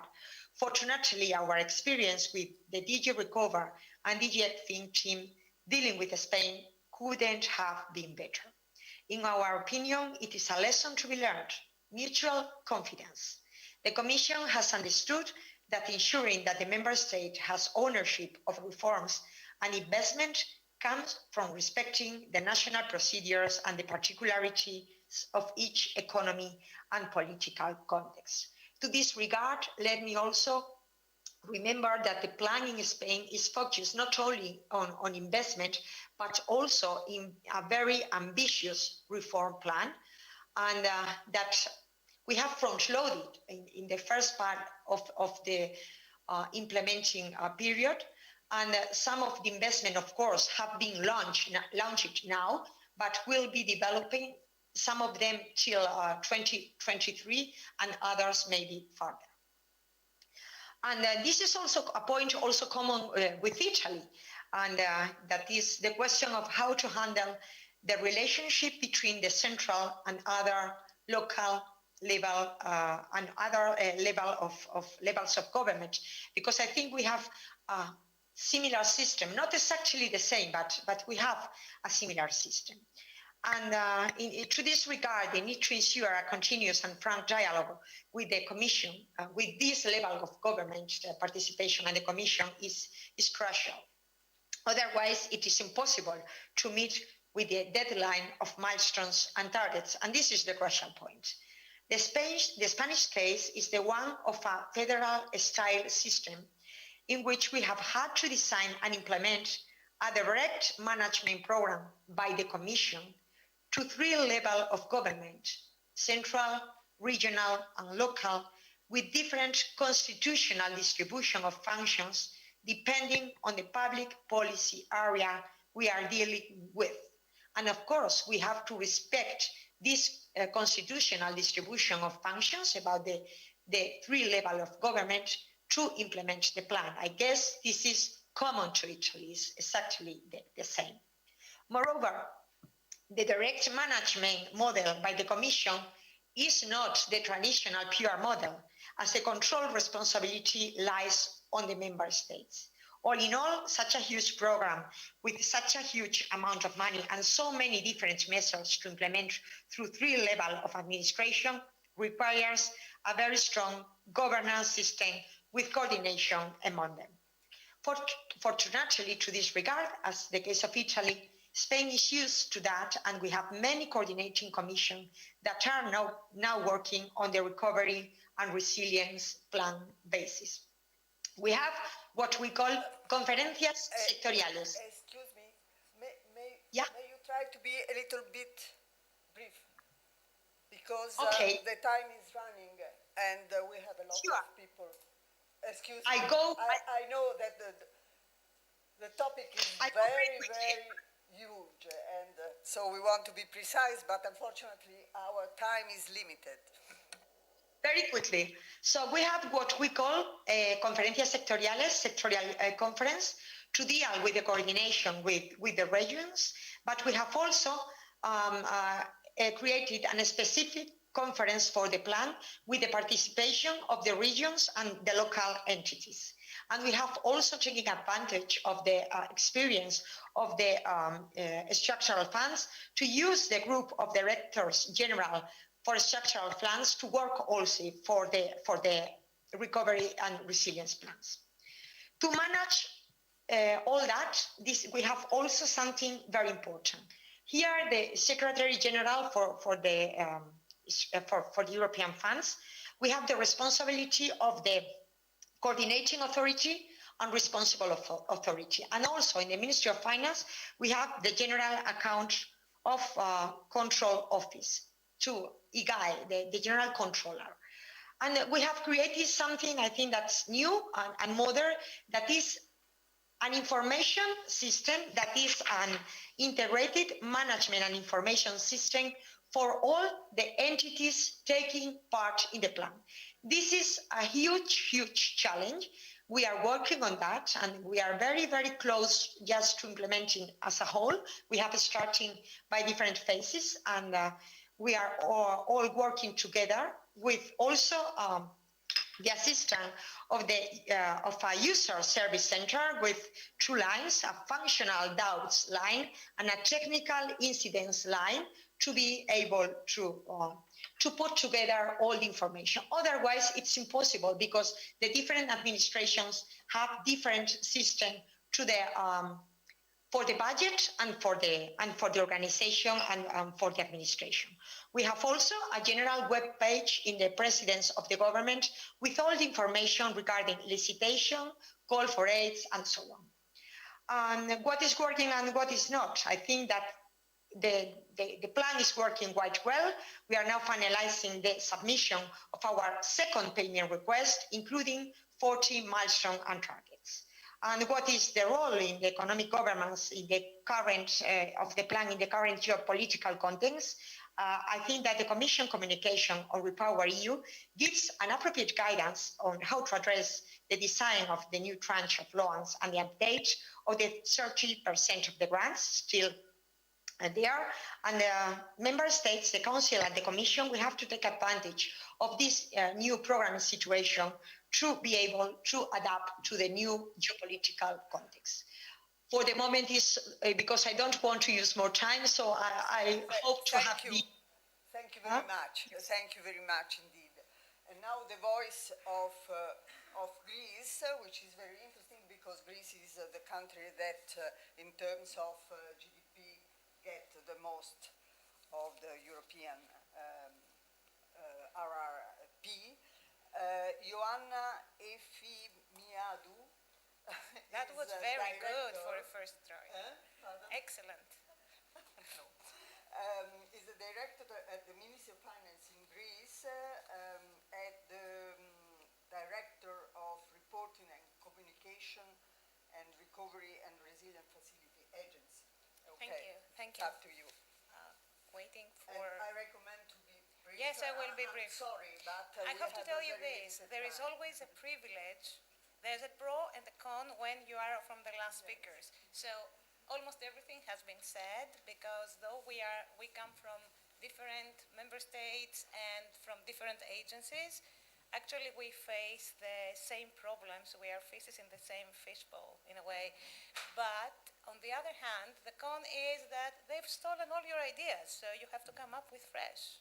So, okay, let's see how we cast the balance. But I will be brief. I understand the time constraints, and I think Q&As are also important for those who follow us. Thank you very much. So, since we are talking about the implementation from the perspective of the member states, I will actually address it as our challenges faced, the lessons we learned through these challenges faced, and the current challenges plus the ones that we anticipate.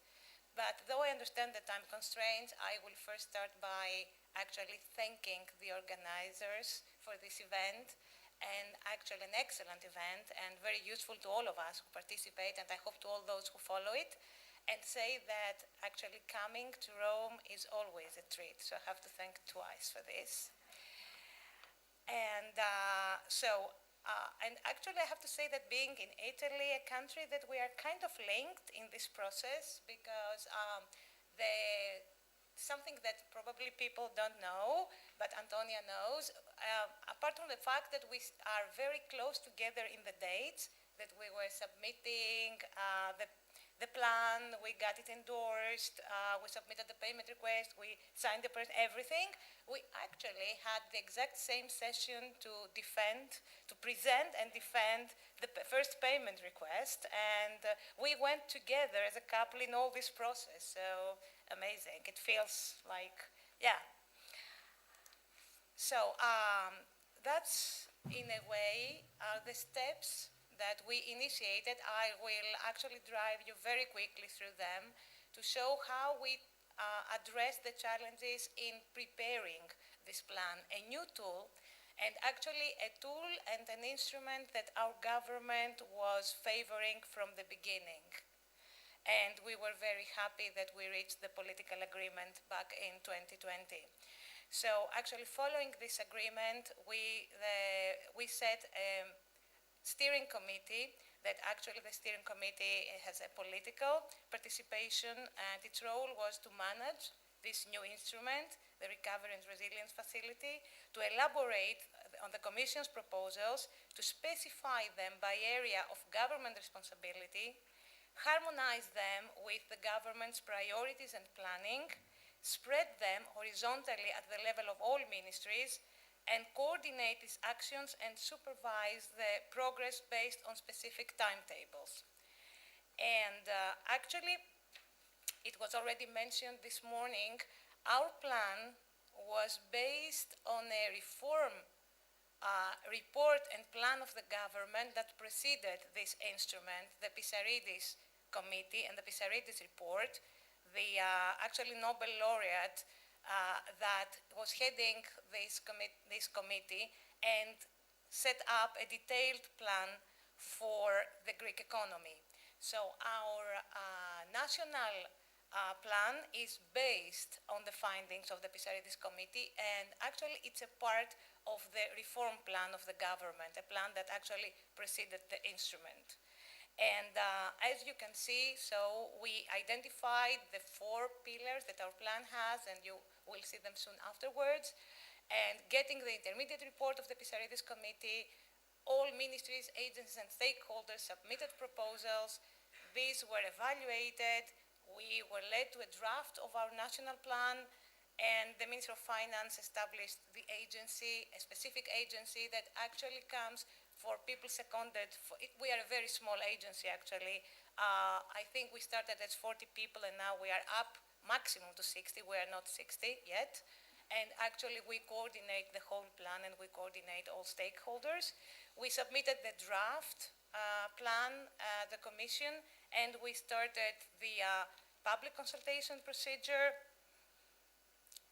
And okay, so here you can see how this evolved from November to December 2020. So we had consultation through the Economic and Social Committee, through the portal, the official portal of the Greek government for the public consultation, the opengov.gr.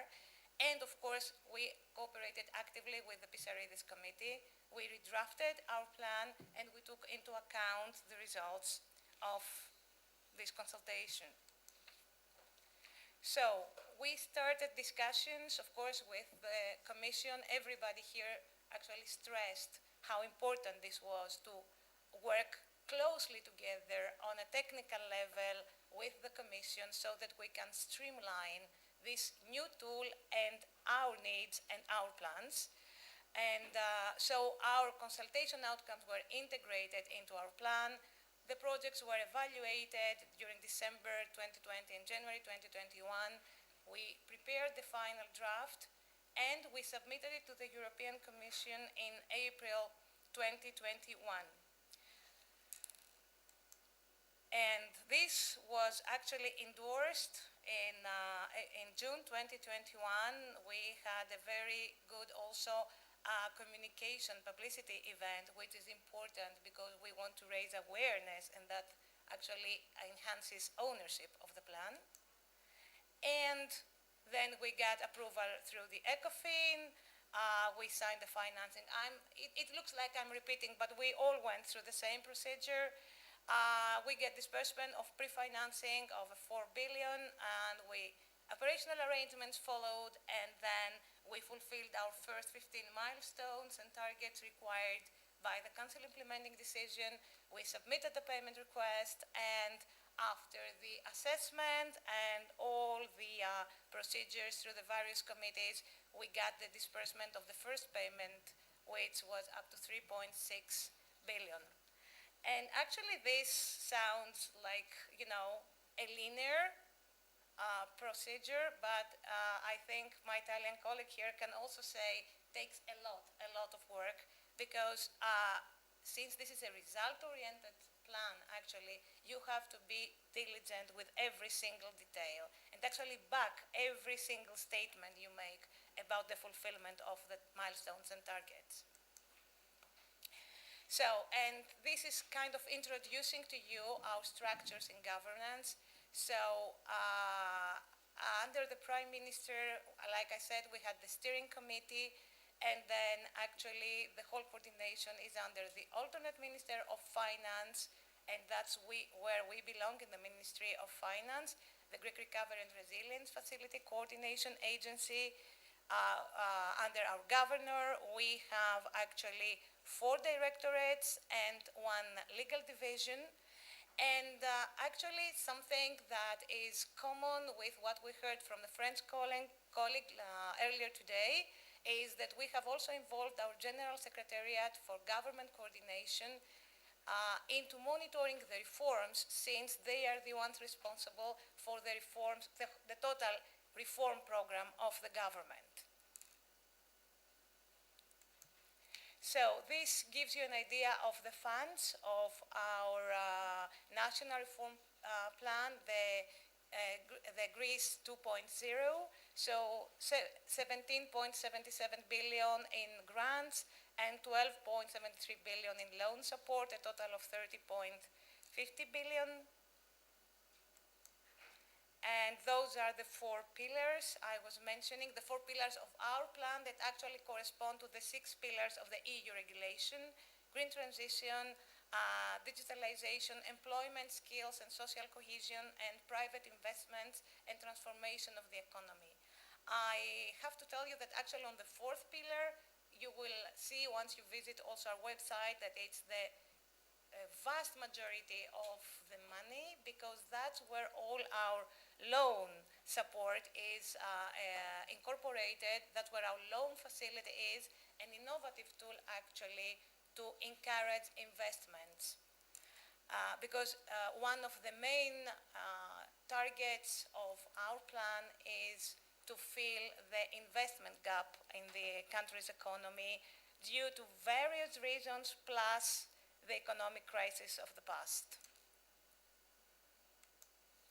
And here you can see that actually we over-exceed the mandatory allocation for climate objectives and digital objectives, and we make sure that they are totally respected also in our loan facility, that it's directed to private investments. Actually, we have put a percentage higher than that to make sure that at the end of the day, it's totally, we meet the targets and more. And I wouldn't finish this presentation without actually guiding you a little bit through our communication strategy. We believe that communication, like I said before, is very important, because it's one thing to implement the plan, it's another thing that people know that this plan exists, know that it is implemented, and actually can see the difference it makes. Because apart from the consultation and the participation of everybody in the planning of the plan and the implementation, and that could be through the various stakeholders, another thing that is important is that the whole population is aware of what this plan is and what it does to every citizen. And I have to say, if you can see here, that we are quite happy that we are above the average as far as awareness of Next Generation EU is concerned in Greece. And here, I'm not repeating the timeline, but you will see how our communication campaign has started even from April 21. So we had the communication strategy that everybody amongst us had to incorporate in the plan, I guess. But with the assessment, the positive assessment of the Commission, we started our campaign, and we went actually on national TV. We have a dedicated website that was launched then, and we were broadcasting all the progress in the plan. And actually in November, we launched our communication guide, which is important because it streamlines and organizes how the message goes out through all stakeholders and actually line ministries. And we overlook that as well, because it's important to have a single and clear message. So I don't want to avoid what could be the challenge, because everybody would say that's a very good presentation, but where are the challenges? It will take 1 minute, one minute. But 1 minute, One, 1 minute. literally, because I know. I will just say that what we learned is, and what we gained from the implementation as a learning process, is the coordination through the various agencies in the government, plus the stakeholders. And actually, we found ways to work together with very different agencies and to produce results in a very strict time frame.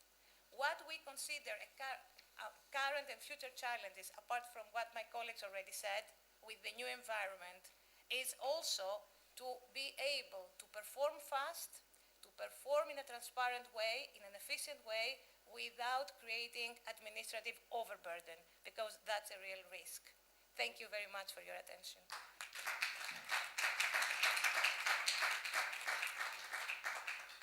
I'm very sorry to remember that we still have 3 speakers, and we have to finish at 4 o'clock. So I can't imagine how we can handle all this. is apart from the resilient and recovery facility. Now is the Belgian voice is Baudouin Regou, who is at the cabinet of the Secretary of State for Recovery and Strategic Investment in Belgium. So it's up to you. All right, thank you very much. For a change, no PowerPoint presentations. I just figured I would focus on two of the many questions we're supposed to talk about, the things that, hopefully are the most interesting, or for which Belgium might be the most interesting case. And it's about, first, the lesson learned. Also interesting because, of course, there are talks about potentially using some of those lessons for future funds in the current climate for Ukraine, etc. And so let's dive into this. And of course, in the spirit of being very constructive, I will start with a good point, and there are many. Of course, I won't be able to help talking about a few things that probably could be improved, and actually, indeed, some of you guys on the panel have alluded to some of those already. So the first thing that indeed needs to be said is that it is a grant-based instrument that in some ways created fiscal room where there was no fiscal room, to make things very clearly. So in some ways it's highly linked to the Stability and Growth Pact that of course puts limit to what is possible. And for a number of member states that were at the limit, Belgium also is one of the member states who has a high debt level. Well, creating that fiscal room to be able to absorb such shock was a question. And it is, from that perspective, from a member state perspective, something quite extraordinary. Also, of course, for Europe, but I'll talk more about Europe a little bit, first time Europe can actually get into debt. And also, and maybe that will come for later on, that Europe might have their real own resource, like truly own resource, not i.e. please a GNI contribution from the member state, but actually some of the tax receipts that would be kind of directed to them. Still, of course, under construction, and we'll have to see where that is, but these are elements that are pretty amazing and that everybody would view as progress. Then a second element, yes, sir? I need to do this, that.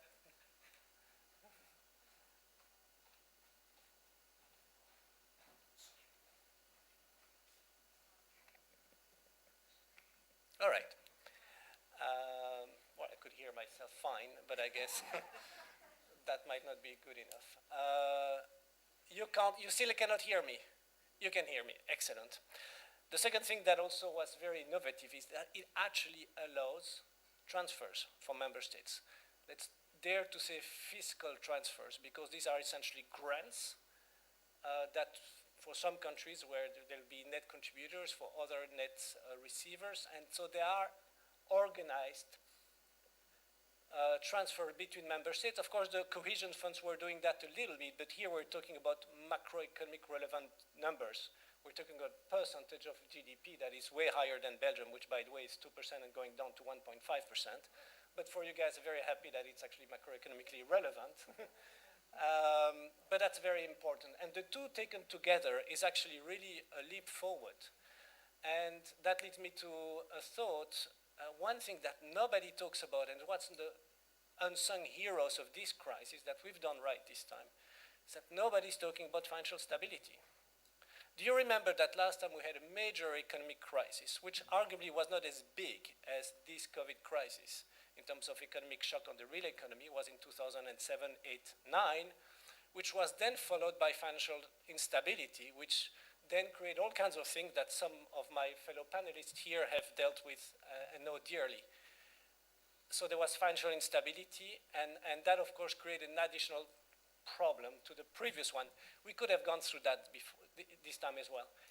Nobody's talking about that anywhere, which is, and to my fellow panelists here, it's massive, and it proves that Europe has learned its lesson, has reinforced its architecture, not only through this, so other things like the banking union, other things like, of course, what the no Prime Minister did at the central bank, contributed to kind of reinforcing the monetary union, but that really is one of the unsung heroes of what's going on right now. This is not an issue anymore.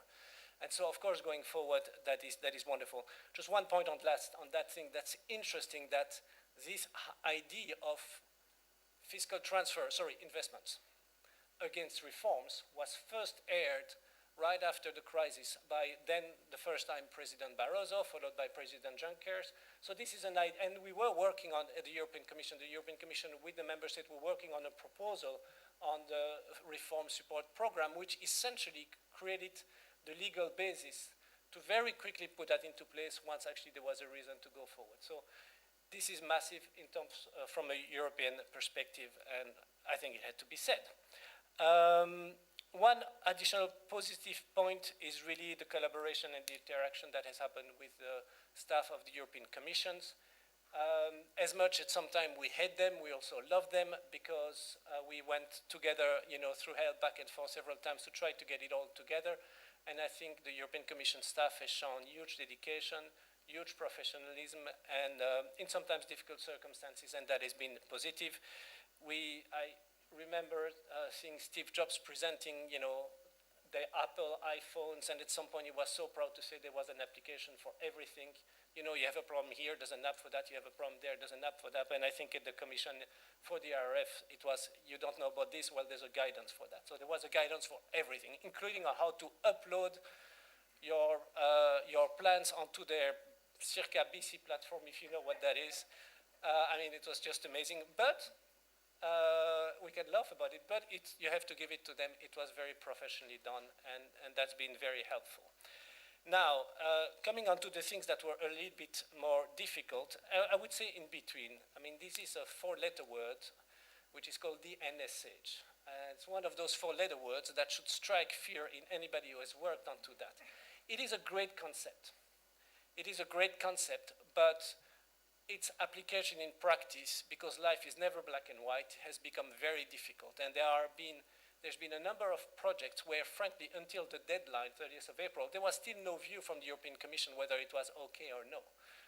We were actually talking to some of it was some Germans, we were talking to the German colleagues that had the similar projects. And it's only really after the plans were in that kind of a little bit with their back against the wall, the Commission kind of said, yeah, okay, it's fine. But in reality, it is difficult.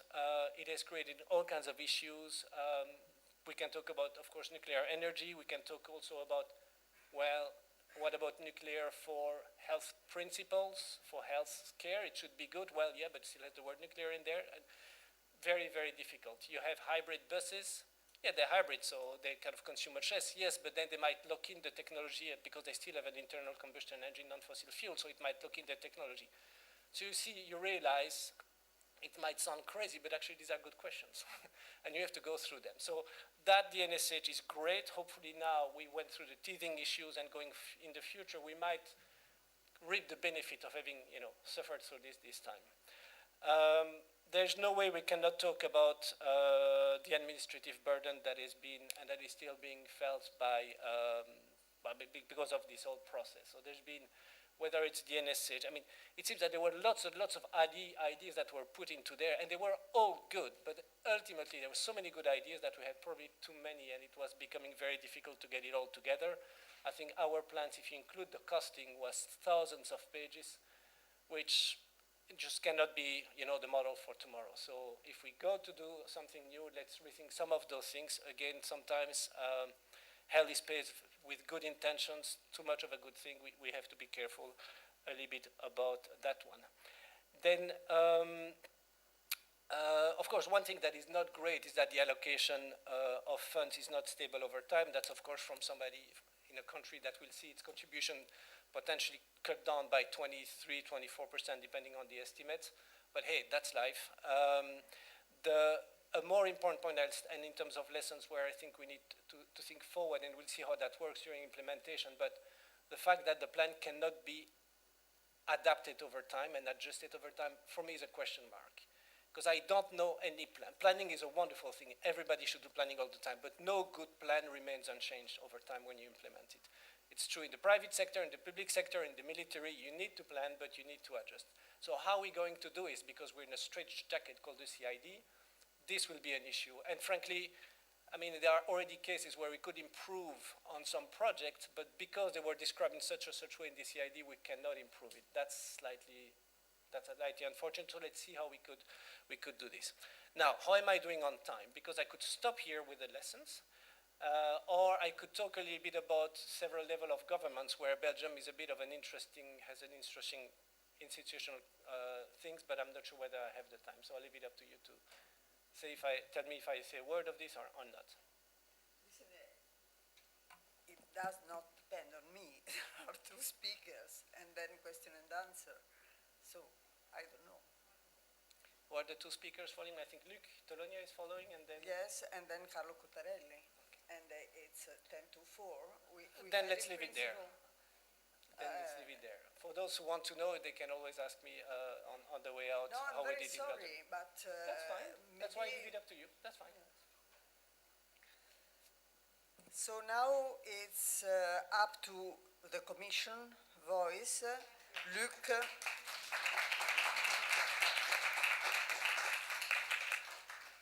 Luc Tolonia, who is a director at the Director General of Economic and Financial Affairs at the EU Commission.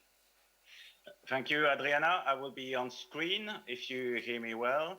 Yes. I don't have slides. Yes. And thank you to the other speakers and to Baudouin in particular for cutting his intervention short.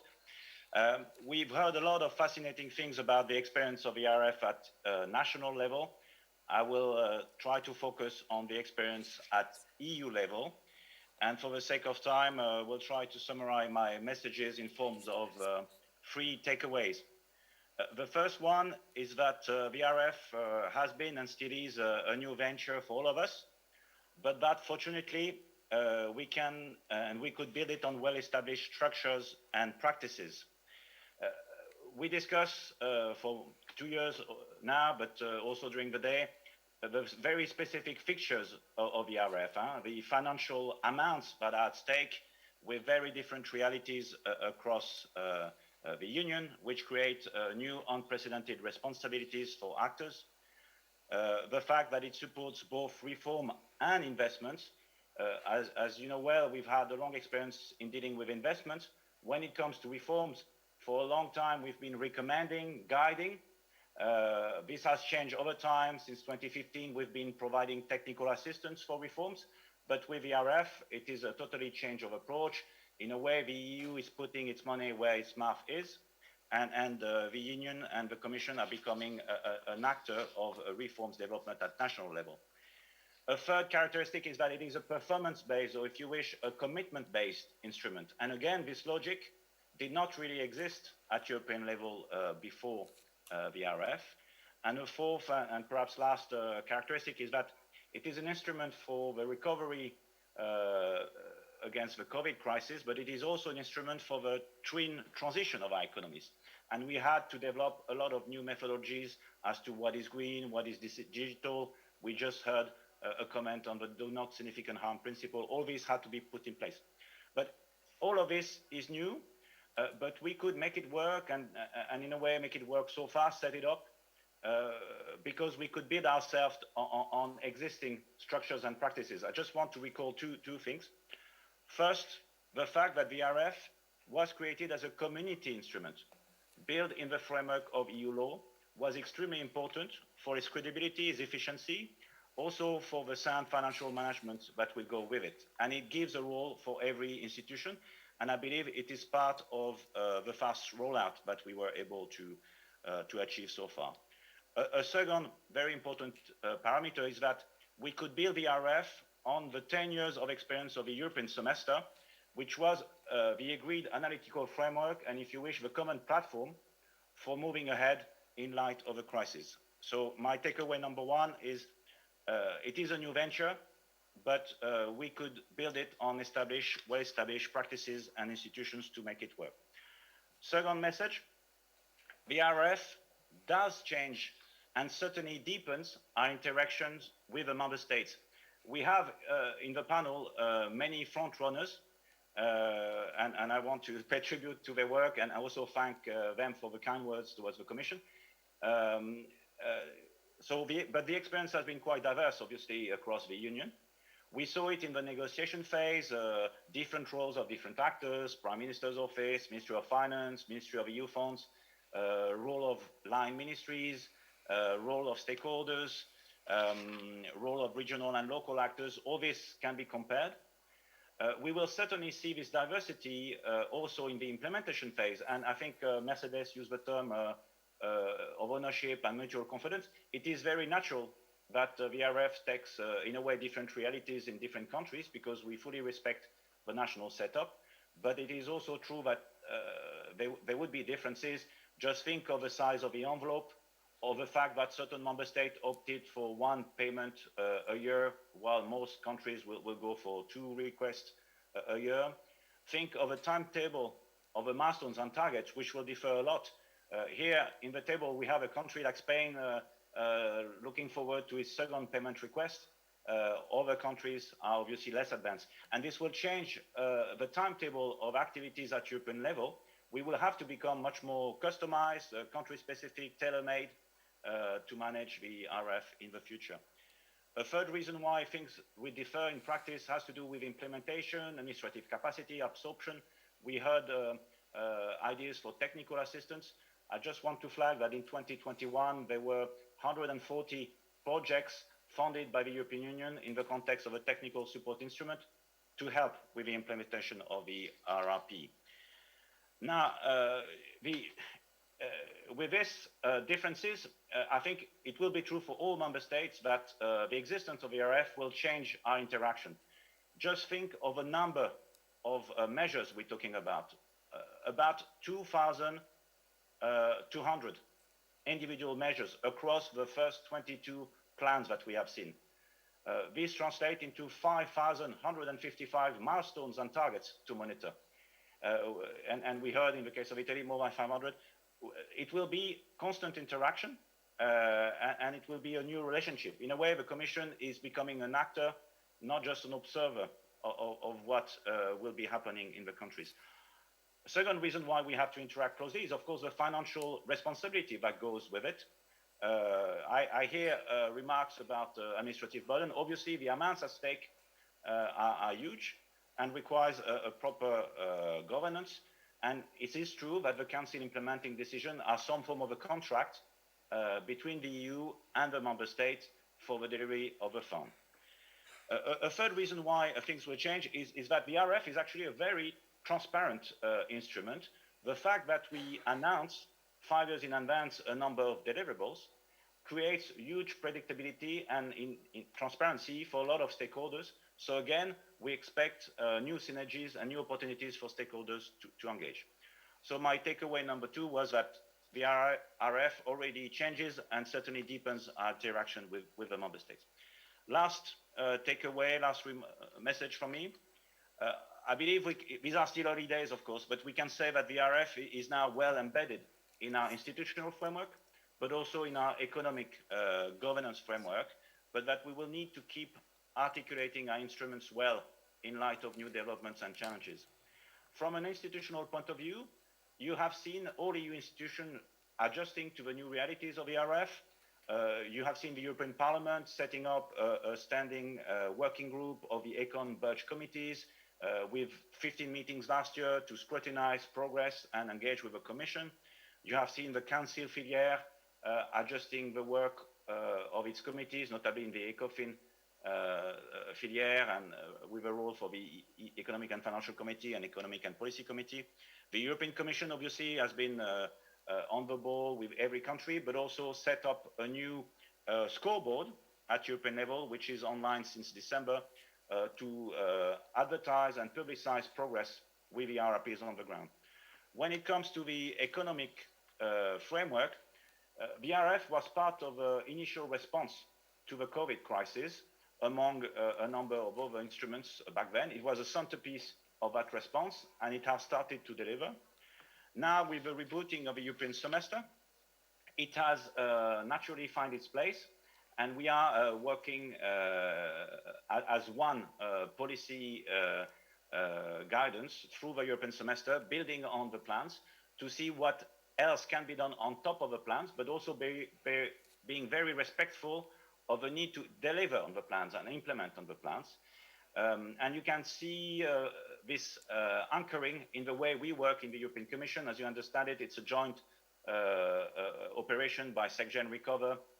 You met several of my colleagues earlier today, and DG ECFIN, together with all sectoral Directorate General, including the so-called semester country teams that have been in place for more than 10 years. So it's really a corporate operation from the Commission. And I also want to pay tribute to our colleagues on the ground, our so-called European semester officer in the capitals, and to those colleagues who have organized today, who are playing a very important role of connecting with the member states. This anchoring of ERF in the European semester is very important to keep a clear sense of priority, to ensure overall coherence, but also to support the multilateral cooperation that we need on the economic matters at European level, on top of the more bilateral work that we are doing in the context of ERF. Now, obviously, there are new challenges on the horizon, and there is no doubt that the ERF will find its place in the overall response to the new developments from the economic fallout following the invasion of Ukraine to issues related to energy independence and beyond. So last message from me was to say that the ERF is now well embedded in our broader EU framework, but that we will need to keep articulating all our instruments in light of new developments and challenges. Thank you. I'll stop here.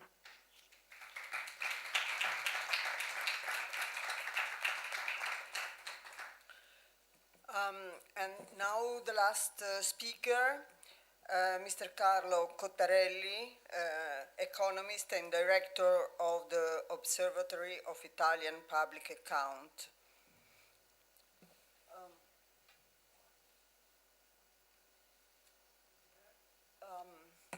Where is he? I'm here.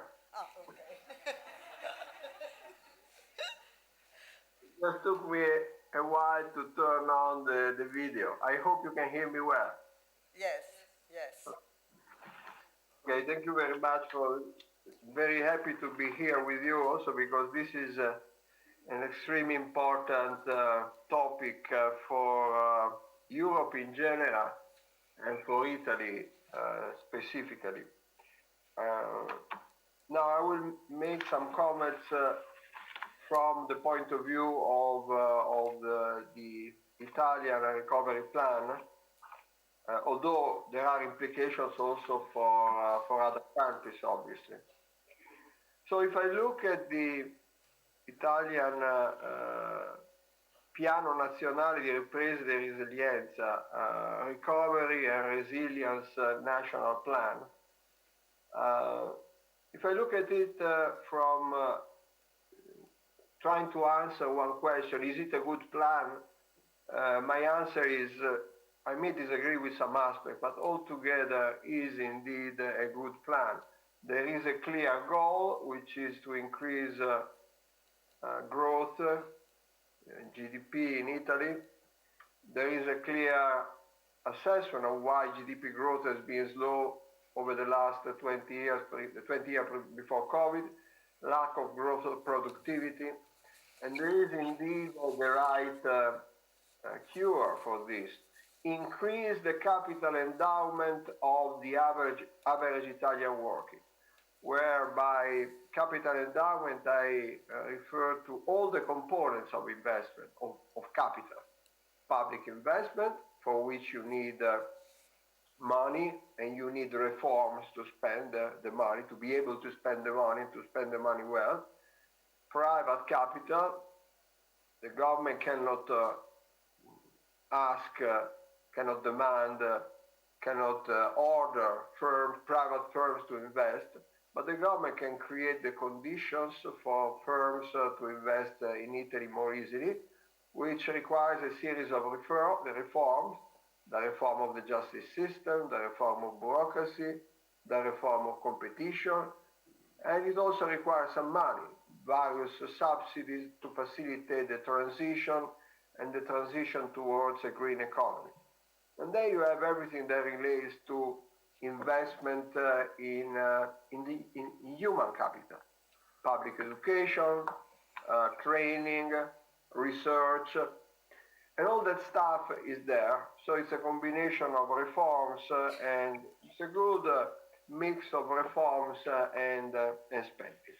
So my main concern for Italy, but it's also true a bit for other countries, is not so much about the design of the plan, but it's about implementation.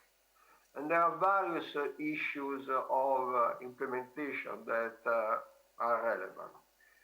The first one, in a way, is a technical, non-political issue. And in itself, these technical issues has different dimensions. A very important one relates to the amount of stuff that needs to be implemented in a few years. The ambition of the plan for Italy and for other countries, but particularly for Italy, is extremely high. When I was at the IMF, one thing that after several years of practicing with structural reforms and structural conditionality, because that's what we are talking about, it's not fiscal conditionality. One thing that we have learned is that there was a need to focus on a few things. Trying to do too many things at the same time was a recipe for failure. I don't know how this came about, but the Italian plans has a huge amount of stuff, while even a single reform, say reforming the public administration, would be a major task that will last, that would be very demanding for the whole government for several years. Here we have the reform of the justice system, the reform of public administration, and I already mentioned the reform of competition. In addition to this, we had the fiscal reform, the reform of taxation, which is not part of the plan, but it is formally, but it has been considered as one of the accompanying reforms. You have a huge amount of investment spending. You have the digitalization. It's a very long list of things that would have to be implemented. So the question, the first issue is that there is perhaps too much stuff that needs to be implemented. And of course, what is the risk of this is that you get a pro forma implementation. You pass a law, you don't focus too much on the implementation, it would take several years. That's the first issue. The second technical issue relates to the capacity of some parts of the public administration to implement what needs to be implemented as part of this National Plan of Recovery and Resilience. We already have some signs of this. We have seen that the first steps that are needed to implement, to realize, to have available by the end of 2004, 264,000 new positions for nursery school and kindergarten. Some of the first steps that were to be implemented this year, there have been delays. 3 major regions of the south, Sicily, Calabria, and Campania, did not apply for a sufficient number of resources, for a sufficiently large amount of resources to build kindergartens, particularly nursery schools, asili nido. Then there was a need, the deadline was extended to allow some rethinking after some more persuasion. Even so, I think that about 400 million will have to be relocated from the nursery school, where we really have a problem, to kindergartens, where instead we don't have a problem in terms of comparisons with Europe. So why did this happen? And this is just one example. There have been other cases, and there is a lot of concern also on the size of Italian firms regarding this issue of implementation. I'm leading a working group commissioned by the Ambrosetti Club, the Ambrosetti House, the European House Ambrosetti, to study the issue. And we have been consulting with a number of enterprises. They see the implementation issue, particularly by local government, as a critical one. Just to to remind what the key numbers are. 1/3 of the resources will have to be managed by local governments. The majority of which will be, 1/3 will have to be managed by regions and local government, of which the majority will have to be managed by local government. So these are the technical issues that relate to implementation. In addition to this, there is a big political issue here. I've always been convinced that you implement reforms when the reforms are supported by the public opinion. So this plan is not, however, the result of somebody who went to the electorate, to the people, and said, please give me your mandate to do these things, to implement these reforms. These are the priorities for the country. This was not possible. There was no way of going to elections in 2021 or in 2020 in the middle of the COVID. And so we don't know, bottom line, we don't know whether the public opinion stands behind these reforms. More or less the same, I believe, happened also, not for everybody, but for most other countries. We don't know whether this is the stuff that Italians really would regard as a priority. And we are not going to know until about another year, when we're going to have general elections. And then at that point, somebody will have to say, look, this is the stuff that we want to do. We are those who want to implement the national plan. Will Italian vote those people, or will Italian vote for those who promise a cut in the retirement age, or an extension of the minimum guaranteed income, so-called reddito di cittadinanza? We still don't know. And because we don't know this, it's very hard to see whether there would be the political strength to implement fully the plan, not just in a pro forma way, but in a substantive way. One may object that, but of course the plan will have to be implemented because of conditionality. There is conditionality. There are for Italy 527 conditions that we have to be met to have every 6 months about 24, 25 billion of resources from the recovery fund, from the Recovery and Resilience Facility, and from the other facilities that support the next generation European Union. I'm not convinced that this conditionality mechanism is watertight. And again, this, in general terms, this reflects my experience at the IMF. Conditionality is always difficult, but it's much more it's a bit less difficult for stuff that can be measured quantitatively, like deficits, public deficit, public debt, and that is once you have achieved, there's nothing you can do. A certain year, the deficit was what it was. It's much more difficult when you have to use conditionality for structural reforms, because of the reasons that I'm going to tell you about after mentioning one important element regarding these conditions. Not all conditions are the same. We have two types of conditions. You have targets and you have milestones. The targets are quantitative targets, and they can be measured easily. In the case of Italy, for example, one I already mentioned, to build 164,000 new positions for nursery schools and kindergarten. Another one is by the end of 2026 to reduce by 40% the length of judicial processes of commercial civil trials, not processes, trials, with respect to 2019. I think that's the starting point. That kind of stuff can be measured. And then you have the milestones. The milestones are much more qualitative. They describe the features that a certain reform should have. But These features are described in fairly general terms, and there was no other solution, because when it comes to structural reforms and the approval of laws, the only way to be specific would be to say, please approve this law. You go to Parliament, approve this law, but obviously this cannot be accepted by any sovereign country.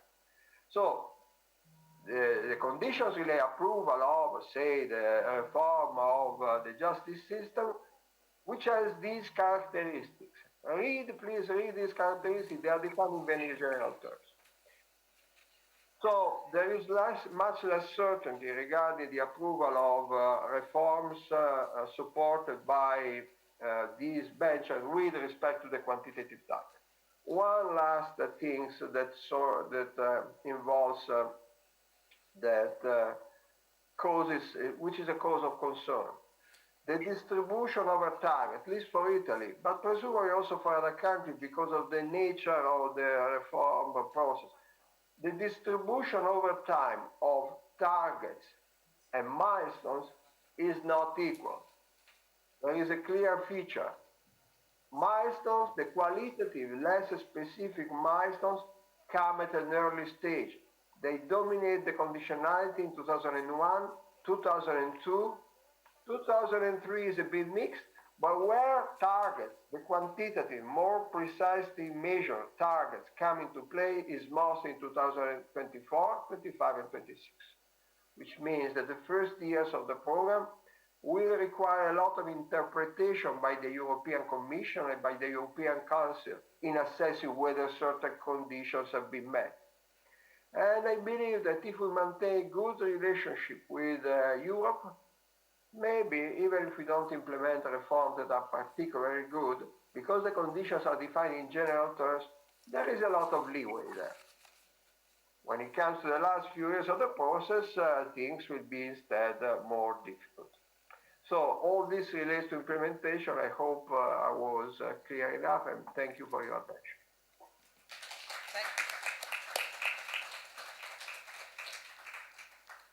So thank you very much. Are there some questions? Oh, a lot. Is there a risk that all the new bodies created to implement will in the end increase the complexity of the system and increase bureaucracy? I don't know who wants to answer to the first question. Is there the risk that all the new bodies created to implement the RRPs will in the end increase the complexity of the system and increase bureaucracy? Who wants to answer? If you want, Yes. Okay. This is a very interesting question. From our perspective, all the new positions created to implement, to speed up the implementation of the plan have to be temporary. In principle, all should end by the end of 2000. All new positions are, I would say, mission units. That means that should be end their activity at the end of 2026. These positions were created to speed up the process and to better coordinate it. That's the point of view of Italy. Can I say something on this? Yes. Can I add something on this? Yes. Yes. I'm willing to bet, I don't know, 1,000 euros with anybody that this is not going to happen. You are not going to fire these people after 3 years. So if anyone to bet, I'm willing to do it.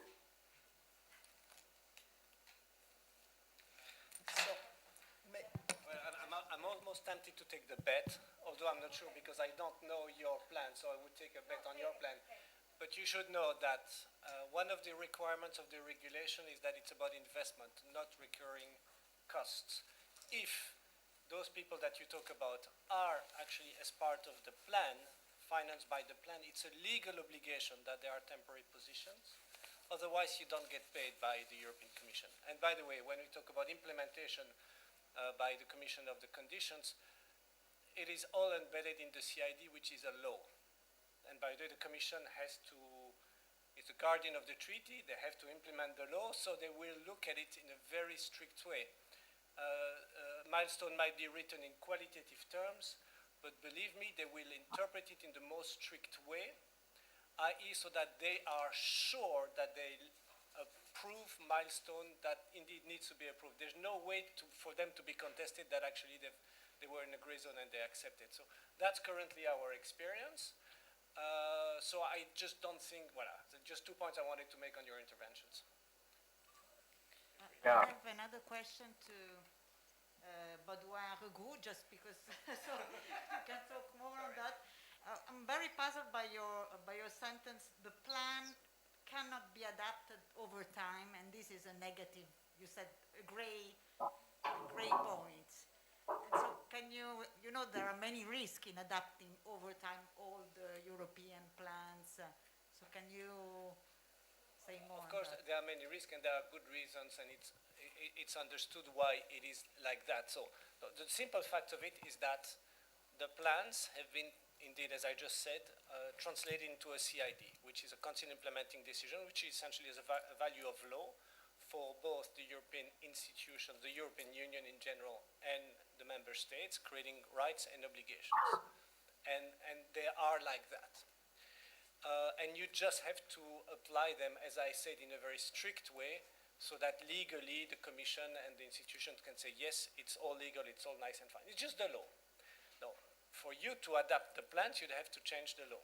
You'd have to change the CID and adapt the plans. That, as we've just discussed, is just a massive undertaking in terms of burdens. If I have to go back to my teams to say we do it over again, believe me, I mean, that would be tough. Nevertheless, it is possible, and we have up until late 23 to adapt them. There are strict conditionalities for them to be adapted, increasing or decrease of the allocation, although the Commission is now taking a position. We'll see how, when they go public in May, that it's only when it increases, which as a member state we think is actually not in line with the regulation, and it should be both. The second condition is when there are objective circumstances that make it impossible for you to reach the milestones and the obligation of the plan. And the Commission has said they will be very strict in judging this. So it is possible, but it is very limited, and it will be very burdensome, and does not allow real true improvement. It's really, we can't do it. It raises interesting questions for inflation, because we've heard, of course, if for instance, you don't have enough building materials to put your rails, because there was the example of the railway in Italy, and maybe it's not about rail. So if you truly cannot have it, then it is an objective circumstance, it's fine. But if, you know what, it just costs you twice the money, you can still do it, but you cannot do it at the foreseen price. So does that article apply? Can you change it or not? There is currently a debate on this. And no line of view agreement between some member states and the Commission, at least at this stage.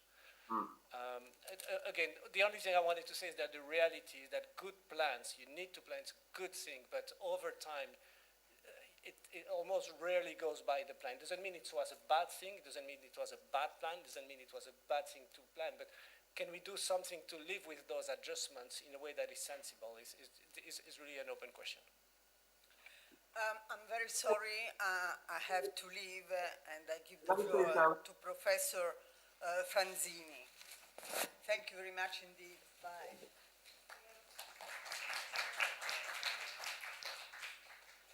Could I say something? Am I allowed? Who is the chair?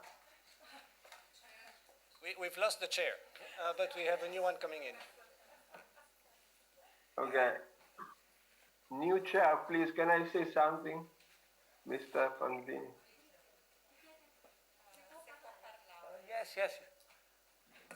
Yes. Thank you. The first thing that I want to say is that I have to apologize because myself I have to leave in a few minutes. I just wanted to add two things. On the issue of employment, of course, you have rules that prevent the permanent hiring. The question is, of course, there are thousands of ways of circumventing this. You wait until the end of the program, 2026, and then you rehire these people. And to tell you the truth, I already know that there are plans for doing this, so let's not. Now, of course, not for firm plans, but people are talking about this. Now, on the issue of that was what was the other issue that was raised? The rigorous monitoring of this stuff. The problem is this: if a condition is defined in general terms, there is no way you can say we implement it in a rigorous way. That becomes an arbitrary interpretation. So if I could read you the stuff that relates to the justice reform, if one condition is to simplify this process, and that's what very often the language is, you have to certify a certain procedure, simplify a certain procedure. Then it's an entire matter of judgment to say whether you have simplified enough or not. There is also the issue of erring on the opposite side to make it too rigorous. Because if the rule is simply to simplify a certain procedure, then it becomes something that is vague. So the Commission will have a lot of leeway to decide whether a condition has been met or not. And when there is a lot of leeway, there is also room for political pressures. And of course, we know that if we look as in the past, the Commission, and it's not a criticism, I realize these are very difficult things to do. I'm always being in favor of what the Commission is doing. But as we know very well that in the past, for example, in the assessment of whether certain fiscal rules were not met or not, there was a lot of leeway. There was a lot of leeway. And so not always the rules have been implemented in the most rigorous way. So I'm just saying this, good luck. But dealing with structural conditionality after 28 years at the IMF is much more difficult than dealing with quantitative conditionality, which is what the Commission is primarily, although not entirely. I know that you have structural conditionality also for Greece, Portugal, and so on and so forth. But then you yourself should know that implementing structural conditionality is much more difficult than to implement stuff that instead measurable like deficit and public debt. Having said this, I have to catch a train, so I will not hear the further argument against what I just said. Sorry about this. Okay, thank you. Bye-bye. Thank you. You want to answer? No. That's okay.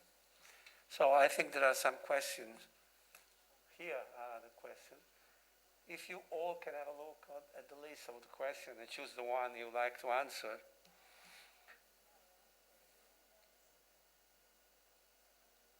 One each, okay? That's your task. Okay, which one? Yours? The one that mentions Greece, I think it's obvious for me. I don't think anybody from the panel could answer this, unless we have a volunteer. Okay, So, your microphone is up? yeah, Okay. it is. I'm not very sure, but I hope I understand what the question is. To start with, the national RRPs are, like we said, are plans designed by each country and actually to fit the facing the recovery after the COVID-19 crisis.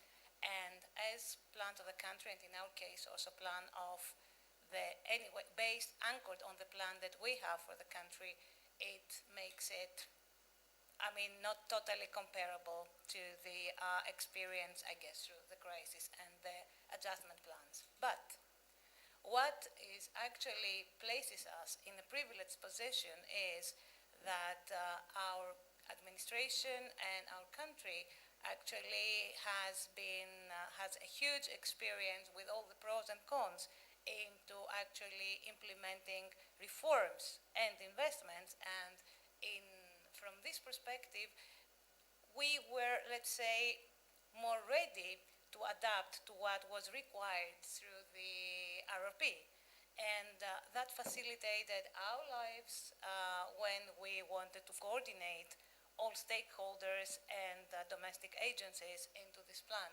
So from this perspective, yes, but there is no comparison.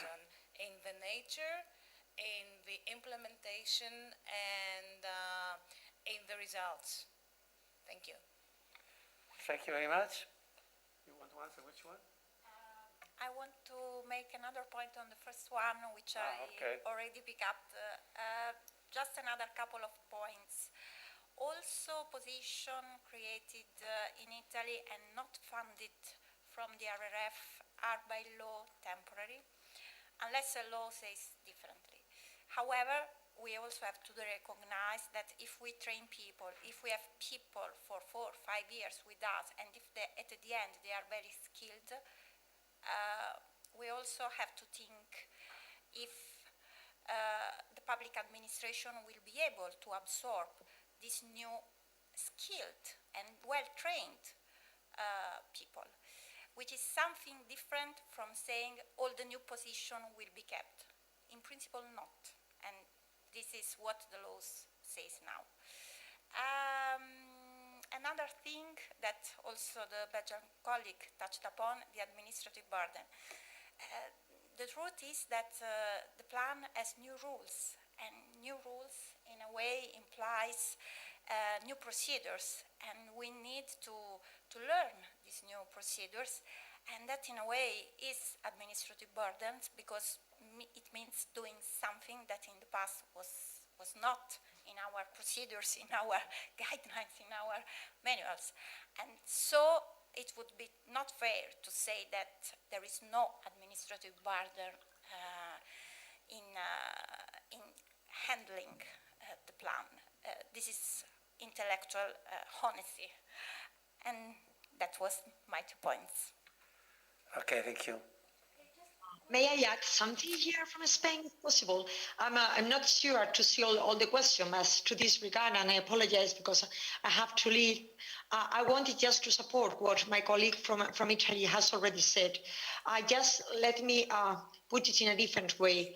Let's imagine of a private firm that is managing a huge increase of the budget, of its budget, like doubling in the same time.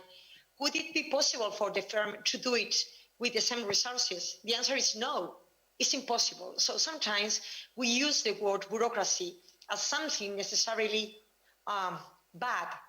And bureaucracy is the resources that the administration needs to be able to manage the plan.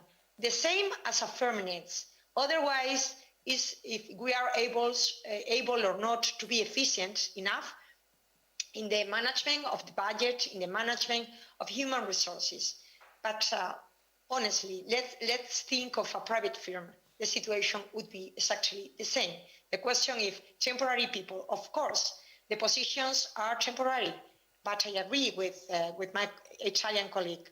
And if we have good people, of course, we will have competitive exams, special system, whatever, just to be able, from a competitive, of course, system, to be able to take advantage of all this knowledge that has been created, because this is a complete new system. So I'm really sorry because I have to leave, but let me please again to thank you for the invitation to this interesting meeting. Best regard here from Spain. Thank you. Thank you very much. If you allow me a last word from the screen, and I also need to leave in a minute, again, to thank everyone for the interesting discussion. There were some questions put to the Commission, but I think Baudouin Rogout answered very well on behalf of the Commission, so I'm very grateful for his explanation on the regulation as to the new nature of the facility. When it comes to bureaucracy, I would like to leave it to the nice words of Mercedes. Sometimes bureaucracy is good and it is necessary. And I would want to think that whatever we're doing is commensurate to the amount of funds that we are now managing, but also to the novelty of this instrument. And I think we all have a shared interest in making this work. And the priority is really one of delivery. And on that, we count very much on the good partnership with the member states, as has been the case so far. I'll stop here and would like to thank everyone again. Thanks, bye-bye. Thanks a lot.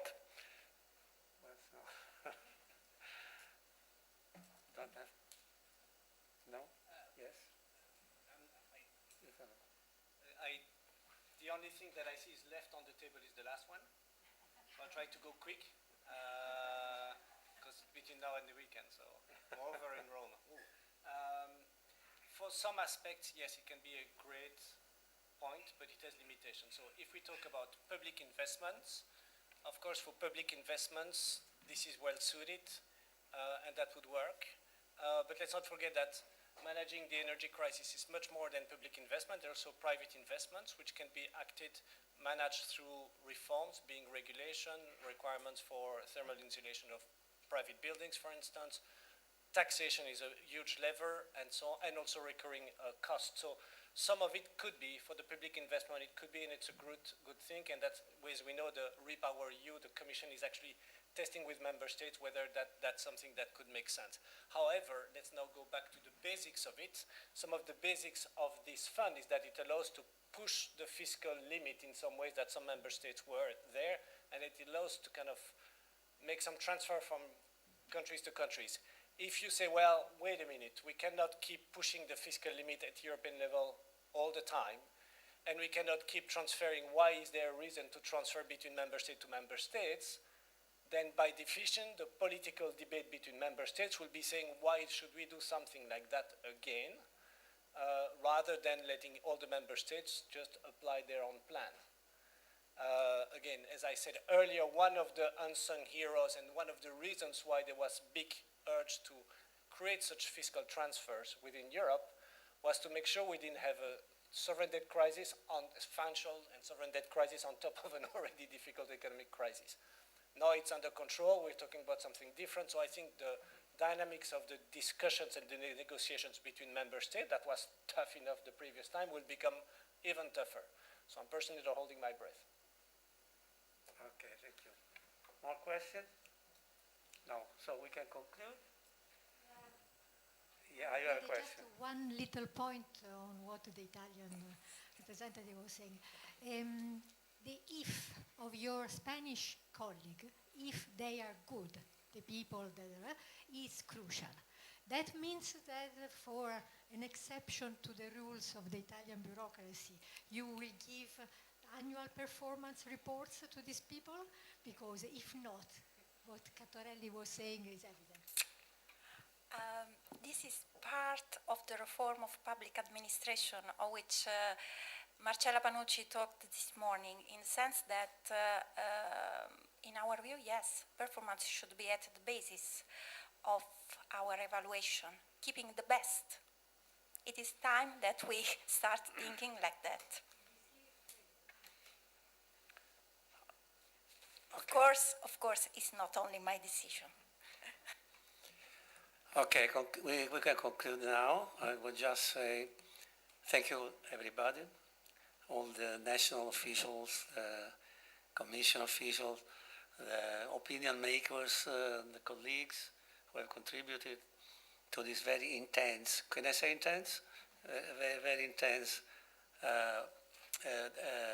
conference, which, I mean, if I can say 2 words about the fact that this conference was born in a cafeteria, probably, yes, with Antonia, when we, as an association, Etica and Economia, we are very much concerned with questions related to distances, to differences, to inequalities. And I was telling, why don't we organize something in order to understand better what is going on in terms of distances between countries and what the PNRR can do against that, and also inequality within countries. And then we started with this idea of putting together national officials, commission, and I think that it has been a success. Can I tell you by myself? Yes. And the main lesson that we can draw from this, which one, you know which one it is? That we will repeat it. We will try to do it again, because there's a lot of points which deserve more attention. I don't go into the details, but I'm sure that you all agree with me that there is much to think over and much to allow people to know more about what is going on. Okay? One of the key words has been communication, good communication. The other key word is evaluation, good evaluation. The other key word is reform, good reforms, not every reform. And if you allow me to conclude with one sentence by one great economist, Albert Hirschman, who once said, reformers, we all are reformers, behave like the country or the chess player who exasperatingly fights on when objectively he has already lost. But occasionally he goes on and wins. And that's what we want to do, okay? So I hope that the reforms that we are fostering, for which we are in some sense trying to design them in the best way, will be over the time that be late but very good for solving the problems and for a very long period of time. Thank you very much, everybody, in particular to all of you who have been part of this discussion today, and I hope to see you all in the next not too far future. Thank you. Bye-bye.